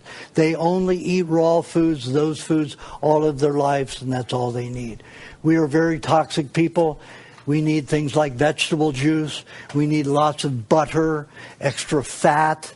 We need a lot of different things compared to their diet. But really, it's only a few things. And that is some fruit on a daily basis. Very little, maybe 5% of the diet only. We need vegetable juice to help clean the system and provide vitamins and enzymes and minerals that we can't get in any other source. And they help neutralize the toxins in the body. And even with cilantro, it helps remove toxins and heavy metals from the body. And all of the additional raw fats. Now, when you get into a hot bath, the hot bath doesn't work alone. We have a chemistry working with it. You have pineapple with coconut cream. Now that's a fat. Coconut cream, coconuts are 80% fat, 15% protein, 5% carbohydrate. Only 7% of the 80% fat is oil. Only 7% is oil. That means that there's a concept you're never told that there are water-soluble fats. And most of your fats in cream, in milk from cream, or cream from milk, is only 7% oil. You've got 73% water-soluble fats. Nobody talks about water-soluble fats because they're very fragile. They stink, they rot quickly, they cause all kinds of unattractive fragrances and appearances. So they don't want you to know about those, how important they are for the body, any animal's body. So they don't talk about them. They're very important. In coconut, it is a fruit fat, and it is a very cleansing fat. We can't break it down into, animal tissue easily. But it's a good cleanser in the body. It's one of the best cleansers there is. You can make good esters and other ethyl products from, but healthy organic ones, that can dissolve toxicity, can feed the body and the lymphatic system to help get in there, chemically dissolve some of that waxy and plastic fat. So you've got the heat to soften it so this chemistry can go in and infiltrate it, dissolve it, so it doesn't harden as a large substance again. We'll clear it from the body. This is a gradual process, daily process, but it works. It's like, you see a rock and you see a big pit in it where the water is washed over it for thousands and thousands of years. Well, it takes us many years to do that process, not thousands of years, according to Pottinger Howe, 40 years. With the baths, maybe 25 years. We can cut 15 years off of it. That's my estimation. Still, I've only been working on it with other people for 5 years, so we'll see what the long-term effects are. But it looks promising and good. I mean, on a empirical level, not just on a theoretical level, because of the changes from the eyes from 1 year to the next when they've begun doing the hot baths every day, or the hot tub baths every day. So the coconut fat is very important. Another reason that tribe may have stayed so healthy, because even though they were in a pristine environment with no pollution anywhere, and they didn't generate any of their own, that they were so healthy so easily. Now the Maasai and the Samburu tribes of Africa, before they had that 11-year drought that devastated their whole sustenance, which was their cows creating raw milk, they lived 65% on raw dairy, 30% on raw meats, and then some other kinds of stuff they made from like squashes and stuff like that. But they never ate fruit, and they lived into their 130s, 140s also. Didn't have dental caries, didn't have disease. Until with these droughts, now they're accepting care packages or nothing but denatured toxic cereals with powdered milk. Remember, when you give to these agencies, for feeding food to these places, most of these companies, these so-called nonprofit companies, were formed by the manufactured food industry to get rid of their waste products and make a profit. So they feed these starving, debilitated people with their byproducts and make a fortune. Even sell it for more than they do for the regular stuff on the market that makes it. And it can be highly contaminated, and that's one reason they can't sell it. Could be just a carton is bad, and the carton was misprinted or damaged, and they can't sell it on the regular market. so they take less. But if they have these organizations which are called, philanthropic, nonprofit organizations, buying this food, sending it over to feed it, they're making fortunes. Absolute freaking fortunes. So you have to be very careful. There are some out there where you buy animals and, farm equipment.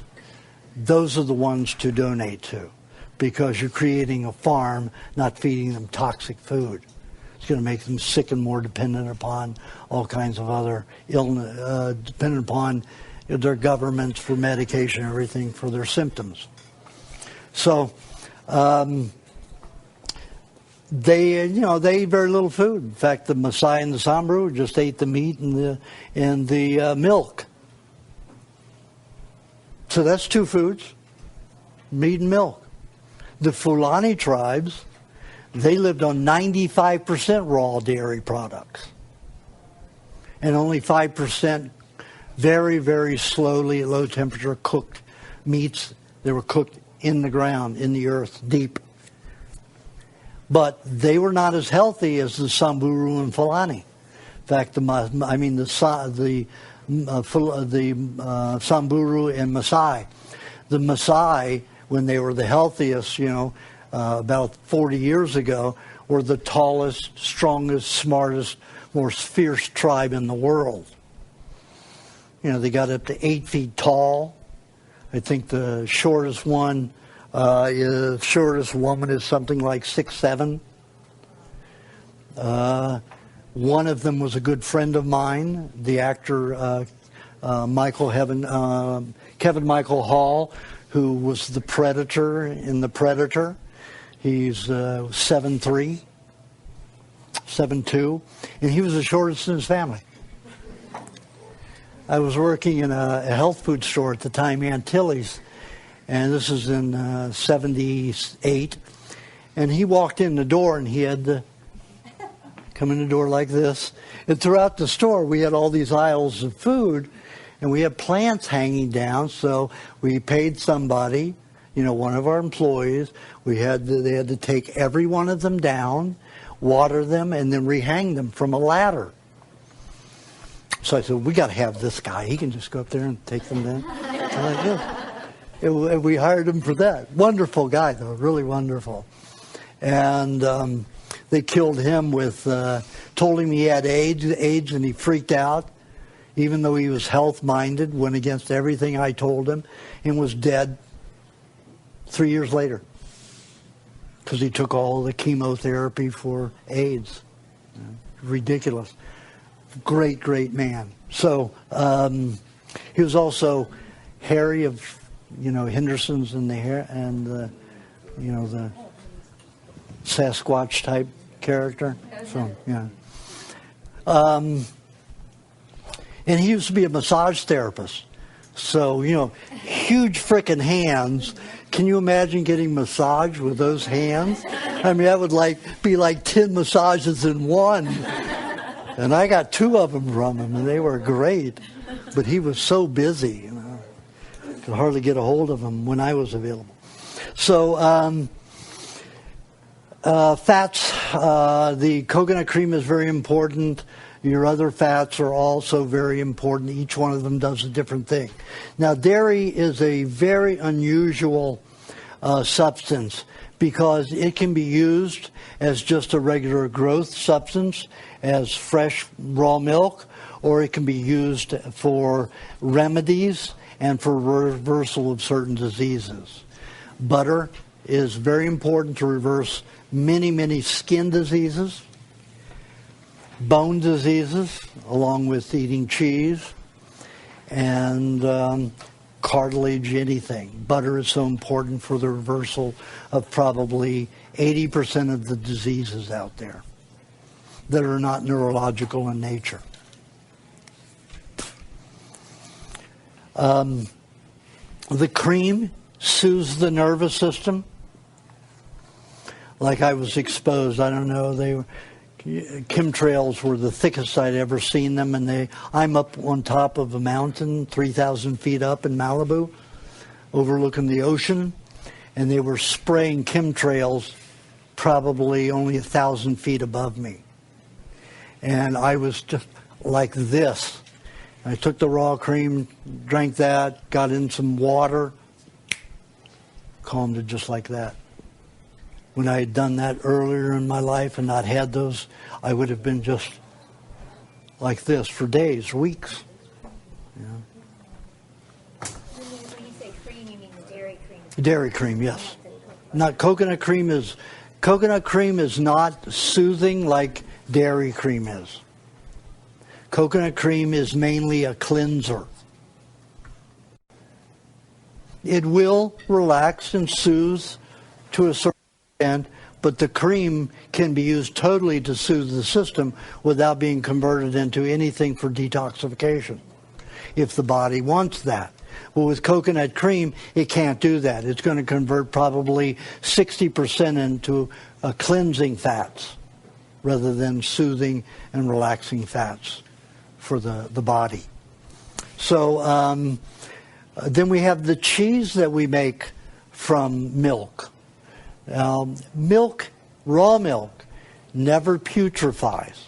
It only turns into soured products, which means the bacteria is pre-digesting for you. Even if it's, sour cream or cheeses that stink to high heavens. The Germans, how do you think they got so strong? They eat some of the stinkiest, rottenest cheese in the world. And I mean, it is foul, but it produces some of the strongest, best-skinned people in the world. And I've looked at the people who live on that stuff in these villages, and they are the strongest, healthiest people in the world. And they're satisfied. They're not always hungry for more things. They're just happy being social, doing their little farming. Everything's great because they're getting the nutrients they need. The cheeses, when they're broken, there's one country, I forgot what it is, they put maggots in the center of their cheese to break it down, and they eat all of the waste of the maggots. Remember, bacteria, we eat the waste of the bacteria in our bodies and even parasites. So why not letting the worms eat the cheese first, the dairy product, and then you eating their stuff? It is just the same. Produces a phenomenal, long-lived village in this country. And they all eat it. And they open up and you see the maggots go all around. And some will eat the maggots along with it. And because they're made of the cheese. That's all. It's not a bad thing. They're just cheese maggots, And some will let it air until the maggots all crawl away and just eat the cheese. But it is incredibly pre-digested matter. So it gets into the body and feeds it instantly, like magic. Is mold on cheese then bacteria? Mold on cheese is a fungus that does the same thing. Fungus is also part of our cleansing process. You can eat it, not scrape it off. Well, you've got all the spores on the fuzz on the outside. Those are a lot of spores. Of course, spores will breed lots of mycelium, which can cause too heavy detoxification. So just scrape the outside only, the little fuzz on there, the white fuzz, and you can eat the white on the inside, and you eat all the fungus with the cheese. Perfect. Yeah.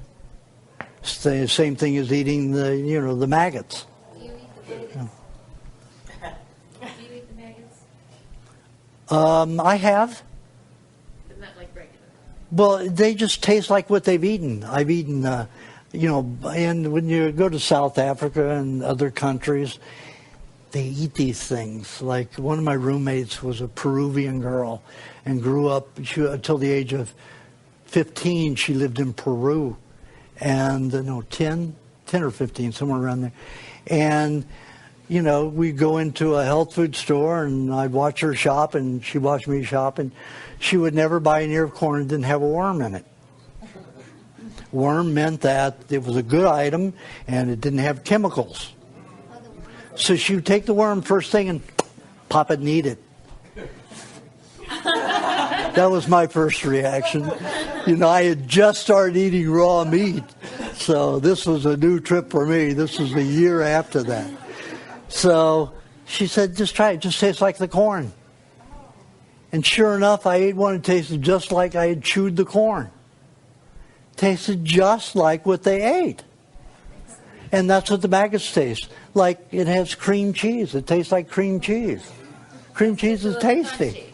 No, maggots are soft. There's no crunch to a maggot. It's a little white Yeah, thing. yeah, white mushy thing. Yeah, yeah.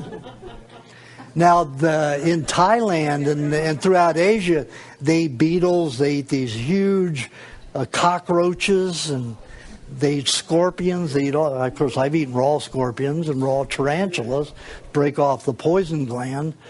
And that was hard to do, but I was so hungry living in a desert that I had to eat something, so I ate those. But when I don't have to eat things like that, I don't. I still have trouble, and I shouldn't. But I'm squeamish still, a little. But I'll eat them if I have no other food, and I guarantee I have no qualms about eating them. But they're not something I dream about. I've met lots of Thais who dream about eat the beetles every day raw. They're on my diet. Pardon? We all have food dreams. What are yours? Food dreams? Sherry's cheesecakes. And not the brownies. Strawberry shortcake. Yeah, her strawberry shortcake. Yeah, that was what I had last night. But then when I have them for a week, I don't want them anymore till I come here again, you know.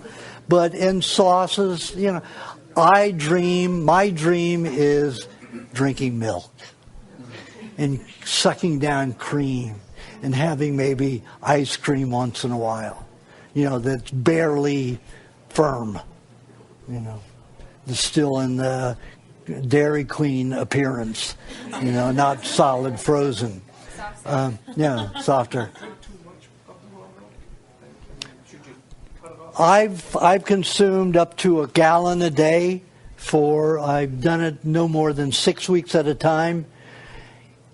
I did more sleeping and relaxing, but it didn't cause any disease. Yeah.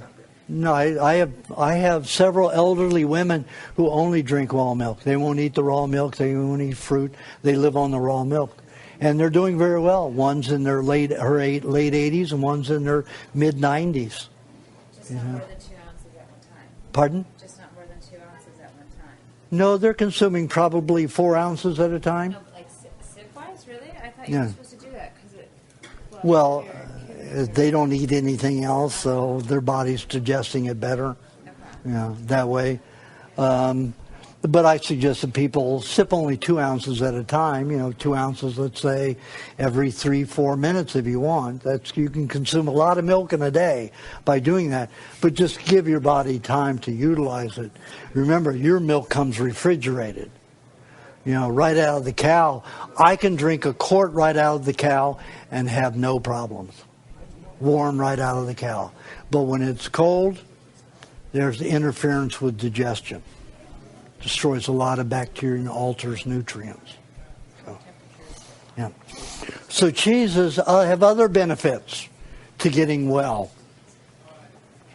Cheeses are dried substances that lack enzymes.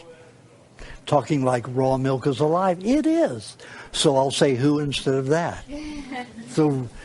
So cheese is a dehydrated substance where there's no active enzymes.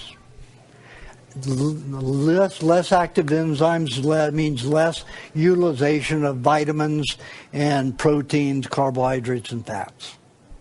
We need enzymes to do that. But cheese is a magnificent concentration of minerals that is accompanied with fats that are like butter fats, are able to be utilized to make those concentrated minerals as if it were a mineral supplement. All you have to do is add a tiny bit of honey to the cheese.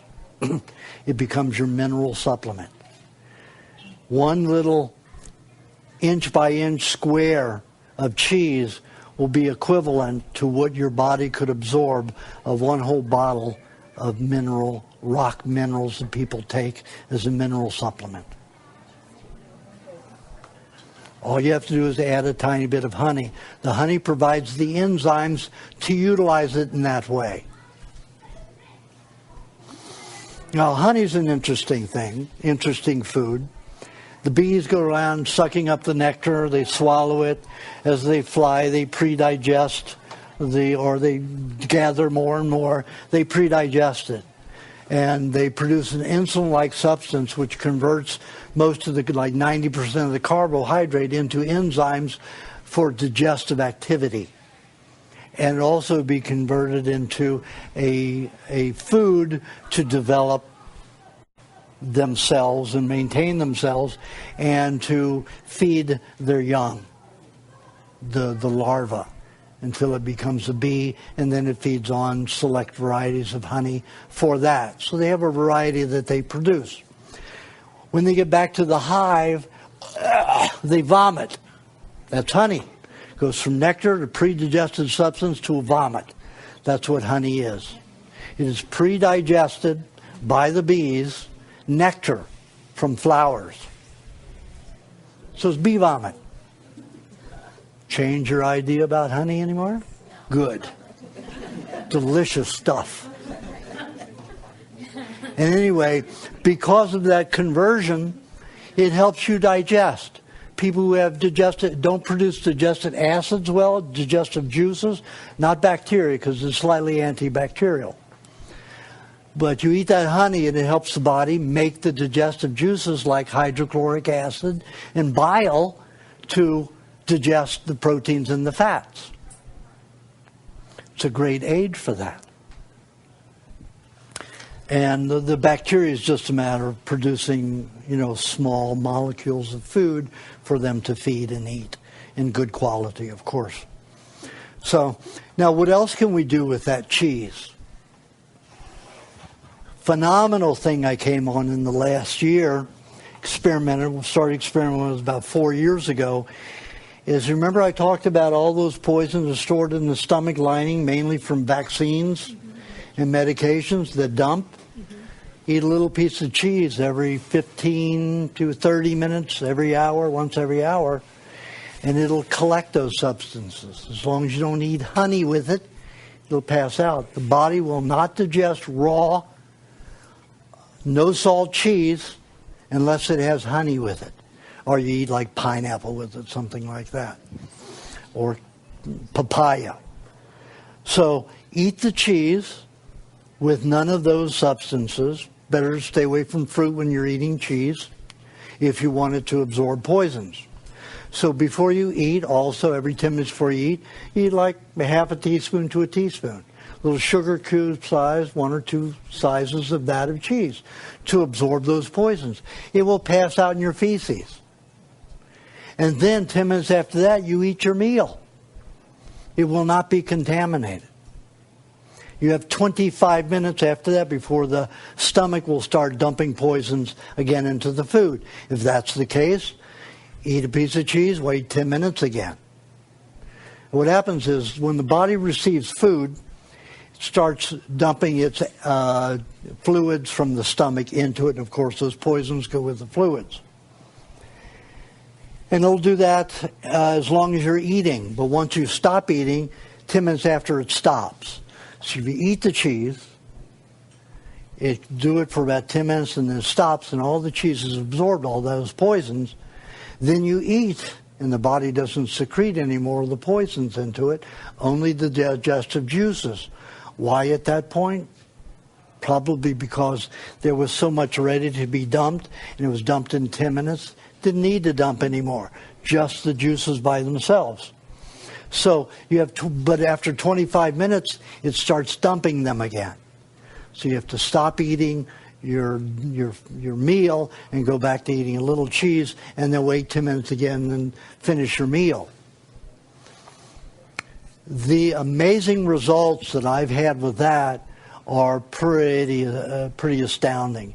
And I use those with people that I've used on a large body of people, like about 30, now still 32 in the group, who are doing the cheese without doing the baths, because I don't want to see what the difference is. People are using baths and people are using cheese. The results are probably half of what baths do, but it's still a huge, huge movement in a faster direction to have all those poisons absorbed. And you have them in your intestinal lining too, all the way through. So if you have this train of cheese going in every so many minutes, they're always absorbing the poison and through. Now, when you want the minerals from the cheese and have honey with it, I suggest it's after a meat meal, about 35 minutes after your meat meal, where you're not dumping a lot of toxins. You're just digesting your meat. And that's the time to add the extra minerals and fat with the honey to help digest it. And I find that brings much more strength. Now, let's say you have a great deal of pain and you have osteoporosis, deterioration of the bones. I've taken people with that condition, mostly women, especially going through menopause, and had them eat about a tablespoon of cheese every hour, besides the other cheese, taking it to absorb the poisons, with some honey. And within a year, 80% of that osteoporosis is reversed. That's remarkable, because before I did that, the slower process it would take maybe 2% a year improvement. So big difference to go to 80 a year.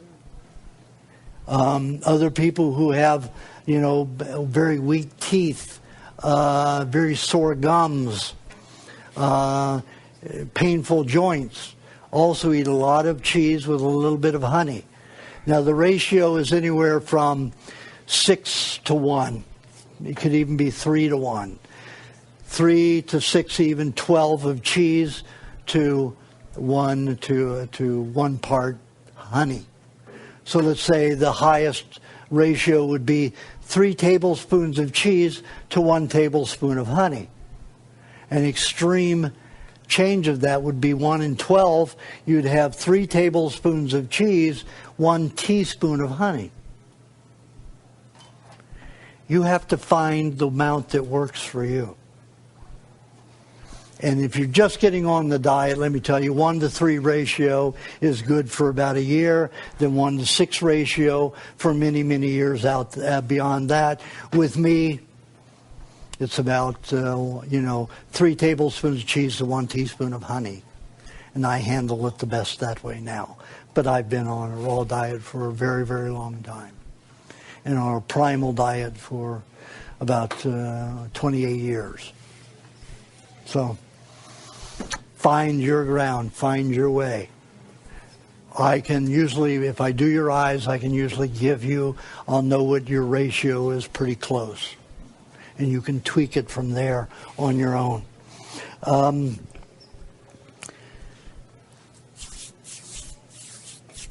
Sometimes I've even used cheese while I was in a desert one time, and I had no cloth, and I didn't want to use sand on a wound that I got because I slipped. I'm not real coordinated, and never been. My hamstrings never developed from all the vaccines that I got as a child. So my hamstrings going from my lower back to my knees are very short. So I can't stretch. I can't bend over easily. And it takes somebody to push me over because they're that tight. They never developed.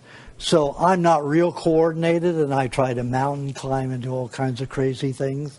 So I have to go much slower than other people. And sometimes I'll still, because I'm expecting to be able to step higher than I can, and I don't make it, and I'll slip and hurt myself. So I had no bandage to put on. I didn't want to put sand on it. Sand isn't like dirt. If I had dirt, I'd immediately put the dirt on it. I found out later sand would have been okay, but, I've done sand before, and some of those particles get into the wound, and it takes a while for them to come out. There's a little bit more scarring than it is with dirt, especially stinky black dirt. Heals it faster. And so I put cheese on the wound, and it worked. It was very good. So I try everything. You know, I ever since I had chemotherapy, I've got a bald spot. You know, I lost all my hair. I just had strands of hair here and there. My hair grew back. It never grew back here. So you can see that patch there. So that's been there since I was 21 years old. But I usually kept very long hair to cover it. And nobody noticed. Now I keep my hair shorter so everybody notices. Unless they're not taller than me. If they're taller than me, they don't notice. They notice. Not as tall as I am, they never notice. So I've tried everything. You can read in my book the different things I've tried. Garlic, you know, eggs, olive oil, everything. And all those things help. Just in the last year and a half, I started just putting milk on it. And all of a sudden, my hair is thicker, like in 6 months. Doubled the thickness in those places where I was losing hair. Stopped losing the hair, even growing a little bit more, just from plain milk. So, food is your medicine. I mean, I've been in situations where I bruised and hurt myself or been attacked or whatever, and I use whatever food I have to apply to my body, and it always helps. I mean, not hot peppers. I won't put hot peppers on a wound. I mean, that's a little bizarre. Maybe some people could and would, and it might help, but I've tried it, and it hurts. It burns severely, so I don't do that. I know that there are some people who do. There was, when I had those lesions come out of my leg, native Filipinos had this mixture of herbs that they mashed in together into a poultice, and I let them put it on one of the wounds. It made the wound twice as bad within 24 hours. So I removed it, put my honey on it, coconut cream, and meat over that. Wrapped thin slices of raw meat. Then a damp cloth over that so the meat wouldn't dry out. Oh, I also put butter on top of the meat. And then maybe if I used a Band-Aid, I put the butter on top of the Band-Aid too. So the meat wouldn't stick to it, so the meat would stay moist. So I could keep it for 2 days without having to change the meat until it got a little stinky. People were saying, "Where's that odor coming from?" It was like fresh, rotten meat. Yeah, so. Saran wrap just over the top of the meat? No, I never use saran wrap. That is highly toxic. Really? So Use plastic bags, you know, like produce bags. You cut a piece, put it only over the rag. You know, you like put. just over the meat part, not touching your skin. Yeah, right. You can put the rag beyond the meat. First. The damp rag goes first. First the butter on top of the meat or on the cloth that's damp. Then that over, and it can be touching your skin. But then the plastic only covers the cloth, never touches your skin. Then you wrap like an ace bandage around that or a Band-Aid to keep it on. Like here, I got some new knives, new Cutco knives, and I decided to try the slicing knife instead of the meat knife, you know, on some steak to cut it up. And I sliced all the way down this long and about that deep. And it was a week ago. And you see how little there is left, and the bandage fell off yesterday. And I only changed it once. And what I did was I put a tiny bit of honey on there. I put a little bit of butter, put meat on top of that, butter on top of the meat and the bandage, the Band-Aid. Got the Band-Aid wet, and then wrapped that on, and then kept putting good drinking water on the gauze that was in the, and I got that type of Band-Aid that was gauze, cotton gauze, and then just kept it wet. I would wet it maybe once every 5 hours to keep it wet, keep it moist, so the meat wouldn't dry out. And you can see it grew back up until, and that was just a week ago, 7 days ago. And I mean, that was deep all the way down, and that hole in there was huge. I flipped over my handlebars on my road bike down in Florida, and I did it to the whole side of my leg, and I had a big gash, and the raw meat, it healed completely. I have no Yeah, scar. yeah. Works that way. I have a fellow who was in a truck accident, flipped over on the freeway, and he went over to the passenger side, took all the skin off of his arm. And I mean all of the skin off of one side of his arm here, about a fourth of his arm. And he put the meat, the honey and the lime juice first. The lime juice helps harness toxins. And, where your body will use white blood cells to gather, they call infection, to gather in an area to pull the toxins out to neutralize them so they don't damage your tissues, your cells. So the lime juice will encapsulate those so the body doesn't have to use white blood cells to worry about them and spend white blood cells on that. And they'll pop out through the skin for the next year and just peel them off. It's the wildest thing in the world. Lemon won't do it, only lime. So I had him put lime on it first to make sure the particles were surrounded so he wouldn't have infection. And then he put the meat over it. 12 days, all of the skin was replaced. 12 days. 12 days. Yeah, Renee, she's the woman who makes coconut cream. And I guess she got a little tired and her finger went into the grinder and took off this much of the finger, bone and all. Was the joint gone or just? All to the joint. Through the joint? To the joint. The joint wasn't gone, to the joint. Okay? And I had her put the lime juice and the honey and some coconut cream and then the meat on it. And you can pictures of it. It's on one of my newsletters. 2006 was it? 7? Somewhere around there. And you can see her finger. We watch it grow back. Yeah. Grew back. Nail, everything. Yeah. And the pictures are there for the proof of it. 56 years old. And only on the diet for a year. Yeah, only on the diet for a year. Yeah. So food, you can feed your body on the outside as well as in. I remember when Adele Davis was big in the 60s and 70s. She had a patient, or she was helping a person who was suffering, couldn't eat. She kept applying food to his neck. And he was able to get healthier and better because his neck was absorbing the food. And that made me realize, yeah, of course the body's alive everywhere. Wherever you have cells, it can eat anything. And of course you apply Cleopatra take milk baths. Can you imagine bathing in a bath of pure milk? What an ecstasy that would be. That was extravagance. I wonder who drank it after her.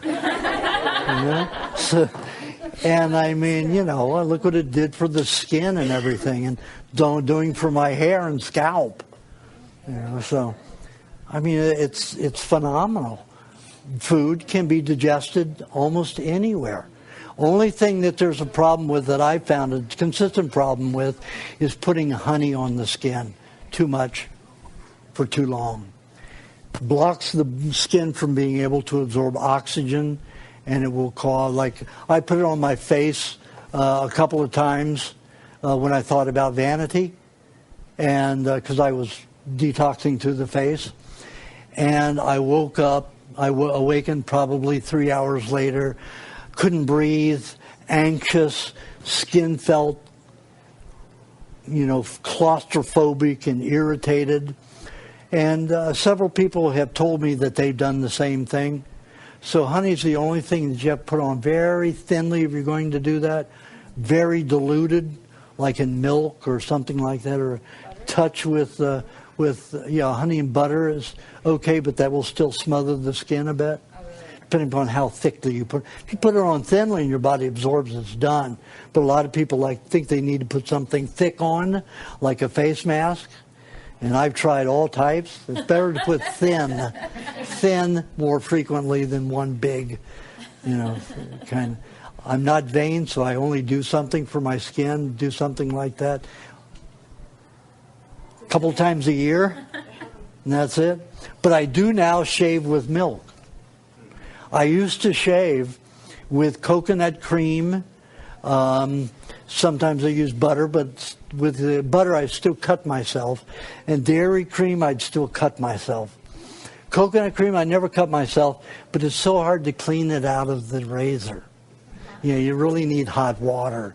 And when you're in the tropics, there's no such thing as hot water unless you're in a hotel. No home has hot water. Why do you have hot water in a hot climate? Everybody wants cool water. So, it's hard to clean a razor, out there in the wild when you're using coconut cream. So I experimented with milk, because that's all I had. No more coconut cream, so I used milk to shave with. No cutting, and it was the easiest, and it's easy to clean even with cold water out of a razor. So I thought, another leap, another new experience. So that's what I use now. Shave your legs, it would work too? Yes, absolutely. Right? Yeah, it'll work anywhere. Yeah. Your face is poor too, and I like hair, I would hope. I've tried it on my arms just to see how it would work. Go around with no hair on certain patches.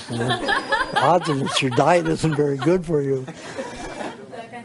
People want to find something wrong all the time with my diet. I wanted to ask you about if you're using a hot tub and it's somebody else's. What do you think about the chlorine if it's a public hot tub? Well, when I've used a public hot tub like that with chlorine, I take 2 cups of vinegar, raw and pasteurized apple cider vinegar, and I will throw it in there when nobody's looking, or I sneak it in there with a towel, and I'll get in, and I'll sit on the edge, and all my legs get in, and I'll dump it in, underneath the towel, and I drip it out a little at a time. And then I leave for about 20 minutes, because all the chloroform vapor is still very toxic in the air. I'll leave for about 30 minutes, return, and then I can take a hot bath. That's the way you can sneak that in. You can dump it in before, go work out, and then come back. Yeah, go work out and come back. The chlorine is pretty toxic. Oh, it's very toxic. Chloroform is the worst. That's why swimmers have so much asthma and even get emphysema in their later years. Well, the chloroform, just breathing it, damage their lungs, their eyes, their brains, everything. Bronchioles, esophagus, throat, earaches all the time. That's why when we go skiing and I sit in the hot tub for even 10 minutes and I'm done, I feel like I'm going to just die afterwards. Yeah. Just do my trick. Put the vinegar in. That's a great idea. You can even put a little raw milk, but that's seeable. Vinegar isn't.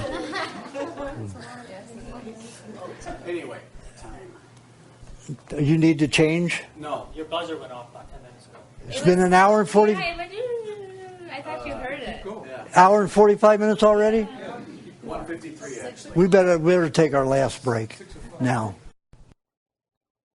Mine, and that's oil. And I talked a little bit about oil, just mentioned what percentage of a plant or coconut. In plants, there's only about 7% oil in leaves. When you extract an oil from a plant or a seed, it's only 7% of that item, not more. When you extract an oil out of a substance, it is highly cleansing. It is not soothing. If you want an example of a fat like olive oil, which is highly acidic, take a look at your Italians and Greeks. Very passionate, very volatile creatures. They're magicians. They know how to make you disappear. That does go in with the nature of what they eat, because it shuts off certain brain activity, certain conscientiousness, and end up a lot of things are okay that really may not really be if you're in a healthful situation, healthful state. They have a lot more passion, and they call it passion instead of irritability, internal irritability, and that's really what it is. And olive oil will do that. Any oil will do that, but olive oil especially, because it's highly acidic. Also, it comes from a substance that's highly poisonous in its raw state. Olives are poisonous. They have to be treated with, got this, strychnine. that enzyme in them is treated with strychnine. What they do is run the olives over these needles, and they're very fine needles, and they roll them over, and it scratches the entire surface of the olives. Then they spray diluted in water, distilled water, strychnine in it. So that kills that particular enzyme that can cause you to get very sick. Or they pick them black. When they've reached their highest maturity stage, it's gotten rid of that enzyme. But all of your green olives had to have been treated with strychnine. Only your black olives will not be naturally poisonous. And all of your olive oil is squeezed from green olives. So no more olive oil anymore. Well, if you can get it stone pressed, and when they do it in the granite, when they use a wheel, a stone press, the way it's oxygenated, it destroys that enzyme. So, but when it's hydraulically pressed or spin pressed, it's not the same. It can cause irritability, deterioration of your nervous system. Stone press is okay, even if it's made from green. But you'll see olive oils that are slightly amber. That's squeezed, pressed from dark olives, ripe olives. And that's okay. But most of your olive oil is from green olives that have been treated with strychnine before they're pressed. What do you think that's going to do to the nervous system? I'd be out killing people too. I'd be out being a mafia guy too. Yeah. And there's nobody that consumes more olive oil than the Italian community. It's amazing how much they consume. The Greeks do it, but usually the Greeks do it from dark olives. Almost all of their oil is from dark olives. Strychnine you're saying they're using? Yeah. They don't use formaldehyde? No, strychnine. Formaldehyde would be it would have too much flavor and smell. You use strychnine, which is almost odorless when it's mixed with water. It gets in there and does its damage to that enzyme that's poisonous. But then you're getting the strychnine with the olive, and a lot of it that's dangerous. So it's either the high acidic and strychnine toxic olive oil, or your dark olive oil. Dark olive oil is okay. Still acidic, and it's still too much of it will cause too much detoxification and make you irritable. Olive oil is not soothing. No other oil is soothing except for coconut oil, and it's only 25 to 30% soothing. The rest is completely detoxification. So oils can be used to help you eliminate. One of the most frequent uses that I agree with those oils is like taking olive oil or coconut oil and swirling it around in your mouth. It's called oil pulling, and it helps pull poisons out of your brain. And then you expectorate it. You don't swallow it. The only reason I agree with it is because I did it a few times and sent the oil before, some of the same oil. I sent it to the laboratory with the swirled in my mouth discarded oil, and the concentration of toxins was very high in that I had swirled around in my mouth that weren't in the olive oil, the same olive oil that I swished in my mouth. Olive oil or coconut oil? I used both. Okay. The problem with the olive oil is it made my mouth sore because of the acidity of it. What about the stone press one? I did it with the stone press because I had an abscess too, and it worked. Yeah, but I mean, if you did it often, Yes. every day, it might cause soreness in your gums and in your tissues. Coconut oil, you can do it every day forever and it wouldn't hurt you. It's not acidic. It's alkalinizing. Coconut oil, no coconut oil. You can use coconut cream the same way. but you can use coconut oil as a puller also. Did it help her abscess tooth, coconut oil? Well, it does. An abscess always comes from the gums. It's not really an abscess tooth. It's the toxins leaving the gum that are irritating the gum that are coming from the brain. Your brain detoxes through the eye tear ducts, but mainly the gums, sometimes the mucous membranes here in the sinuses, but the gums, the tongue, and the salivary glands. Highly toxic. Again, eating cheese helps control that and doesn't get as much into the food when you eat cheese frequently. How long do you do this machine? People do it to, if your mouth fills up to a great amount, it means you dump a lot of saliva, so you may have to spit a little bit out and keep it going. I've known people do it for 30 minutes. I do it 10 minutes maximum. I did it 30 minutes. There's a website on that oil pulling method. That's why I learned about it. But I experimented with that after I lost the bone around my teeth, and I always had inflammation and bleeding. My gums were always sore from the chemotherapy. The radiation deteriorated the bone, but the chemotherapy gave me sores all over. My tongue blistered and bled. And I noticed that when I mixed raw milk in my mouth, that soothed my mouth. At the time, they had a cod liver oil, which was pure, like the green pastures is now, the non-flavored one, but it stinks and it burns and it's very bitter. And that's the fermented kind. This was fermented in a different way, so it wasn't as acidic. And I'd mix that around, and I felt the difference for hours. That was removing the chemotherapy from the area and all the other poisons. And then, maybe 12 hours later, I'd have to do it again, 10, 15, 20 minutes to clear all that out.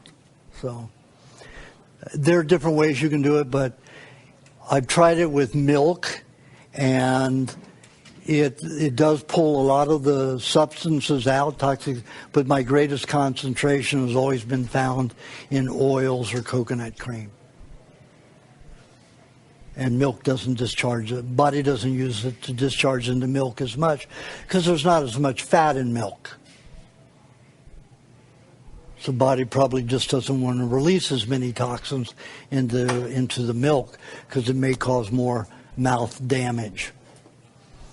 There's no other oils. There's no other oils than those that could be cold pressed. Like I said, the olive oil of a stone press is the best. And the only one that I ever use. I don't buy an olive oil that isn't stone pressed. I won't use or take an olive oil that isn't stone pressed. And it's hard to find a stone pressed olive oil these days. Everybody wants to do it fast with machinery.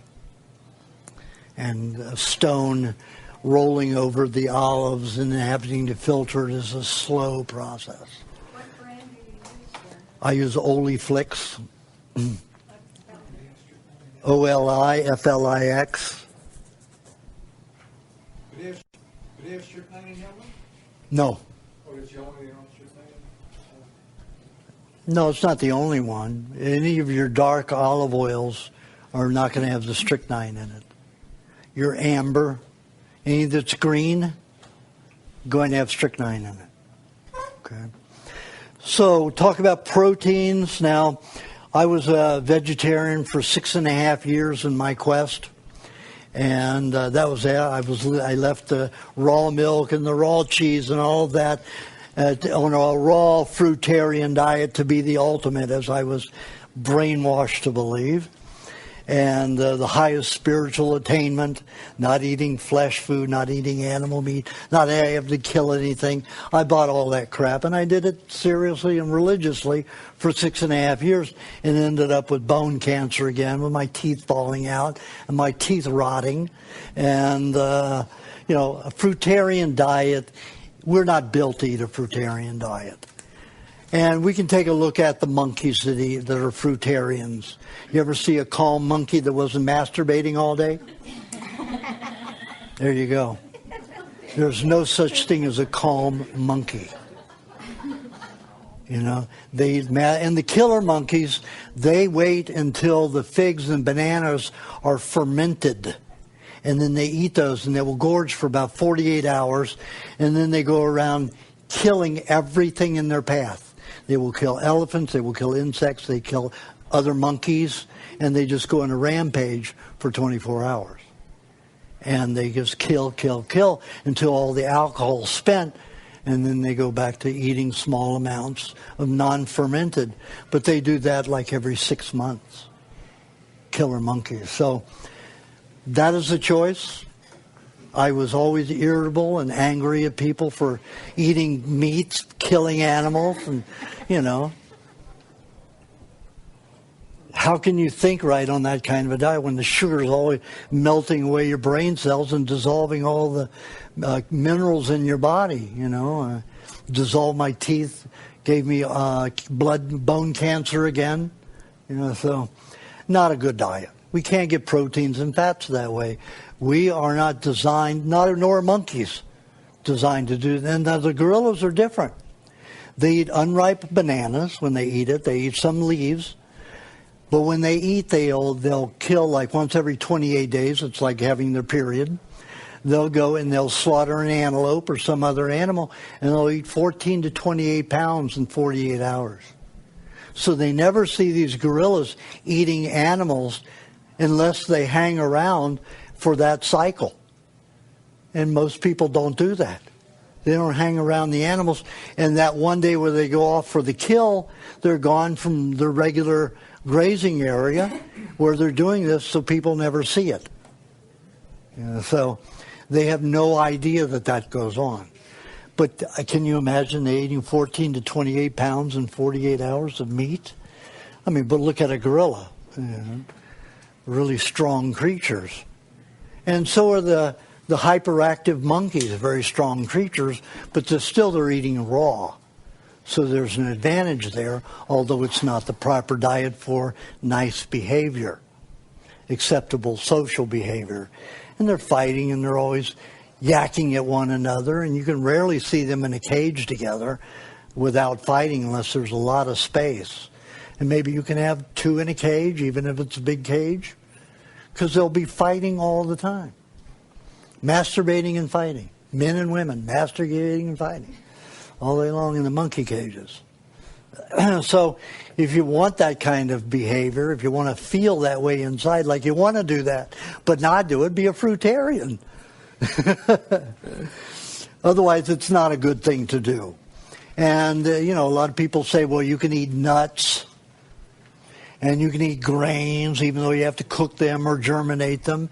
Not true. We are not designed to digest nuts.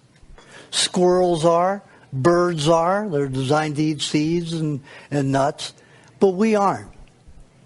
We'll get in the nut, when I've had feces from a nut eater, when I was a fruitarian, I'd eat 7 pounds of nuts a day to get my protein because I was so hungry. I lived outdoors for 3 years in my healing process to discover what was really truth and not, because I knew that all the crap that we have in our libraries and on TV is all nonsense. You've got all these people who go to school to learn nutrition, and what they learn is not science. It's garbage spit out by the medical industry, the pharmaceutical industry, and the agriculture and food business industry.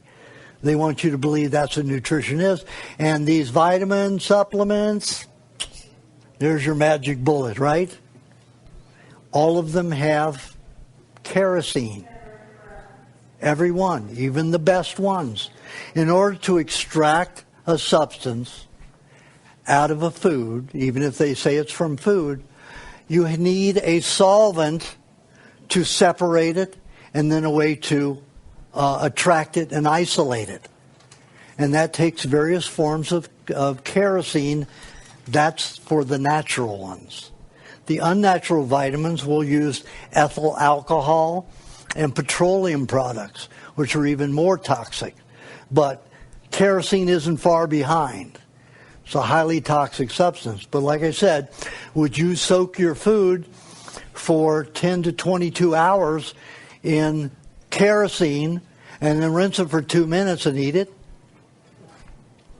That's what you do with any supplement.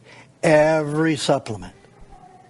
There's not one supplement that isn't manufactured that way naturally. And if they say organic, means maybe the food was grown organic, but once it got to the laboratory, it has to be handled in that way. I had a very famous organic vitamin producer call me about a year and a half ago. And two of their biggest salespeople were in my workshop. They went and reported it. The company's attorneys called me and said, you have to retract that. We wanted, you have to pay for it being published and all that. And I said, what do you want me to retract? The fact that it's not organic, that the substance isn't organic, and it's not natural. And I said, okay, I will do that if you send me a letter saying that your laboratory doesn't use kerosene or kerosene derivatives to extract the product from your organic food. Guess what? Goodbye. Never heard from them again. I know. I've worked with laboratories.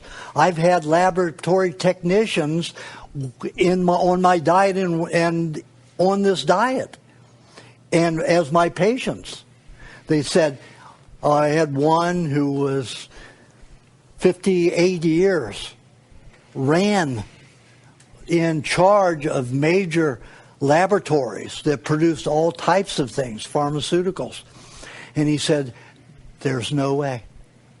You either use kerosene as for the natural ones, and you use ethyl alcohol or petroleum products for the others. There is no other way, period. So there's no benefit. Pardon? There's no benefit to take. There's toxic benefit. You'll get your adrenaline going, because you're putting toxicity in your body, and your adrenaline will make you feel high. So most people get a false high and think it's the vitamins working properly, when it's poisoning them and causing an adrenaline rush. So, no supplement is good. Even kelp, like just pressed kelp, would they treat that as well? Do you know what it costs to sun dry it and then to granulate it, package it? No, they have to dry it. They have to dry it with high temperatures. That means it turns it into a vegetable you will never digest. The only one, but that's not a. But when you get chlorella, chlorella is not a supplement. Chlorella drives in the air just like that. Now chlorella's an okay, but it's a food. You're not going to digest much of it. That's why you have a teaspoon of it, and you're going to have green feces. You're only going to digest 2 to 4% of it. But that 2 or 4% could mean a benefit to you. But what you can do is you can take it and put it in vegetable juice with a tiny bit of honey in it and let it sit in your refrigerator for 10 hours. Or put it in all of your vegetable juices and let it sit until you're ready to use it. Then take it out and let it sit out and get room temperature before you drink it. Then you're going to digest maybe 10% of it. And that's it. Didn't you say that the chlorella and the cilantro is actually good for getting rid of the heavy metals? Yes. Yeah. Cilantro. Cilantro, but you have to juice cilantro. Oh, You can't juice chlorella. Tablets is a pill. It says it's that tablets. Oh, in a tablet, you won't digest any of it. The sealers and binders that keep making it into a pellet, you can't utilize it. It comes powder, it comes tablet, it comes Yeah. Powder, okay. But any of your algae, all of those, they're dried. They're hard, dried vegetables. You can't even break it down when it's fresh. What makes you think you're going to break it down when it's dried and hard? It takes a vegetarian animal to do that. I mean, an herbivore. Juice fresh vegetables. As I said before, that'll help you clean. Now, in my book, I tell you what the different foods do, what they're good for you. Now, the protein, you can't get them from nuts, you can't get them from grains, you can't get them from anything other than meats and dairy. And dairy is not high in protein. It's enough to build a baby fast, but that baby, about 4 years old, starts requiring other protein to be able to develop muscles. You know that most children, when they grow up on milk, they're good and fat, plump. They've got lots of protection. And then when they start eating meat, all of a sudden their muscles start popping out and developing. You know, so you need meats to develop more solid and large muscles. That includes the heart is almost all muscle, and so is the liver. So just to feed those two organs, you need meats. Flesh food of any type is meat.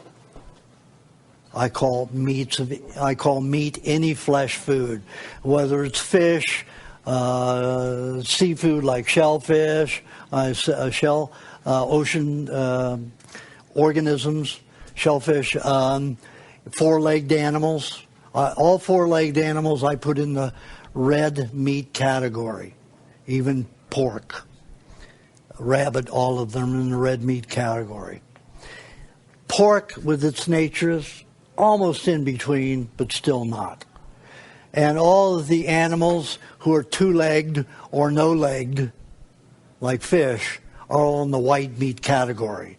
So when you read that in the book, it is a misnomer, because you can have ostrich with two legs, that the meat is darker than liver or as dark as liver, and still isn't red meat by definition of what I'm categorizing.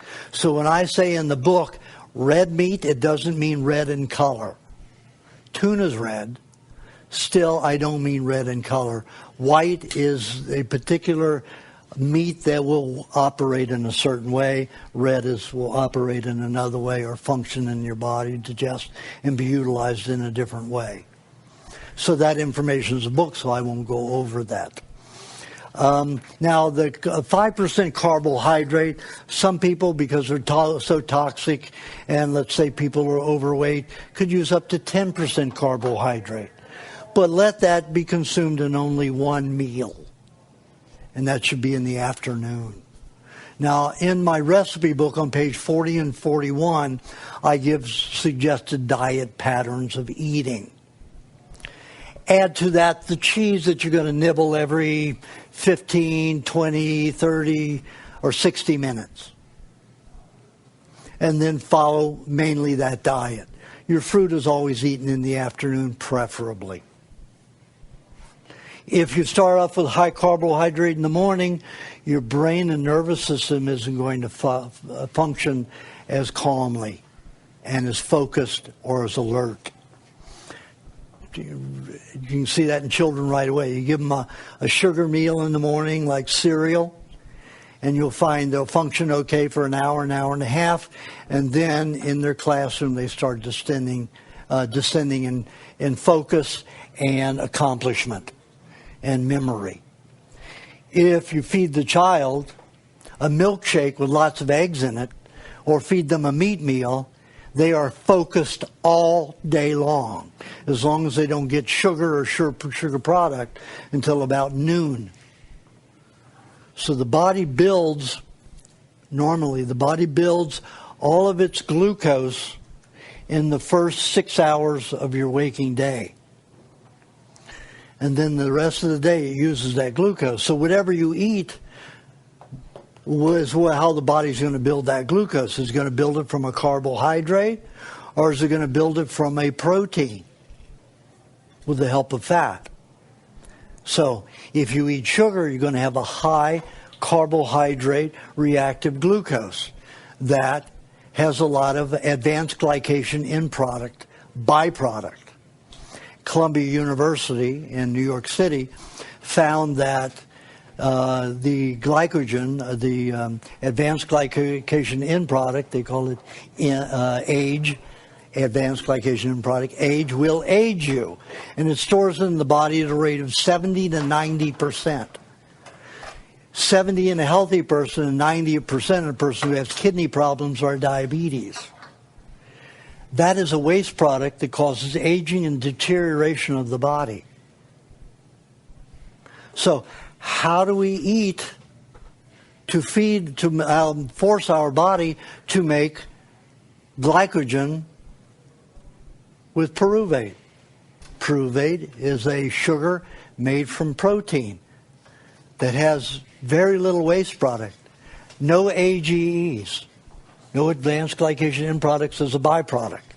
So you eat eggs, you eat milk, and you eat meat in your first 6 hours of the day. Honey is okay as long as it's not in abundance, because 90% of that is enzymes the body uses for digestion. So not a problem. So then you have your fruit meal in the afternoon, after 12. Let's say you have pain and you need a little bit of banana in your milkshake or your moisturizing lubrication formula to get rid of the pain. Banana at that time is fine. Or banana butter and cheese will also help that factor of pain, reducing pain. Or you go find my pain formula in the book. And that's just the moisturizing formula, moisturizing lubrication formula with egg, lemon, and butter as the main ingredients. Then you add bee pollen to that, blend that, and eat cheese as you're drinking it. And that's the advanced pain formula. But a pain formula you can get rid of pain, many kinds of pain in other ways. Eating honey and cheese together, dates and cheese together, butter, dates and cheese together, cheese and banana, cheese, butter and banana, butter and banana.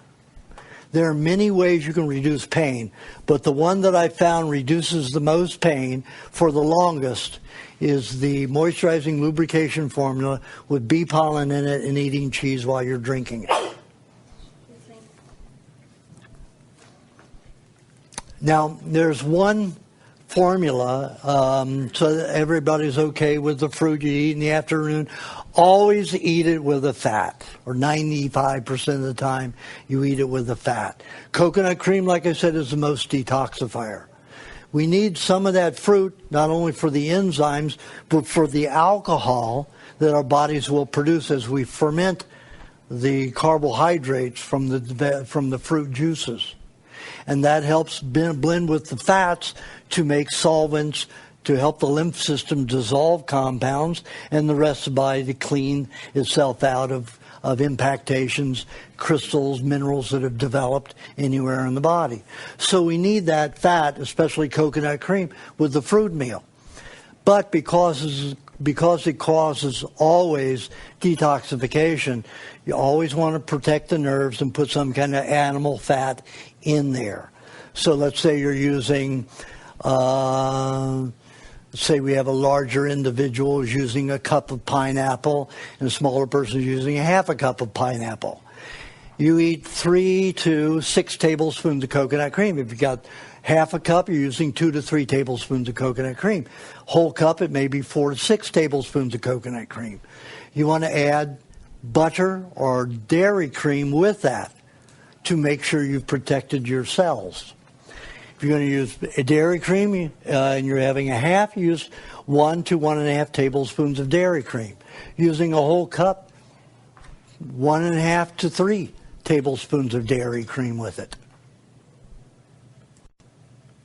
Or you use a teaspoon of butter with a half a cup of the pineapple and coconut cream, and you use a whole tablespoon of butter with a whole cup of pineapple. Or any other fruit, you do it the same way. Now, if you have digestive problems in general and you're eating all the foods that I recommend and they're just not moving through the body, you're not digesting them well, you can take a little inch cube of pineapple and eat one 4 times a day. By itself, that's okay. Or with a little sip of cream, a half a teaspoon of cream, that's okay. You're going to deliver enzymes that will help your stomach and the rest and the intestines manufacture hydrochloric acid and other digestive enzymes which break down the larger particles of food. Now, in the book, I talk about berries that help remove heavy metals out of the body, the different berries. So you just look in there and see what you need for your condition. And your conditions will change. You got a headache, you use honey and lemon and sparkling water with a little dairy cream or coconut cream to help get rid of headaches. And then the next day you've got a backache and you use cheese and butter and banana. Just find the things that in there that are more your conditions that you go in and out of, and then you'll get better. Okay?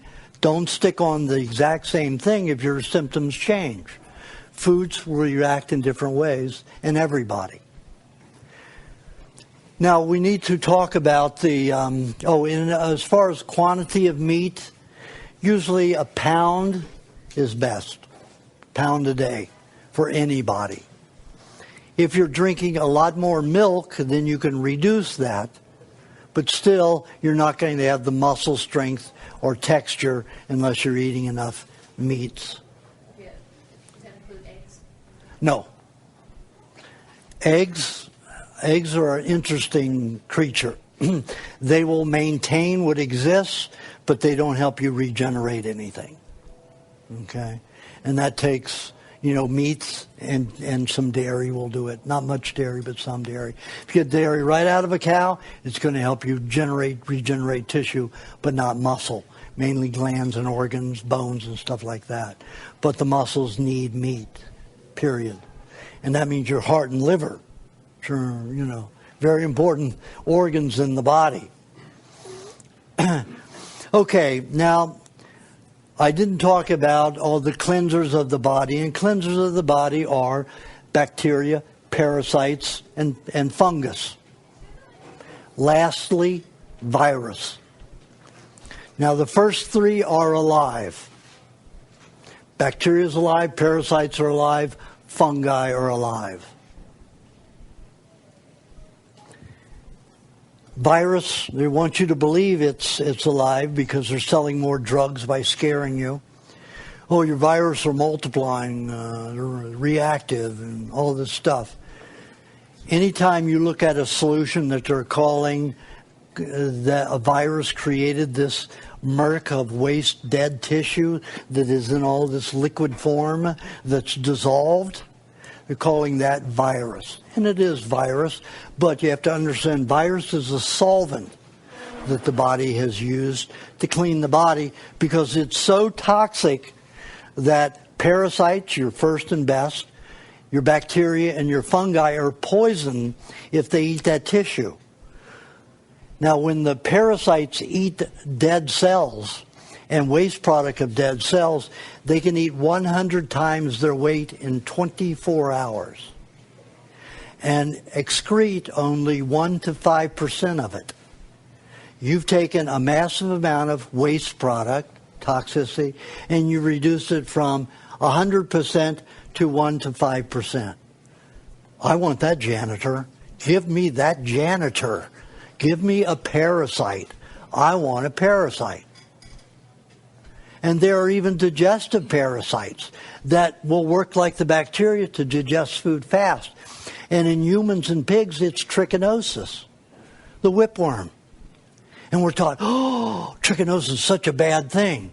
Yet Joel Weinstock of the University of Iowa found that the pigs at the university were sickly, and all those pigs that had trichinosis at the farm that he grew up on were healthy and vibrant, eating their crap and their urine, their food, out of all that pit of slop. And they're vibrantly healthy creatures. So he took the sick pigs that were in sterile environments, fed the best scientific foods, like the science diet for dogs and cats. Ridiculous diet. Every diet that I've taken care of from other people who raised them, put them on the science diet, more diseases in those dogs than any other.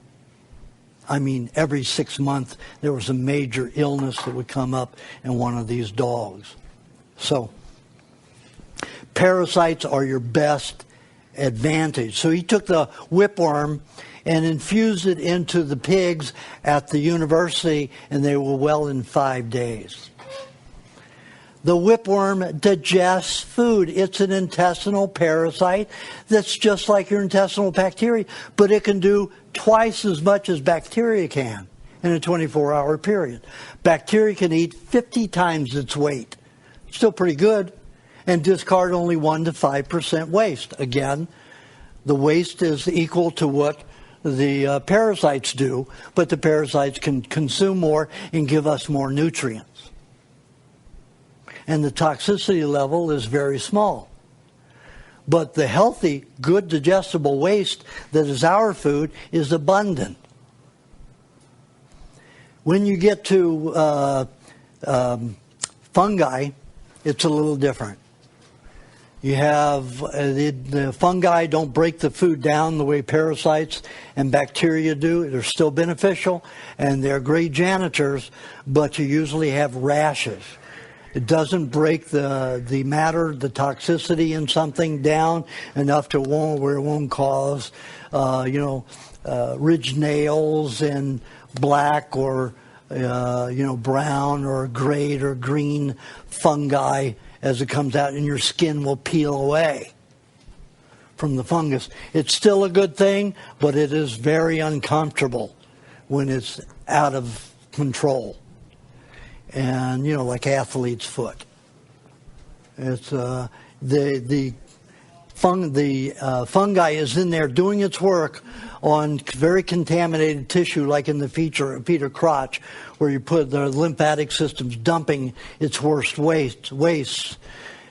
It's doing its job, but it can't neutralize those poisons as well as bacteria and parasites can. Then when you get to the point where the tissue is so toxic that none of those will eat it, then we have to each cell has to create a solvent. So you have about 300,000 varieties of solvents, so there are 300,000 varieties of virus. And it was known 35 years ago, viruses aren't alive. So no antibiotics. Then about 30 years ago, and that was for 60, 70, 80 years, doctors found you had a virus and there was no bacteria, no parasites, no fungus in an area that was degenerating and dissolving tissue. It was a virus experience, a viral experience, but they knew there was nothing to kill and nothing alive. So there were no antibiotics. So 30 years ago they thought, hey, why don't we just call that alive too, and we can sell antibiotics. And that was the pure nature of the whole change. Now they come up with all these Disneyland drawings of what a virus looks like. And you'll never see one in real life photograph. It is always an image which was generated by a computer, by an artist. Because there's no such thing as a virus body. It is a solvent, it is a liquid just like Drano. And muriatic acid. There's nothing alive about it. But it will go in and dissolve matter. Talk to any Italian who has a cleaner. Put your body in the bathtub and you pour muriatic acid all over it and you put a little water in there and that whole body is dissolved. And that's what viruses are. Viruses are solvents created within the cells. And each cell will create a different, let's say your neighbor has died on you and there's no way to get rid of her but dissolve her. So you produce one out of your own body and put it on her. Or her own body, dead body, produces it and dissolves it. And that's the way it works. There's no bacteria, there's no mysterious thing about it. It's such a natural process. Any of those bacteria, any of those parasites that are cleansing, of course, they put them in a petri dish and they say, see, they eat these live cells. But those live cells are in an unnatural environment and dying anyway. So that cleansing, that janitorial bacteria or parasite or fungi will go to work. But they don't work on live cells in the body, only in the petri dish. But the pharmaceutical house points at the damage in a petri dish and says, and nothing is natural in a petri dish. It's all chemical environment. Nothing, not even the water is pure. And they point to that and say, see those parasites eating all that, those live cells? But what's the quality of those live cells? They're already deteriorating. And if they've actually put a process of mummification in it, and they're half alive with that mummification, they still say, see, they're alive. And they misrepresent that they are live, healthy cells when they are not. So those parasites, the bacterias that are janitorial and the fungal will go to work and break those cells down. But they say, see what you should be afraid of? Then you get in your body and take it apart. Can you imagine a big man like Arnold Schwarzenegger, 7 times Mr. Universe, going to worry about these little freaking little organisms take over his body when he thrived on it the whole time? But that's where his head is now. And you have to get out of that fear-mongering place because they will trap you into their treatments. And none of their treatments are healthy. Not one. They all cause harm. All medications cause side effects, period. So don't be afraid of them. Invite them in. Eat high meats. Eat moldy cheese. Just scrape off the spores on the outside. Eat all these things. Your fermented milks, your kefir, your yogurts, same thing.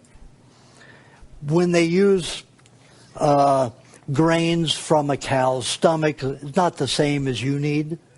It will break down the food and you will absorb more nutrients from your dairy. But if you want the kind of bacteria that's specific for you, expectorate a teaspoon into your quart of milk. Then you will have the bacteria that is right for you, digesting that perfectly for your body.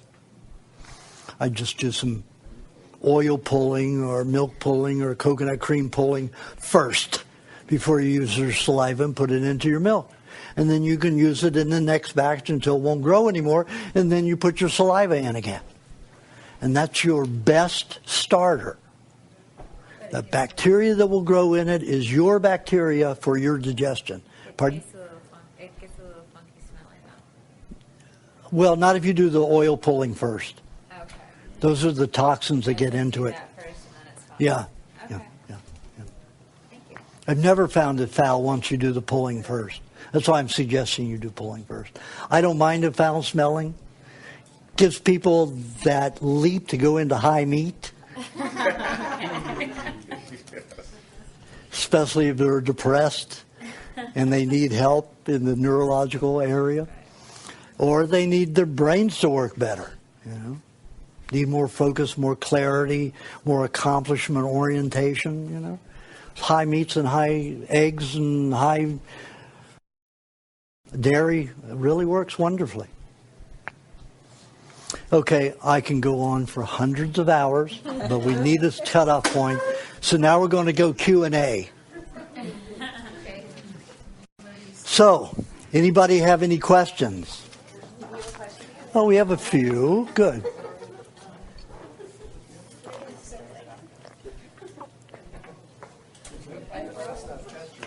I suck. You see, when I drank that, I squeezed it over my tongue and through my teeth. Why did I do that? Because when you do that, it pulls saliva into it, like a baby sucking a nipple. So I suck my liquids to get, especially dairy, to get the fats the bacteria into it. You'll digest it better. I drink half the milk. I could go through a gallon of milk a day. I used to drink 2 gallons of water a day when I believed that was right. So then I went to milk, and I was drinking a gallon a day until I started sucking it and pulling the saliva with it, then went down to a half a gallon a day. And I don't drink water. Well, I drink half a cup a month at the most. A month? Half a cup a month of water. Now, a lot of you will need a half a cup a day because water is a solvent. Water is not good to drink, no matter. Water became popular in 1961. And it became popular in 1961 because one of the wealthiest out there in the Coca-Cola and the Pepsi-Cola industry made a bet with somebody that they could make as much money on Coca-Cola, on their soft drinks, make as much money on water as they could with their soft drinks. So it was a bet. So this guy had hired doctors to say that you need 8 glasses of water a day and all of that. But when I was in school, you went to the fountain once a day, you drank your milk, your orange juice, and you didn't drink water. Nobody drank water except at the fountain at school. And maybe the athletes would suck down a half a cup at a time because they were sweating so much. But then in 1961, they came out with all the commercials and doctors saying you need 8 cups of water a day. And it's grown to a point where now water's just as expensive and sometimes more expensive than soda. You can buy a soda for what, $2 a quart, and yet you get a good water and you're paying, $2.50 for a liter, so same price or more for the water. And they've got a good market, and it's not good for you. What is water? It rains, dissolves rock in the ground so the plants can eat. So it's a solvent. If you look at an archaeological book, the first item under solvent is water. So you'll dilute your mucous membrane, the mucus off your mucous membranes, you'll dilute your food, you'll dilute your acids, you'll destroy bacteria, because water destroys bacteria. It neutralizes. So all of the harm comes from water. However, everybody needs a little solvent, pure water, to help clean out some very difficult stuff out of the body. So let's say a half a cup is normal for the average person. And you don't take it all at once, you sip it, because if it rushes to your kidney, all you're going to do is damage your kidney and your intestinal tract. And you're not going to be able to utilize it, you're going to urinate it out after it's done its damage. You sip 2 tablespoons at a time throughout the day. Now, if it's hot in the summer, or you're taking the hot bath, you might drink a sport drink. And when I'm doing hot baths, I do a sport drink every day. And a sport drink is 3 cups of 2 or more of the 4 following things. The first 3 are all to be pureed, not juiced. Tomato, cucumber, watermelon. Whey is the 4th item, but since that's already liquid, that's the runoff of the milk from making cheese or butter. Listen. Okay, so you can choose 2 of any of those 4, or you can choose all 4 to make up the 3 cups. If you're using whey, it has water in it. I mean, milk is 86% water. Fruits are 90 to 92% water. Meats are 55% water. Everything contains water. Once you cook it, you've separated the ion bond to the H2O. As long as you're eating raw food, the H2O is bound to your whole amalgam of a smorgasbord of nutrients. And when a cell opens up to eat, It has ions inside, and it attracts the molecules from that mass that's traveling through. But it's like this big compared to my body, or this big compared to my body. That's the smorgasbord of 93 to 117 nutrients that a cell will eat at one time. So all of it contains every nutrient, including H2O, everything that the cell needs. When you eat salt, which I mentioned before, the sodium, when it separates from the potassium or the iodide that was in the table salt, or even in sea salt, it starts exploding these. So these burst, and maybe a cell will eat 23 nutrients instead of 93 to 117, or it'll get 50. So your cells are always starving when you eat salt. That's why people eat so much more food that eat salt. So much more thirsty when they eat salt. Like Lay's potato chips. There you go. So you have all the acrylamide along with the salt, causing cancer and dehydration. So you get your water from foods. All of our foods, unless you cook them, it evaporates and separates it and changes everything, the chemistry of everything. Very little water in anything. So let me finish this. So, in this mixture, you can add, if you're not using whey and you're just using 2 or 3 of those items, which are the tomato puree or the cucumber puree or the watermelon puree, then add a half a cup of water to that, or whey. Half a cup of whey as your water. Then add a tablespoon of vinegar,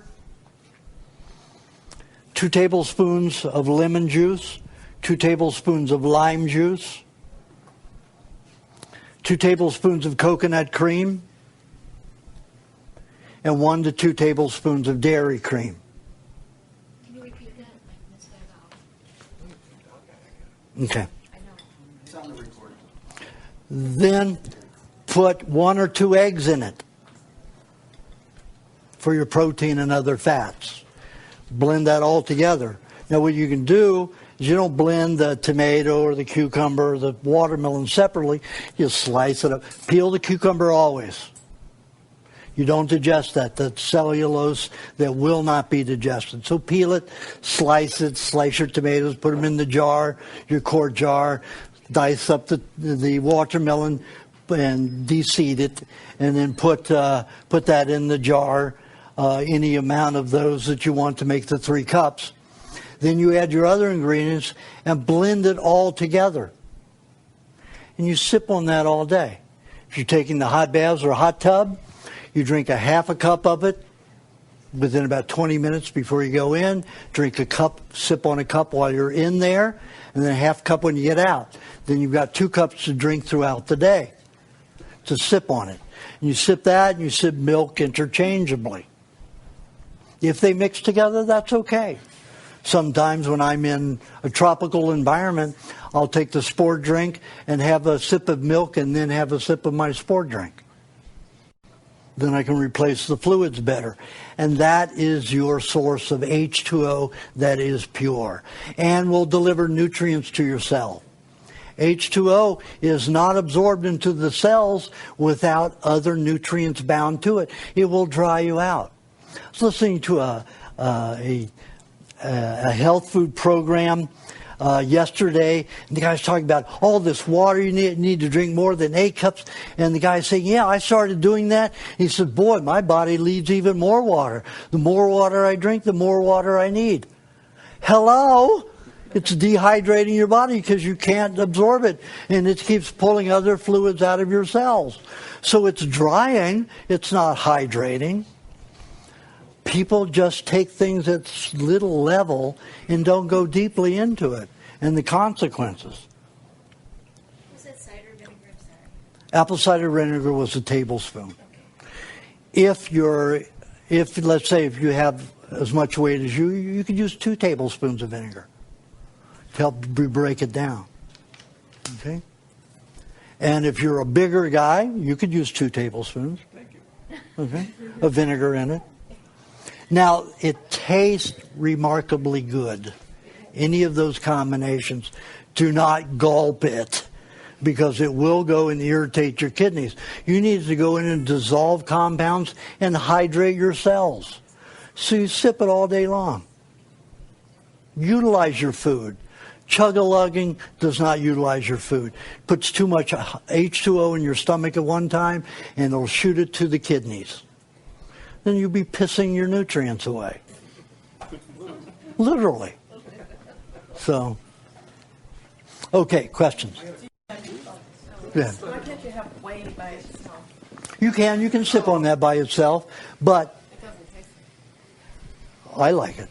But, you know, I've been around rotten meats, and that tastes jeweled compared to rotten food. Actually, the rotten meat doesn't taste bad. It melts in your mouth like chocolate. It's like braised and brandy lamb that's broken down. It's just the stench.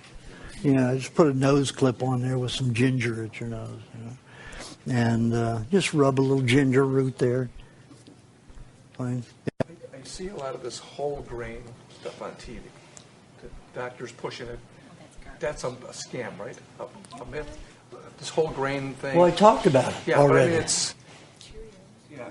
It'll create a lot of advanced glycation end products. 70-90% of it will store in your body and create some disease. So grains is not what we eat. Squirrels and birds can eat grains and nuts. We can't. And you know, some herbivores can have. I saw on my grandparents' farm, I saw the cows sucking dried grain off of, you know, grass, a grain, a wheat grain, anything like that. Once it's dried and hits the ground, they'll suck up and eat 2 cups a day. So I'm not with feeding only, you know, grazed grasses to these animals, because they do eat some grain naturally. And if they're not given a pasture that has gone to seed at some time, they're not going to get that nutrient.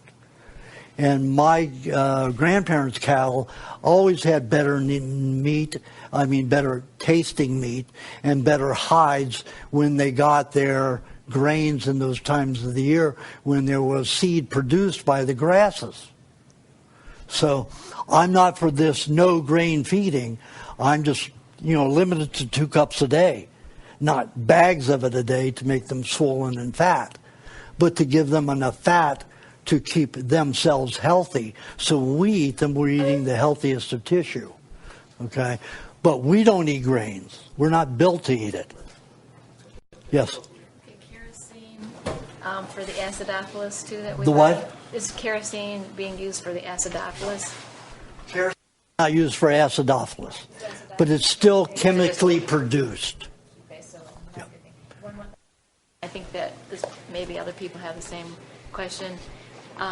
When you go out to dinner, how do you do that? I mean, there's nothing to order in the restaurant, so do you just take your own stuff? Well, California, we made sure there was a law when they tried to outlaw raw meat in restaurants. The restaurants went up in arms. And the law was changed in 6 months. They outlawed raw meats and raw eggs. So that meant no Caesar salad that used raw eggs in, no sashimi, no steak tartare, no carpaccio, any of those. So the restaurants went nuts. Only law in the United States that was changed in a 5-month period. And actually it was that fast. So I have the law in my glove compartment that if I go into a restaurant and I say, I want steak tartare, I want you to take a steak, I want you to chop it up for me, and I want you to put a raw egg in it. And I know the chef will think it's an omelet if I have the egg white with it, so put the egg white in a cup for me and put the egg yolk in the steak tartare. No capers, no salt, and that way for me. And then, pardon? No, that's their meat. Okay, the restaurants have the best quality meat anybody in the world. They get the best quality and the top cuts anywhere.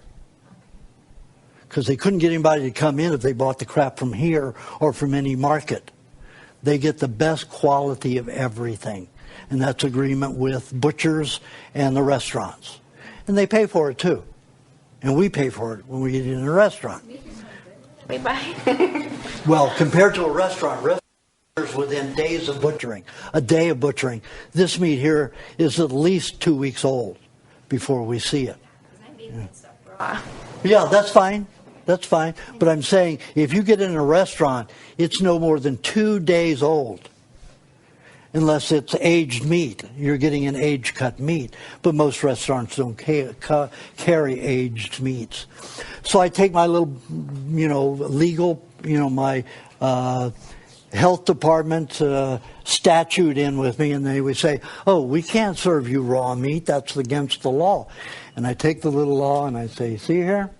It says if it's on the menu as raw, like steak tartare and carpaccio and sashimi, or the patron asks for it raw, it is legal. So I've got that, but I go to a restaurant, any other place, and I say, oh, is there something wrong with your meat and fish? And I say it loud enough, everybody's listening for the answer. And I say the Italian restaurant down the street serves carpaccio, which is sliced raw meat, raw beef. And then the French restaurant down there gives me steak tartare, which is chopped meat or chopped or ground meat and with raw egg put with it. Is your meat wrong? Something wrong with your meat? To shut me up, they give me what I want. And I've learned to do these things over the years. If I really don't want to make anybody that I'm with embarrassed, that's when I'm alone. But I don't want to embarrass anybody. I'll call the restaurant ahead of time and ask to speak to the chef. And then the chefs are always making the same thing, bored to death. So I'll say, listen, I'm on a special diet. I have to eat certain foods. I can't eat salt. I can't eat capers. But I like steak tartare, and that's on my diet. Can you make me a steak tartare and use the egg white? And a lot of times they'll say, wait a minute. If you use the egg white, it's an omelet. And I say, well, give me a frickin' omelet then, jokingly. And like that. But, I have them put the egg white on the side if they don't want to put the egg white. Because it looks all mushy, with the egg white in it. So, like when I was in Finland, I could only get it separate, but they would feed me the steak tartare with a little mountain, and, it looks like a volcano with the egg yolk sitting in the center, so. And I have no trouble eating out. How about with relatives? Same thing. Take stuff with or say, have this No, one? I'll order that at the restaurant. I went to Sizzler Steakhouse in Tennessee with my family from the South. And I got them, it took me 10 minutes, but I got them to give me raw steak. And my son ate it with me. What do you eat with it in the restaurant, or is that all you eat? Well, a lot of times I have butter and other things with me, so I'll bring out the butter. Bring your own. Yeah, but I usually take these, these crystal type little canning jars that look pretty. And my butter's in that, or, let's say I took olive oil and I'm going to have a sauce, with it. And I'm going to a restaurant, I'll have olive oil maybe once every 3 or 4 months, something like that. It's okay to have an oil like 1 tablespoon a day, but if you have a lot as a sauce, you don't want it for a while. Maybe once a week and not a tablespoon a day after that. As a cleanser. So, I'll take maybe olive oil with some garlic in it and some, maybe some chopped fresh hot peppers, something like that, tiny bit of vinegar in it, and then put that with my meal. And I won't have vinegar with my meat unless there's oil in the sauce. Okay. Because vinegar with meat don't go well together. So it interferes with proper bacterial digestion. Creates gas. The odor isn't too good. So that's the way I handle it. Or I order raw fish. They say, well, it's not sushi grade. And I'll say, oh, you mean it's bad? You mean it stinks? Full of bacteria? Oh, no. I said, well, then we don't have an argument. Bring it to me raw. I'll put lemon on it. Fine. What about bone marrow? I eat the bone marrow. When I'm in Los Angeles, I eat 1 pound of it a day. And I'll still eat all my butter, too. In what? I still eat all my butter, too. Oh. Bone marrow is the soft portion on the inside of a bone. That's where your red and white blood cells are procreate. They divide in there, they mature in there, and enter the bloodstream. It is the only place where you can get regenerative stem cells, not adult stem cells. Adult stem cells is a cell that's matured and can only reproduce its own kind. In bone marrow, you have stem cells which, when they enter the body can decide what it will be used to grow what cells. So I can only get the right kind, when I'm in Los Angeles. Sometimes if I'm seeing a butchered animal or I butcher it myself, wild animal, I take out the bone. Like one of my cows died in childbirth. Because I got it from, my foreman bought the cow from a wrong source. So this baby kept developing in my cow and killed the cow because it developed in childbirth because it was too big. And plus the cervix was wrapped around the head of the calf and couldn't get it out. So it died. I tried to get in there and pull it out, but it was stuck in there and it was a mess. Cow died, so I broke up the bones, and I'm there with all these other, because I had, you have to eat rid of meat fast like that. So I had one of the Thai tribe call 10 other people, and we divided it up, and I made them pay for it, and we all butchered it together. Can you imagine about 15 people butchering and consuming this? And I'm there eating the stuff raw, and they will take it home to cook it, and I take out the bone marrow raw, and they're all fascinated by this, But it was delicious, fresh, warm out of the bone marrow. It's like butter, just like butter, delicious. Anyway, the only other place you can get that kind of stem cell is from sperm and the ovum. How can you farm that? So bone marrow is the only place. So it helps you regenerate tissue faster.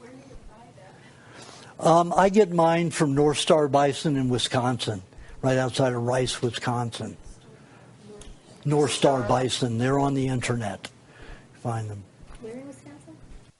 Rice, R-I-C-E, Rice, Wisconsin. Oh, Rice, Wisconsin. But you can get it from any producer that's slaughtering animals, If I get a cut of meat that has a bone, that has marrow in it, you don't get much, but you still get something. Can you just buy the bones? You're going to saw them in two and break them up? No, I could have my husband do that. Then you could do that. Absolutely, that's fine. Yeah, you can do that. But you buy the femur, or the tibia, but usually it's the femur and the tibia which have the most in it. Of course, up near the knuckle, it's all cartilage and bone. There's nothing in it, so about from here to here on the animal will be, the rich bone marrow inside it. So at the knuckle, you're not going to get anything. The knuckles at both sides. That's just hard bone and cartilage. Anyway, it helps regenerate tissue fast. I eat that with my meat meal. And I'll eat every day that I'm in Los Angeles. I go through a package of it a day, which is if, the bones are all together, comes in a package with maybe 7 bones. And not all of them, some of them are hard too near the knuckle, but they don't care. They'll send them to you anyway, but that's the price, They're not going to just throw something away. They're not going to test it for any active, but they know not to go too high up into the knuckle or the joint. So, I go through 7 of those a day when I'm in Los Angeles. But then I'm gone from Los Angeles, like here. I'll go from here to another city. So I'm in Los Angeles 6 weeks a year, and I eat it every day when I'm there, a whole pack of it, which is about 1.5 sticks of butter worth. And then plus I still eat my butter with my meat meal. So. But that's because if I were here in this town, I may eat 2 of those, 2 bone marrows a day, and that's it. But I'm not here very much, not in Los Angeles very much. Now, what you can do is, those have a tendency to turn on you quick. Bone causes quick bacterial manifestation, and it'll oxidize the bone marrow. So it's best, as soon as you get home, leave it out for a few hours so it gets room temperature, and then pop them out and put them in a jar, and then refrigerate that, and they'll keep longer. That happened to me. Bad. Oh, they get really nasty. And I was so how good it tastes. Right. Really angry. But my crows and hawks are like, I can take those out and throw them up, and the hawk will come down, pick them right up. Loves me. Yeah. And the ravens too. Oh, yeah. So they love rotten meat. That's what they feed on. The bone marrow and then thaw it now. Oh, freezing. Thank you. Okay, when I did tests with animals on frozen meats, I divided them in half. They got the same meat, organic meat. One group ate it frozen, the other group didn't have it frozen. And I did that, and it was the same of half of beef. Just wait for the story, it'll take 2 minutes. So it's the same beef, half, one frozen, one unfrozen. All of the ones that ate it frozen got skin disorders within 6 weeks. Severe skin disorders within 10 weeks. Those that ate raw had no problem, rarely drank any water, and they were very happy, no irritation, coats were fine. Same meat. The ones who ate it frozen also drank a lot of water. Now, to test, Sally Fallon and I have been having an argument about this for 20 years. Freezing anything will cause a problem unless it's fruit. So freezing butter, freezing cream, anything is a problem. It degrades the nutrients in the substance. So I wanted to prove this. But this is before I met Sally. This was in the early 90s. And I took the butter to give it to, because I knew that raw, no salt butter, if I fed it to these animals with skin disorders, would resolve the issue within amount of time. I figured 2 to 6 weeks. So I gave them, I split that sick group into 2. Frozen butter, unfrozen butter, the same butter from the same batch, frozen and unfrozen. All of those that got the frozen butter took 5 times longer to heal their skin disorder. 5 times longer. That means 80% of the nutrients were altered by freezing in butter. Not good. Still is healing, but why reduce it, by 4/5? Keep your nutrients. Even if the butter goes into blue cheese, you can make great Roquefort dressing with it.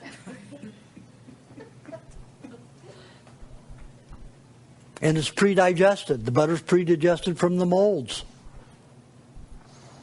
Just scrape off the top blue fuzz where all the spores are.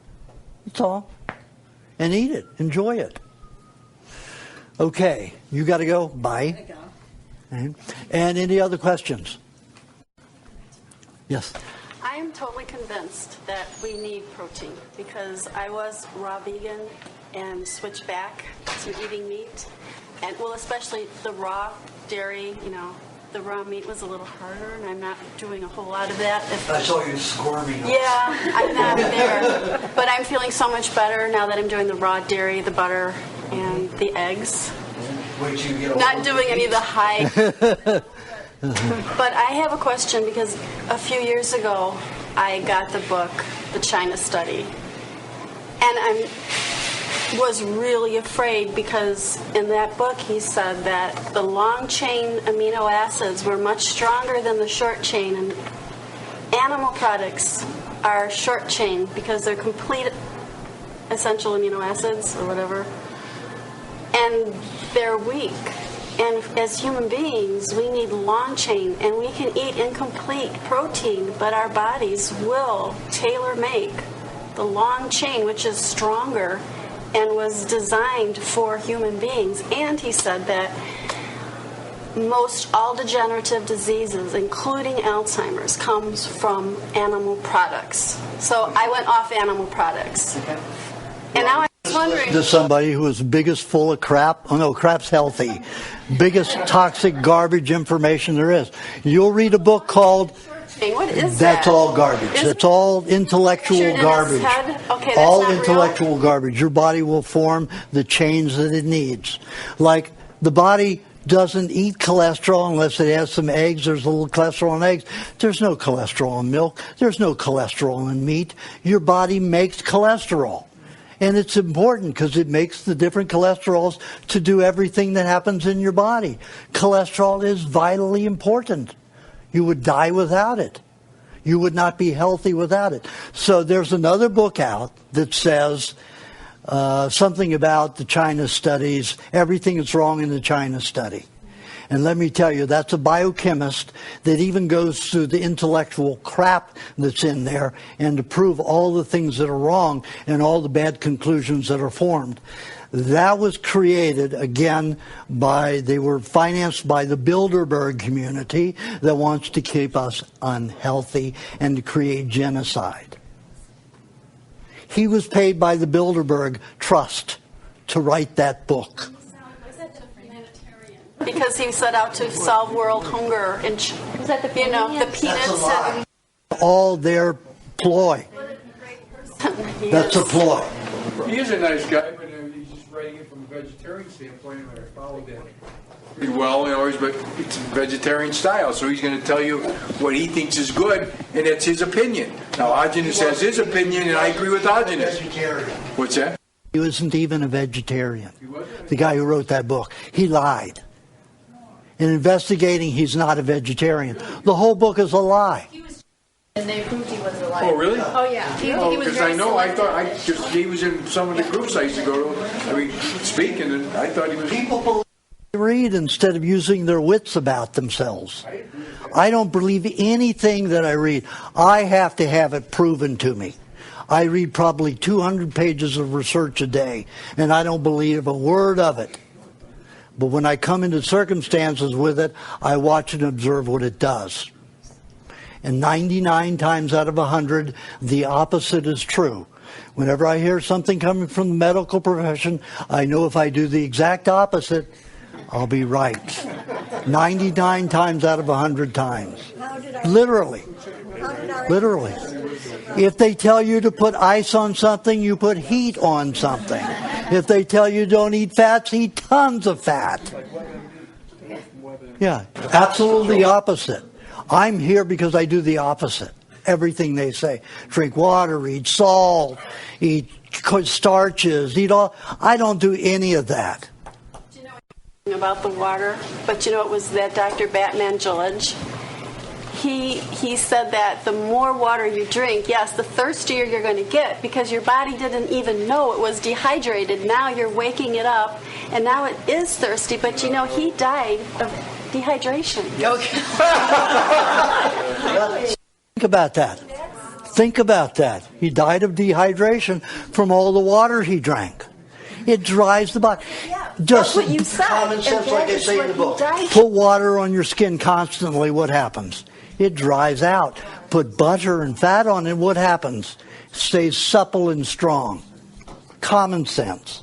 And I bought all those books. I did.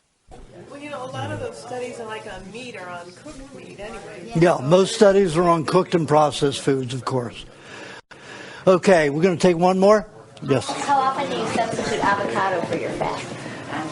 Only when I'm out of butter and any other fat. Like I was in Philippines, and my butter supply, I usually take 30 pounds with me, and I eat less there than I do here, so it takes me a week to go through a pound. So I'm there 30 weeks at a time, just about, traveling, going around. So I have a letter from my doctor that says I was diagnosed with cancer and diabetes. It doesn't say 40 years ago. And it says he needs these foods, and he needs, when he goes to Asia, he goes for 4 months at a time and needs to take 20 to 30 pounds of butter. It cannot be x-rayed because he has radiation therapy and he'll vomit all over the plane. They don't want me vomiting all over the plane, so they hand check everything. So I go 3 hours ahead of time because it takes them an hour to get me through TSA to check everything. And I take milk. I'll take 3 quarts of milk with me, and you're only supposed to take 3 milliliters because the thing says if he doesn't eat every hour and these foods, he's going to be sick. And do you want to be responsible for him getting sick? Nobody wants to be. So they let me, I take a big cooler, a cooler about this high, full of meat and everything. Pardon? The cooler goes in storage, right? In bag and storage? No. It goes on with me. The 30 pounds of butter goes Absolutely goes on with me. I'm with you on the Where do you plane. store it? I put it in the overhead. 30 pounds? Yeah. I keep a cooler that's about this wide, and about this high. And it takes 40, 50 pounds. You pick it up and put it in the overhead and it stays in there? Yeah. I'm strong. I can do it. If I can lift 400-pound freaking stone sink, even though I hurt myself, I can pick up, a 60-pound cooler. Okay. Okay, 2 more. I had a question about high meat. I've been trying to make it, and we've been making it in mull jars. And I don't know if you have ever seen this before, but after a week or so, it starts getting this strange black oily substance on the top of the lid. Is that all right?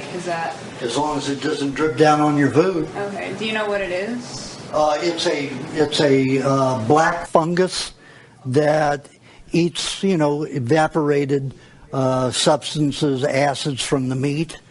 But because it reacts with the lid, you want to rinse it off every time you open it. Right. Rinse that off every time. With the meat that I have, is that still safe? If it dripped down on it, was there moisture that was dripping off? There was. Then it dripped down. You have to take the top layer of your meat and throw it. Okay. About this much. Okay. Take it and throw it. The rest of it will be fine. Thank you. Okay. Happening, so you don't have to skim off the top layer of your meat every time. Well, like I said, the lid and you clean it off each time. You're supposed to open it every 2 to 3 days. Okay. And then you put new air in it to get more aerobic bacteria into it so that you have different organisms grow. How long keep it up there? Pardon? How long? Seconds, 30 seconds, just enough to put new air in it. If you let it stand like this, you may have to stand there 2 minutes. But I go like this and get the air in it fast because I've got too much to do. And then I take and clean the lid and put it back on it and put it in the cupboard. I don't put mine in the refrigerator because I like mine to grow fast and stinky quickly because I'm not in town long enough to slow breed it.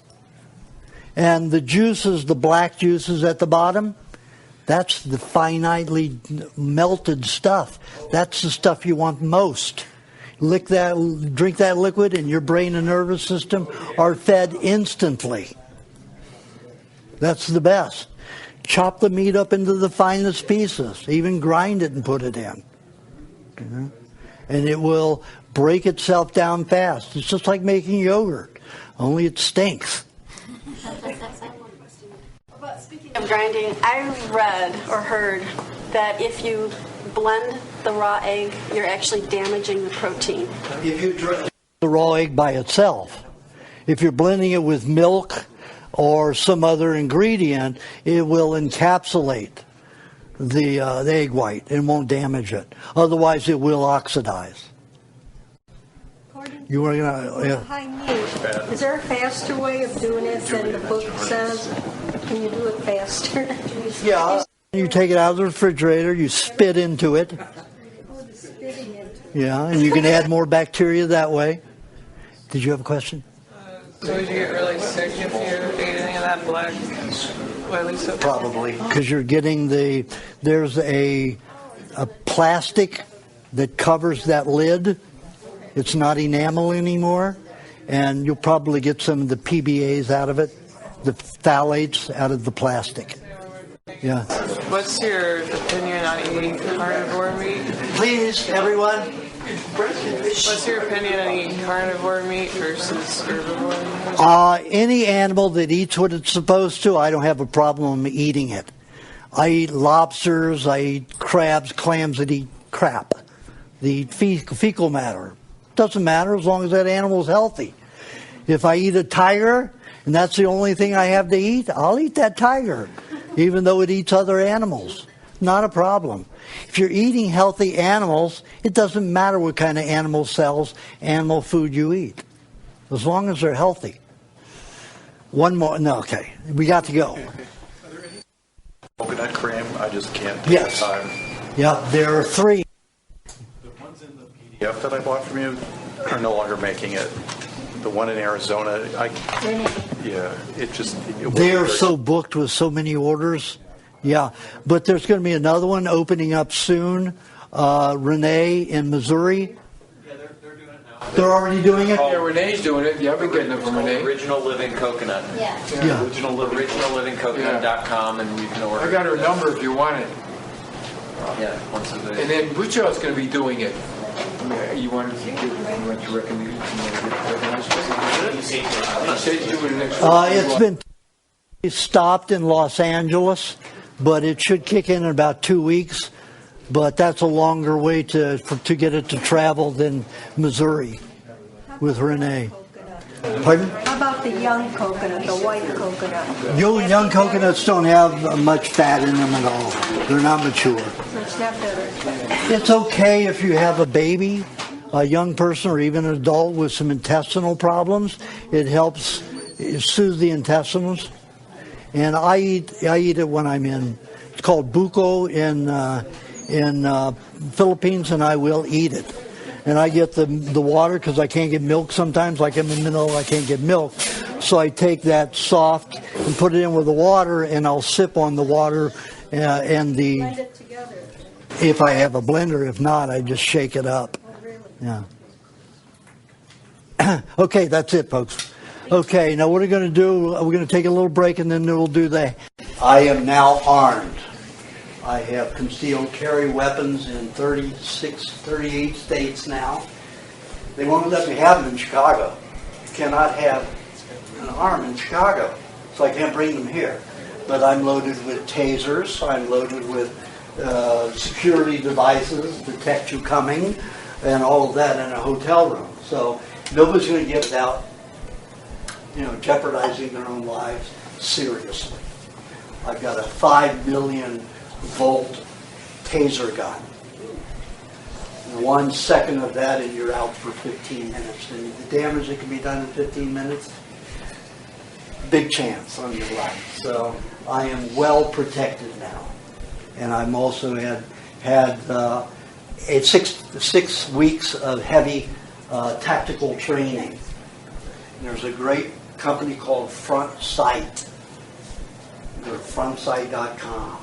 And you can join there, and let me tell you, you go out and take their Nevada desert outside of Las Vegas, and you can take their trainings, and they are tremendous. Everybody is from military tactical or police tactical groups. All of these people are highly trained to train you. So if you need to protect yourself with our government getting so out of hand, you do it. So anyway, I'm here live and well, and I will finish my 65th year in 2 weeks on the 17th, and I'm still here to talk about it. And I've healed from just about any disease you can imagine. So that was a very long-winded free lecture. It was only supposed to be about 50 minutes. So if you want to have a detailed, suggested plan from me, you'd have to come to a personal consult, and I do those all the way through Wednesday, and I think we only have a few appointments left. And in that, I photograph the irises, and with the irises, I can detect almost everything that goes on in your body, where the toxins are stored, how you can resolve it, and I give you a diet, strict diet to do. You can follow it or not, that's up to you. But I've been around a long time, and I know what works, and probably 95% of the situations. There's 5% of people who've got a lot of multiple conflicting complications that I have to help, for months afterwards. But most people, 95 out of 100 that I give a plan, it works without having to see me again. And a year after that, you want to adjust, you come see me again, or if you have difficulties, you can call me between 7 and 9 any morning that I'm in town. If I'm not in town, you can always send me an email, and then I can get back to you on my suggestions of what to do. And again, 95 times out of 100, what I suggest works almost immediately. Sometimes there's just some tweaking to do. So, and there's other people that works fine and they're doing well on their own with the diet and just want to come back and see the progression, because in the irises, my irises were brown and green 43 years ago. Now they're blue. My eyes were supposed to be blue. There are only 3 colors of eyes. There are blue, hazel, and amber. Dark brown and black eyes are toxic. They show massive amounts of toxicity in the body. A lot of people who have hazel eyes and hazel and brown eyes are really supposed to be blue like mine. So I can tell, we'll look at the iris blown up, and take the iris, which is this small, and we can blow it up to this big. So we can see all the details all around. You can see what color your eyes are supposed to be.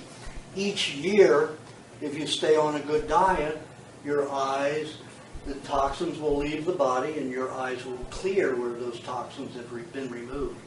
And you can see the progression. And during the next phase in the workshop, I'll pull a group out. One of my patients was so delighted with her progress over a 5-year period that she put the 4 irises down so you can see the progression. And I'll show you that. But you can see it in mine. Dark brown and green eyes to blue eye. If you blow up my eyes, there's still one little spot in the prostate, which is brown, and there's still lots of yellow in the brain from penicillin injections that I've received a lot of. And penicillin is still in the brain. So the brain takes a very, very long time. It takes 40 years for the body to clear out everything. So 40. According to Dr. Pottinger's and Howell's work with toxic animals, took 7 times the generations to completely get to optimal health with those animals. For us, that's 40 years. And that's if we have a pure environment with pure food, right? Yes, yeah. So really, that's not happening. That's from when you're pure already. Yeah. But a lot of people who are toxic, they don't notice it, they don't recognize it, and they don't care. So they're already satisfied, and that's okay. But I'm one of those people that the only way I will get poisoned is somebody poisons me. And because I take one, I want to see what Superman can do. That's what I want to do. Being able to survive the